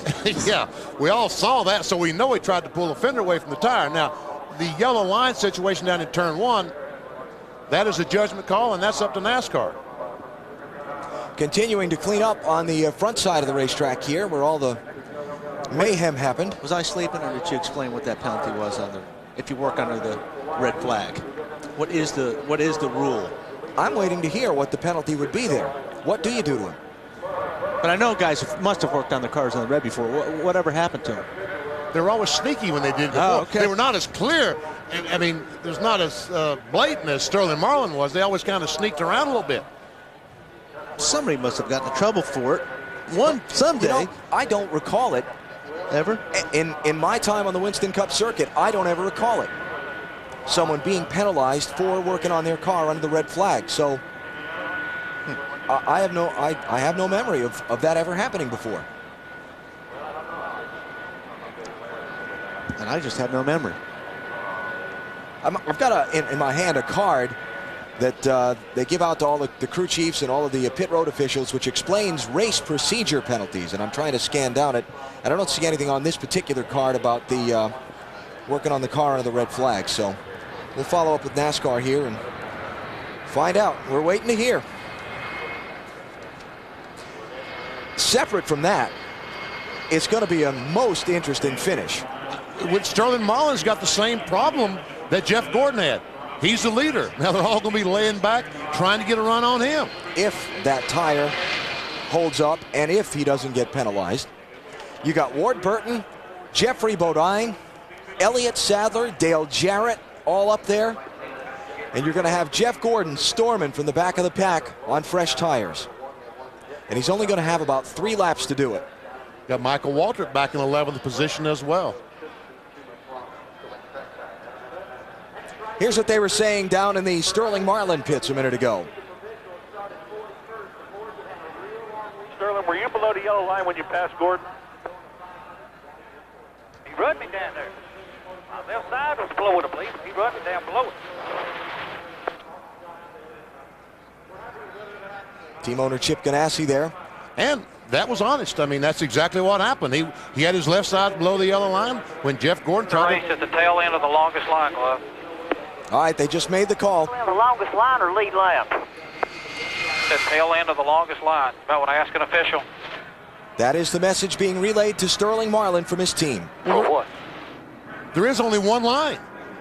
Under 10 laps to go, there's only one line. So they're saying that he's got to start all the way at the back of the field. Is that right, Wally? Yep. And what NASCAR's determination on this deal with the yellow line is, since the yellow had dropped, they say that what was happening was the 40 car went down underneath the yellow line to avoid the accident. He was not gaining any positions. Okay. He went down under the yellow line to avoid the accident? He went down to the yellow line. When the yellow was out, Jeff had checked up. Everybody was slowing down, and they decided that the 40 car went down underneath Jeff's car. The yellow was already out at this point now, so he couldn't advance his position anyway. He could race him back to the yellow. They could race him back to the line. They had taken the green flag. They could race him back to the line. So, well, they decided that as the wreck was happening at the start-finish line, the 40 car went down. Jeff was down there. He was avoiding Jeff, and there's one shot. Actually, you can see when Jeff was coming down, he was coming back up the track, and Sterling came back up the track, but that's what they called. And let's make clear, you just walked over to NASCAR Race Control to ask that, and that's the answer you got. Right. So why is he going to the end of the longest line, Sterling Marlin? He's going to the end of the longest line, but it would be for working on the car. On the car during the red. Under the red flag. Right. Okay. Correct. So no penalty for going below the line, but the penalty to the end of the longest line is for working on the car under the red. Right. Exactly. Not the yellow line is not an issue. Okay. It's for working on the car during the red. And he goes to the end of the longest line. So therefore he'll come in, they'll work on the car, knock the fender out, change 4 tires. 4 tires and go. Agree with those decisions? It doesn't matter either way. Whether you get penalized for going below the yellow line or working on the car, you're going to get penalized for one of those. So I don't know what's the difference. It's fair enough. I mean, what are they going to do? Make him go the end of the longest line twice? They can't do that. I mean, so it's fair enough, the penalty. Here's the situation. The green flag is in the air. See the green flag waving? Now, Sterling Marlin is trying to get by. He clearly has the left side below the yellow line. Jeff Gordon goes down to try to block him. Okay, now is the yellow waving right here yet? Not yet. Nope. Now it is. Okay, now the yellow flag starts waving.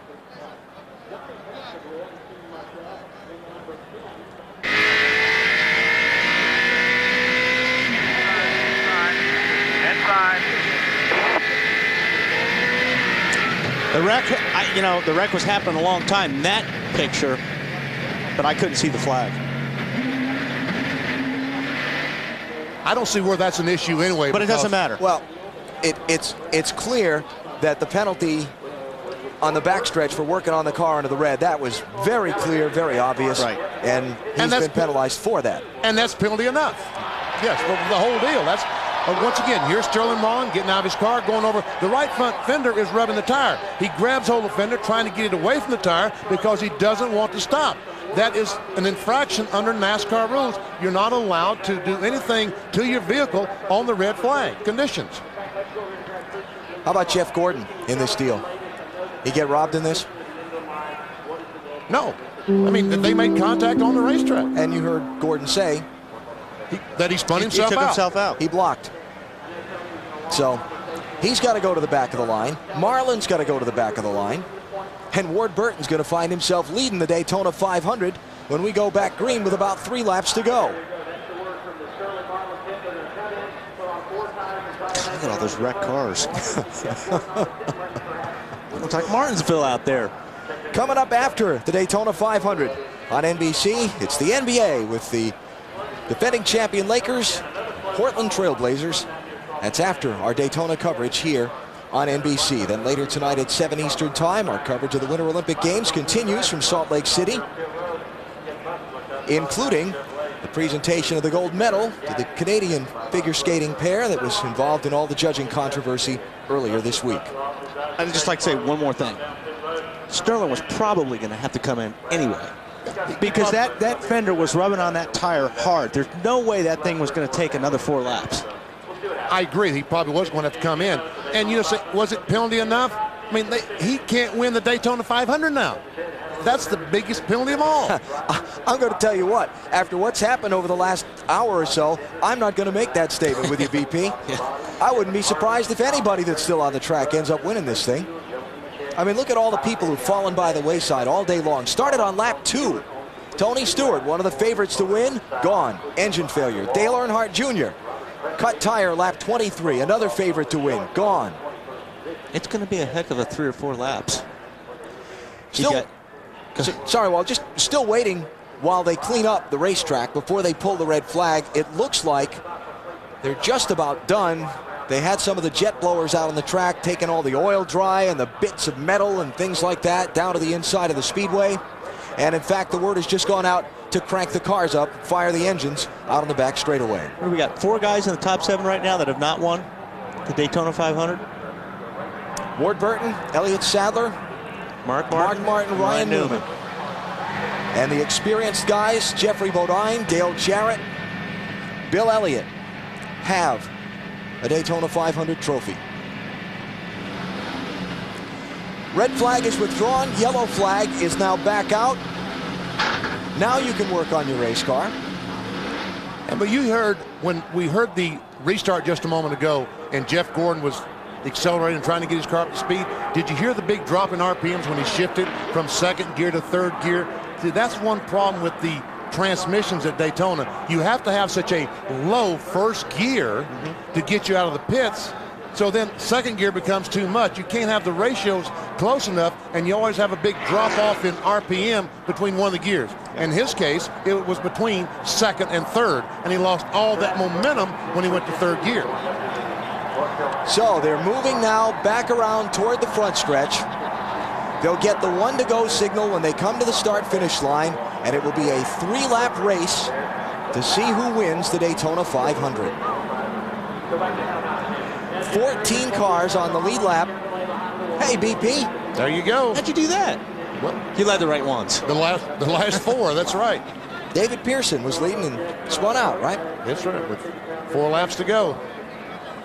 Derek Cope, 1990. Dale Earnhardt led by about a mile. Cut a tire down. Cope went on to the victory. I'll tell you who may turn around and be the absolute story of this day, Jeffrey Bodine. He's going to be running 2nd after the penalty to Sterling Marlin. Let's hear from his team. Johnny Allen is his crew chief, and Johnny, you know, Benny Parsons said earlier, you guys had one of the strongest motors after that dyno test the other day. Can Jeffrey get some help and get around everybody? I don't know. There's a lot of conspiring and deal making going on behind this. But I seen the deal the other day, and they said that there's no deals, just discussions, and we're hoping to go good here at the end. We got 1 lap to go before we go green, and we'll see what we got left. Mitsubishi Indian cars running good. Remember yesterday, Johnny was working on the 1 car of Jimmy Spencer, and it failed at the end. And car owner James Finch, he's gone back to his boat. He's left. If they win, he won't be in victory lane. James, you might want to come back. Marty? Well, Dave, what an interesting day, and if he does win the race, Jeffrey Bodine, he's got to pass Tommy Baldwin's driver out there, Ward Burton. What a crazy day. Can Ward keep it up front? A lot of Fords behind your Dodge. Yeah, I was just telling Ward that, you know, but I'm real proud of everybody at this Caterpillar Dodge back at the shop. They've done an awesome job to put this car where it is right now, and, you know, had a lot of Fords run up front today. You know, they got a good break with NASCAR, but hopefully we'll come out top. You know, we're real excited right now, and it's time to let it eat. Every man for himself now. Yeah, guys, you think we've seen a lot of blocking in the first 195 laps? Watch these last few. It's going to be wild. 3 laps to decide the Daytona 500. Ward Burton leads. Jeffrey Bodine is 2nd. Elliott Sadler 3rd. Dale Jarrett 4th. And Ryan Newman is 5th. You'll have also in the mix, Mark Martin is 5th. Ryan Newman is 6th. And you'll have Jeff Gordon and Sterling Marlin back in 11th and 12th. Here's what Jeff Gordon said right after the crash. Oh, that was my own fault. I mean, Sterling hung back so much there that, I mean, you know, I didn't have a choice but to slow down there. And he had a run on me and I blocked him, you know, got myself turned. There you have it.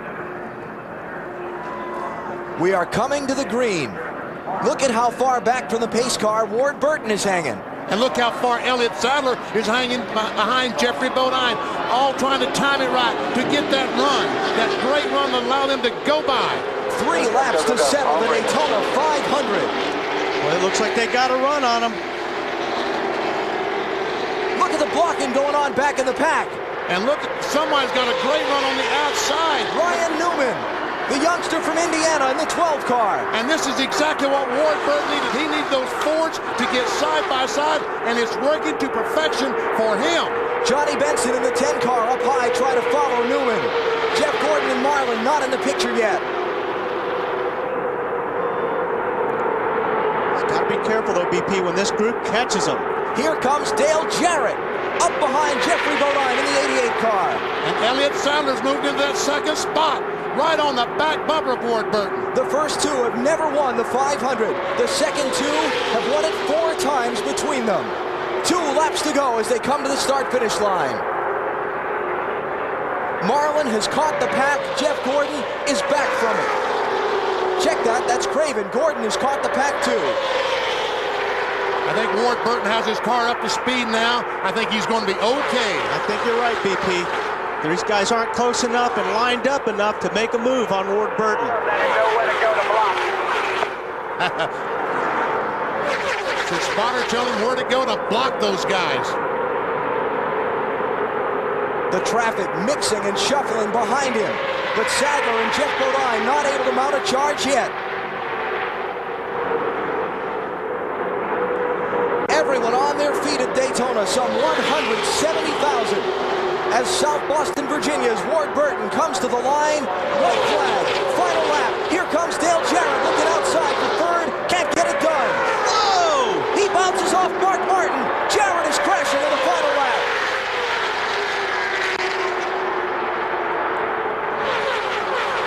Everybody gets by him okay. Elliott Sadler in the 21, the Wood Brothers car. Left to try and chase Ward Burton to the checkered flag. And if Elliott Sadler was shaking, finishing third in the Pepsi 400, just imagine what that young man is going through now, about to finish second in the Daytona 500. About ready to faint. I'm telling you. 8th 2 times is his best previous finish in the 500. Now in his 8th try at the Great American Race, it's going to be Ward Burton driving his Dodge to victory lane. Checkered flag is up, and Ward Burton is going to win the 44th Daytona 500.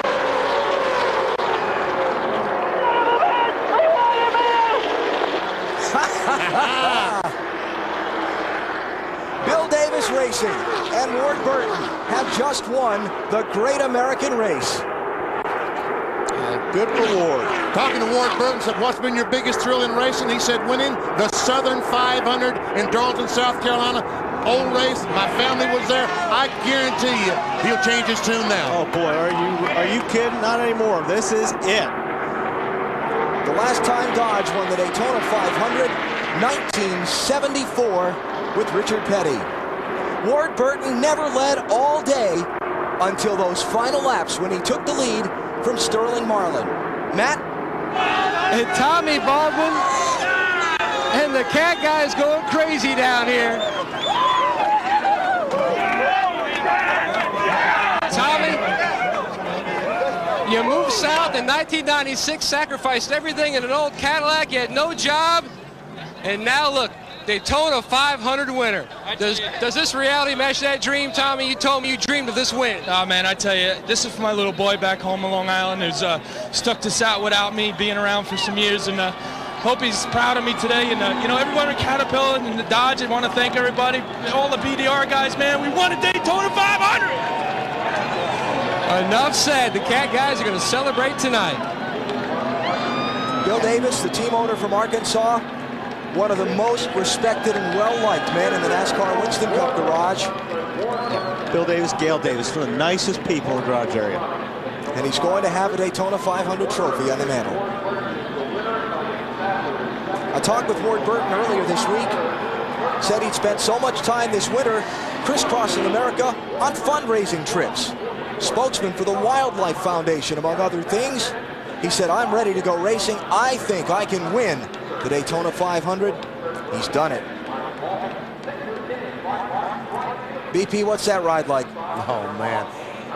There's no words to describe it. As a matter of fact, Ward Burton right now probably has to take this lap, this extra 4 or 5 minutes, just to get some kind of control over his emotions. All the firemen come out congratulating Ward Burton. This is a very, very emotional moment.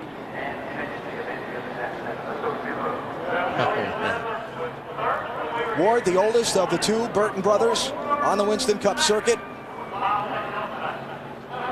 Started this race in 19th place, and as I said a minute ago, never led all day until those final few laps. And Sterling Marlin went to pit road. Ward Burton took over the lead and held it to the checkered flag. There's Bill Davis. Nice, good-looking man right there. Attaboy, Bill. Okay, Ward, I think you can probably come to the victory lane and talk to these folks now. Elliott Sadler finished second, Jeff Bodine third, Kurt Busch fourth, Michael Waltrip came through that last shuffle to finish fifth. Jeff Gordon wound up ninth, Sterling Marlin eighth, and Dale Jarrett did not finish the last lap. He wound up 14th. You see those NASCAR officials going checking the rear spoiler on the back of the Caterpillar Dodge. They have a minimum height requirement or angle, supposed to be about 55 degrees, and obviously he has passed. Let's go to Marty Snyder. Okay, Jeff, let's first of all start off talking about the contact out there on the racetrack with you and Sterling. You said on the radio, was it your fault? You have time to think about it under the red flag, and your thoughts now? Yeah, I mean, me being spun was my fault because he hung back so far, which I didn't think he was supposed to be able to do, but he did, and he had me. You know, he got a restart. He had me, and I moved down in front of him to block him, and I did, and got me a little bit of a push, but he still got inside me, and I just tried to block him, and all I had to do was just hold the wheel straight and spun me out. But you know, I probably should have just given it up once he got inside me, and still had a battle and a shot to win the thing. You know, I had to see that last caution. We were man, we were so stout and in perfect position, and it was a wild and crazy race out there. I'll tell you, I went from the back to the front to the back. It was incredible. I'm just thankful to come home ninth with the DuPont Chevrolet. I want to thank DuPont, Pepsi, Quaker State Fritos, GMAC. You know, it's just a great effort for us today, and you know, it just wasn't the way we wanted it to be. A very disappointing night for a man who drove a very good race. Matt? Well, Sterling, first off, can you even begin to describe your side of the controversy? No, I mean, it's a Daytona 500, and you're going to try to win the thing, and you know, laid back, try to get a run on Jeff, and you know, as soon as he got across the line, hooked left, and got up his quarter panel, and you know, his deal is he's going to try to block, and if I was in his shoes, I try to block too, and we just hooked together, hooked bumpers, and he spun out, and I went on and got my fender on the tire. So you know, we tried to get it pulled off, but NASCAR didn't like it. Let's go to the rear. Did you question that? I mean, you know, them questioning you, messing with the fender? Well, I seen Earnhardt doing it at Richmond one time, so he got out and cleaned his windshield off, so I thought it was okay. I don't guess it was. I guess not. Sterling Marlin nearly pulls off a win here in Daytona, Alan. Disappointed. At least he could smile about losing the Daytona 500. Man. Ward Burton will add his name to the Harley J. Earl Trophy as winner of the Daytona 500. Something very few drivers who compete in NASCAR Winston Cup racing ever get to experience. And he's going to realize that dream right now. There's his wife, Tabitha, coming into the winner's circle. Had their second child over the winter, December 10th.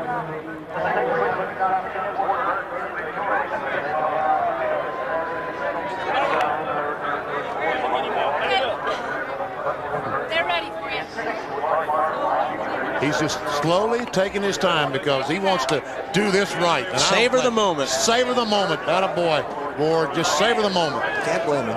Probably still regaining his composure a little bit, too. Bill Weber has the pleasure of interviewing the winner of the Daytona 500. Bill? And I imagine he's doing exactly what you guys were talking about, taking his time, composing himself, thinking about this moment, winner of the Daytona 500. Putting on the cap, have to adjust that, of course. It will be you won't need to see him get out. No matter where you're watching, you'll be able to hear him get out. And here it is, the 2002 Daytona 500 champion, Ward Burton.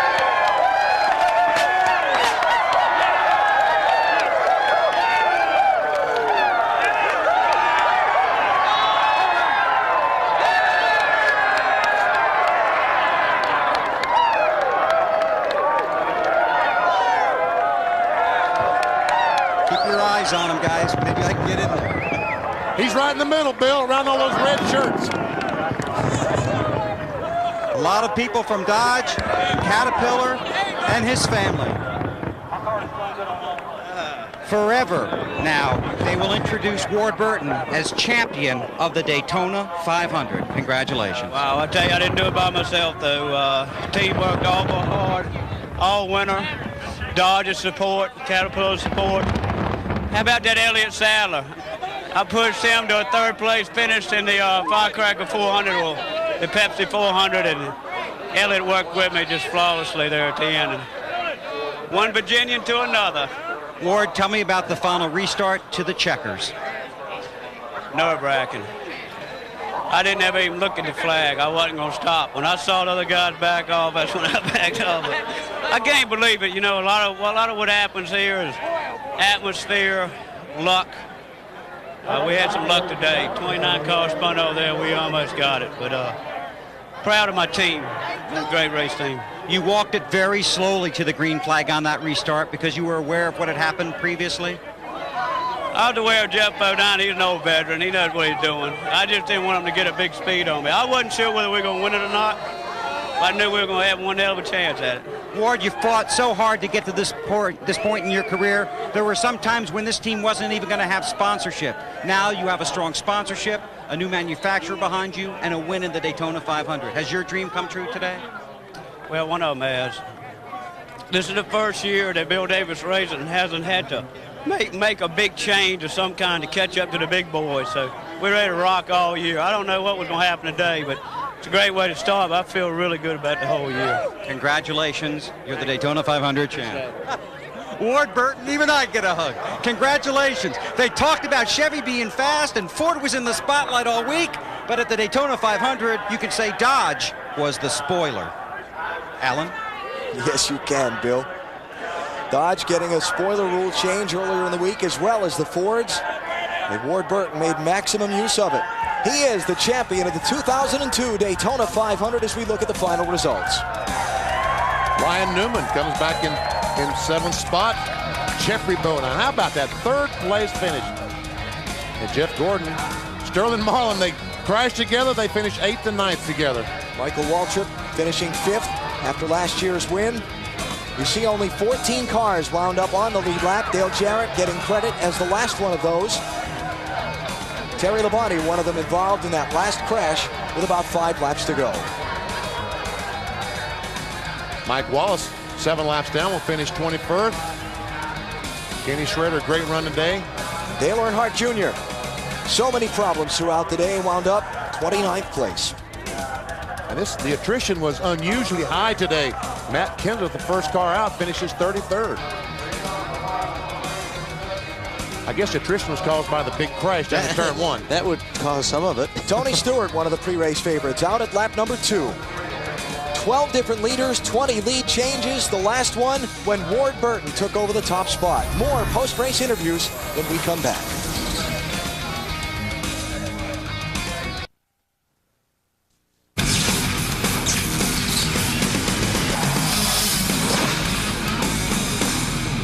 NASCAR on NBC, bringing you the Autotrader.com post-race show. Follow-up coverage of the 44th Daytona 500.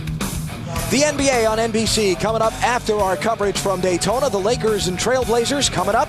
First, the afterglow of what was a terrific Great American Race.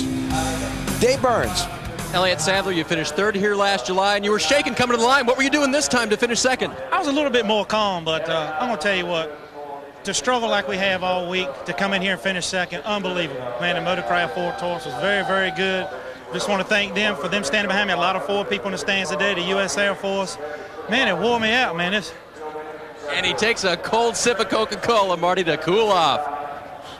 Well, Dave, for a man who nearly lost his life here 2 years ago, Jeffrey Bodine was a comeback kid today. How much fun did you have playing out there with those kids today? The car was obviously good.